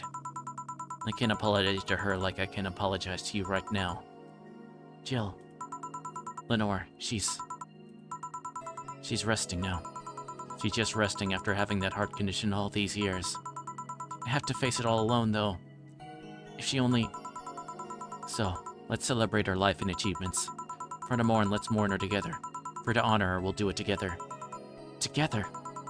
Lenore was a fun-loving person. The best we can do right now is to try to lighten up, even if it's only for a moment. I need to ask, though. Did she really start to complain about chest pain shortly after I left? No. She didn't get visibly worse after you left or anything. Everything was actually too sudden. She did complain about chest pains from time to time, but that actually goes way back before you left. Back then, we thought it was just acid reflux or something. I even blamed her death on you. Just too angry back then. Part of me just wanted to put the blame on someone or something. You didn't deserve that. Sorry. Hey, I'm sorry too, you know. We both have things to apologize for. Don't think too much about it. I should have been mature and not shouted at you either, so... Let's just call all that water in the bridge, shall we? Are you sure? Of course I'm... So how did you find me exactly? Well, have you heard of a message board called Danger U? I have, yeah. Truth is that I visit it from time to time. The other day I read a thread that discussed the bar. The description of the bartender sounded just like you. Are you mad? Are you mad? No, not mad, more like dumbfounded. Hey, Jill, can you tell me what the problem was back then? What sparked the fight? Weren't you happy with my sister? Well, back then I didn't know what to do with myself after I graduated college. I went in and pretty much hated my last couple of years there. It's not far-fetched to think that I only tolerated being there because your sister was with me. Had she stopped supporting my studies, I would have quit right there and there. Then after graduating, I got a very good job offer that she accepted on my behalf in no time. She kept saying it was the best for me in my future, but I was livid. Why did she have to do that? I hated it. I didn't even know if I wanted to go there, but she still insisted so much. Like she was forcing that burden on me. And then, mine became our future, and she started talking about marriage. You were going to get married? I don't think we ever took it seriously. It was just something she kept mentioning. Not like we didn't think about that down the line, but she mostly teased me with it. But the thought suddenly scared the shit out of me. I loved her, but I didn't think I was ready for such a commitment, especially considering what she did. I didn't know what I wanted to do, but I wasn't going to let her decide such a big thing for me. I mean, she could be really pushy from time to time. Like I said, I pretty much passed college thanks to being with her. And that was partly because she was so pushy. Even if she had the best intentions, she could be abrasive from time to time. It rained down on me at that moment. She took it upon herself to make that choice for me. What would have stopped her once we got married? But if she suddenly decided to craft my life to her needs after marriage, I knew her. She would do it thinking it was the best for me. But what about my freedom? My say on the matter? So that's where you stopped loving Lenore? No.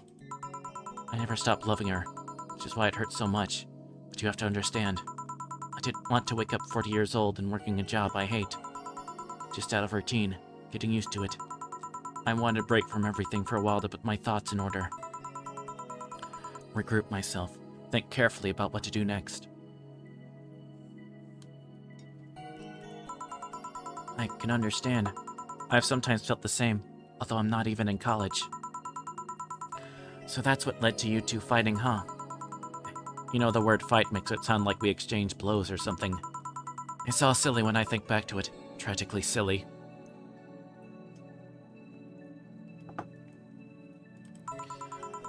Maybe I was the one who started the fight, getting all defensive about not wanting to take that offer. Perhaps if I didn't overact our arguments about wasting this huge opportunity, maybe she wouldn't have lashed out at me this bad. It could have been avoided if I had just kept a cool head and talked about that with her. My sister said something like that. I told you she mentioned on more than one occasion how sorry she was about the whole thing, right? Should have listened to her at the end. Instead, I kept pushing her.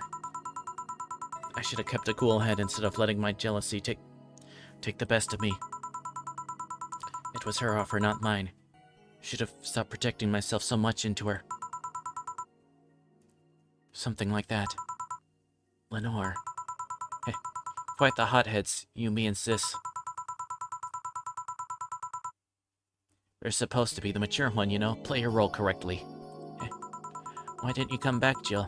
Did you end up hating us that much? Did the break include us too? No, it's just that... Remember when your sister was giving a class and you broke a window? How you didn't want to see her for fear of being scolded? My sister wouldn't have scolded you. But I was afraid. Afraid. I couldn't bring myself to face your sister. But I faced her back then and I was like 7 at the time. Why couldn't you do it? It's not quite the same. In perspective, no matter what reason I came up with, it will never make sense. Everything's very stupid when I look back, you know? Not that it makes things easier. I will never get to speak to her ever again, and it feels bad because it's stupid. I swear you and my sis were meant for one another. We both moved on after all that. Neither had the courage to go back and say you're sorry. Like I said, berating myself over those past mistakes won't bring her back. I miss her so much, though. Together all the time, always talking about dumb stuff. I wouldn't call my parents useless, but she was the only one I could always talk to. Feel her absence every day. Everything is just so quiet now. She was an amazing person. She was an amazing person. Eh? Morning is fine and all, but we should be celebrating her life. If she was here, she would tell us that there's no fun in sulking for so long. She told you that all the time. Same way she told you to stop rubbing things in people's faces. Both figuratively and literally. Hey, I was 8 back then. So let's have a toast in her honor, shall we? A toast? Yeah, let me get you a drink. A drink? Don't worry, trust me.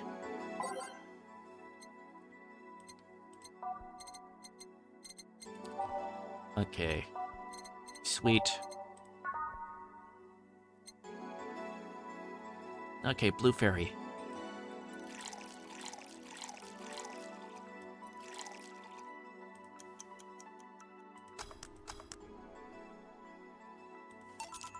Grab this for a sec. Okay. Ahem. Nor, I know you're watching from the beyond right now, as I give a drink to your little sister. It's obvious to me that we both meant to make amends at some point. We never got around to it. I can't apologize to you anymore, but I can at the very least make you rest easier. So now that I'll look out for Gabby in your absence. I'll make sure Gabby grows into a fine woman just like you were. I'll always be there for her. I'll be sure the little brat doesn't face the same problem you and I had. Hey! Want to add anything? I'll always miss her. Don't say it to me, say it to her. That's a bit... Come on, just this once. I'll always miss you, sis. Sis.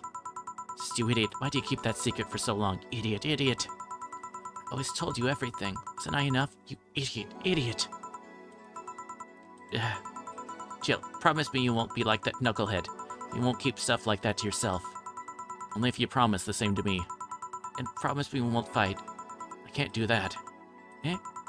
You and I are both too thick-headed. Sooner or later we'll clash on some opinion. What I can promise is that won't run away like last time. Both cool off and talk it over like the adults we are. I'm not an adult. Let's face it, you've been more mature than I have. Hey, did you mean what you said? You look after me? I'll always be here for you, Gabby. I mean, I'm not Lenore, but I wouldn't dare leave my little sister alone. Jill. Hey, wasn't this a toast? Right. For Lenore, faithful sister and girlfriend. Cheers. Cheers. So, about this drink. Can I drink it? Do you like it? Take a sip. It's not bad. Why not drink it then? You're with an adult.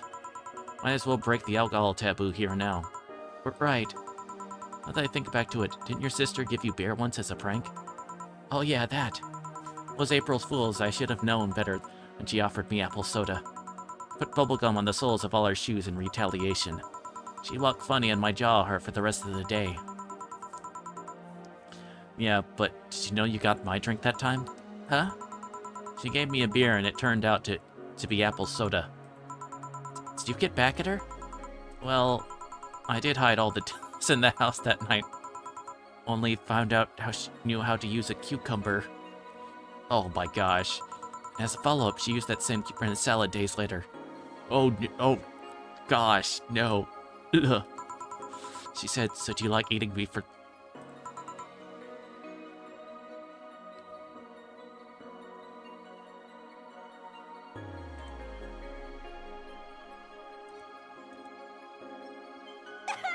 Make it stop! Oh, make it stop! Thank you. I'll tell you when you're older. Never at all. Hey, Gabby, do your parents know you're here? They think I'm at Claire's, actually. Who? Oh, she's my best friend at school. I'm Chris Hansen with Dateline NBC. Yeah, that would work too. Miss Claire knows you're using her as an excuse, right? Of course. How would she cover me otherwise? True. Will you go to our house afterwards? To be honest, I didn't think that far. Maybe I will. I do live in another district, but Claire doesn't live close by, so... Well, it can't be helped. I live nearby and the streets aren't exactly safe at night. Why not stay with me tonight? Are you sure? I don't live in a mansion, but I'd say it's comfy enough, at least to spend the night. Sure, I'd love to stay with you. Great. Hey, does your dad still have that bakery? His bread was really good. Yep, he opened his second branch last year. So he's looking to expand? I think he got into a partnership with a friend in the Motor District. Guy saw an opportunity after realizing the Motor District has almost no bakeries. I still remember when your sister introduced me to him. Started shouting, I knew it. I knew you were lesbian. Mark 1 for daddy. I think he had this bet with an acquaintance of ever since my sis was 12 years old or so. Dad said sis was into girls. The acquaintance didn't believe him. He bet a beer on whether he was right or not. That beer bottle is still in the fridge. It's even labeled Sweet Victory. Heh. Your mom and Lenore never made up, did they? I guess that one wasn't as simple as said one too many things argument. It's always obsessed with high society and her circle of friends. A lesbian daughter was a no-no. Still on my sister's side for that one, though. Mom didn't reject her because she herself was homophobic. She did it because her friends were. To Mom, the opinion of her circle of friends was worth more than her own daughter. How did she react to her death? Dunno.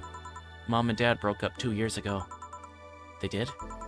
They never got married, so there was no proper divorce. I haven't seen her since August, I think. Did you two fight too? No, she just hasn't showed up. You must have felt alone, huh? I've been there a bit, but I'm not alone anymore, thanks to you. Huh? I thought there was gonna be a party here. Alma, over here. Party? Small New Year's celebration. Wanna stay for it? I don't want a kid to burden. Don't worry, you won't. You only get cola for the night, though, no alcohol. It'll give us time to catch up even more. I can introduce you to some friends. Are you in? If you don't mind me. Great. Hey, Alma, come here. There's someone I want to introduce to you.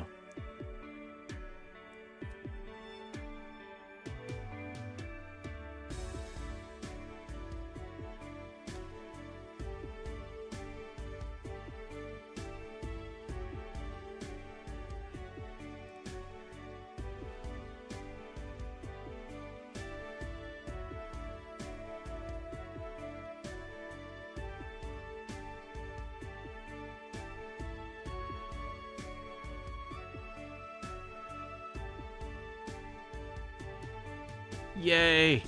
We beat the game. Although I think I still got probably like the list as the bad end.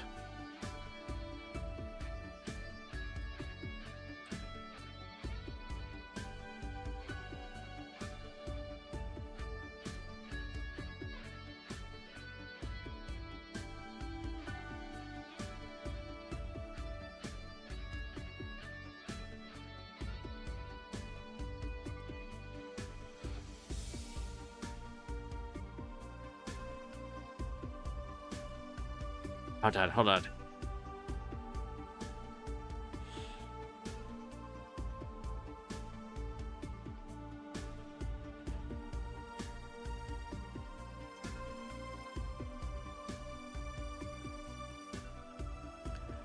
Okay, I don't know yet.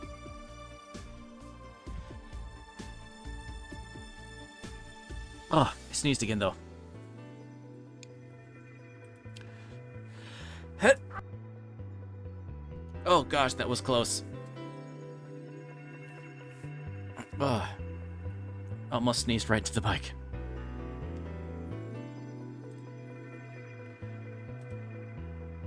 Alright. I think we're gonna find out what ending we got.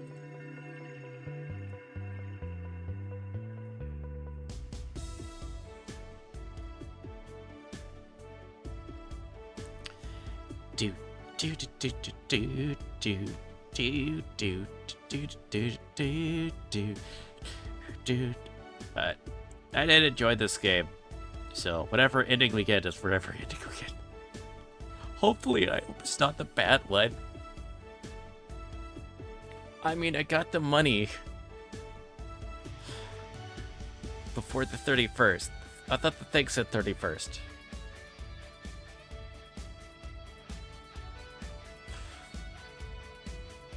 It's like, come on, at least in games I could be financially responsible. Did you have fun?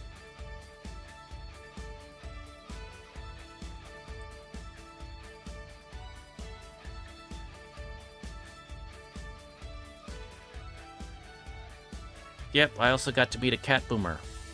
Why did your boss hug you, though? Oh, okay, it's her dialogue. Okay. Okay, I guess that's Gabby, and then... Okay, this is Jill. She's that kind of person. Now let's sleep. You're dozing off back there.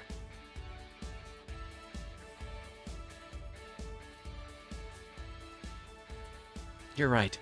Good night, Jill.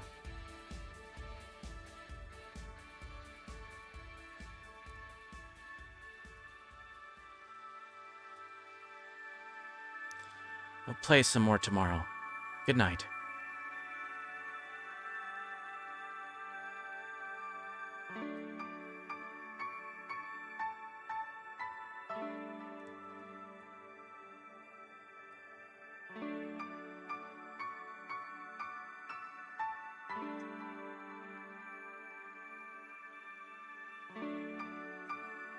Do do do do do. Do do do do do do do do.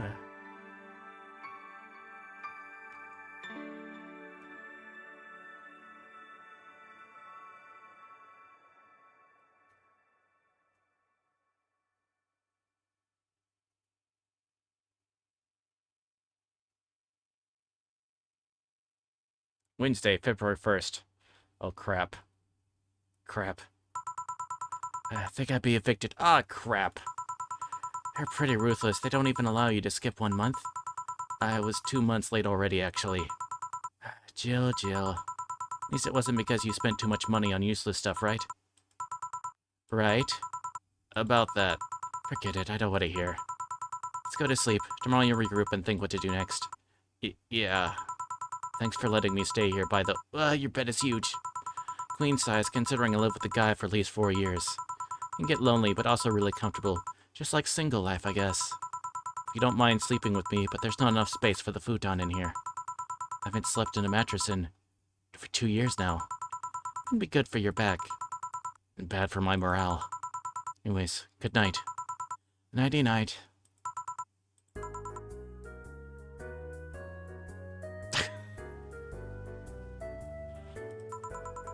It's hot in here. Having her hug me certainly doesn't help. I don't want to wake her up either. She looks so comfortable right now.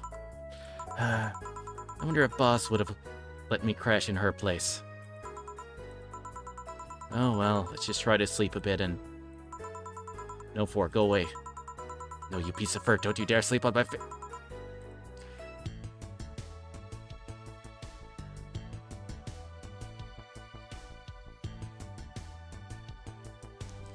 Here you can save heart data. Heart data within the title screen will start over from day 1 while keeping your items and money.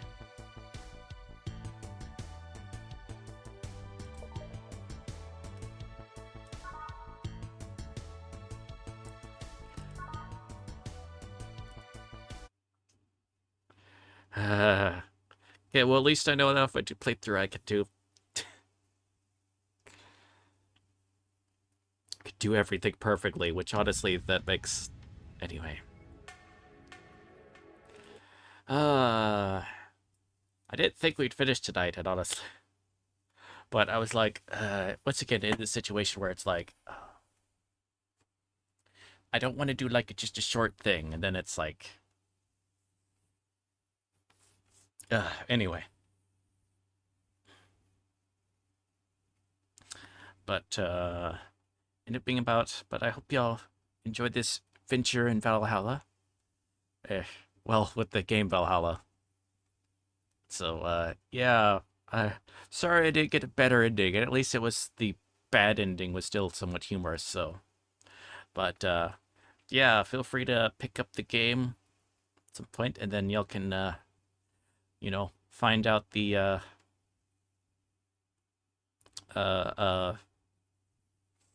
get a different, because there are different endings. There's the quote what's regarded as the good ending, but also there's apparently because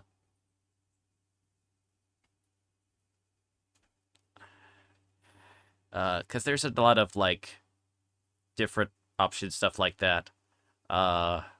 There's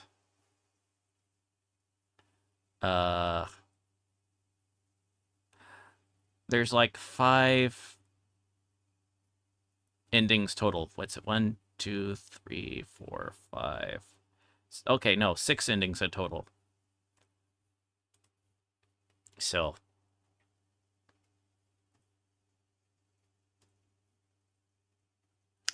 anyway. Oh, and thank you for that fluid check. But yeah, thank you all very much and for continuing with Miss Thing. So, hope you enjoyed it.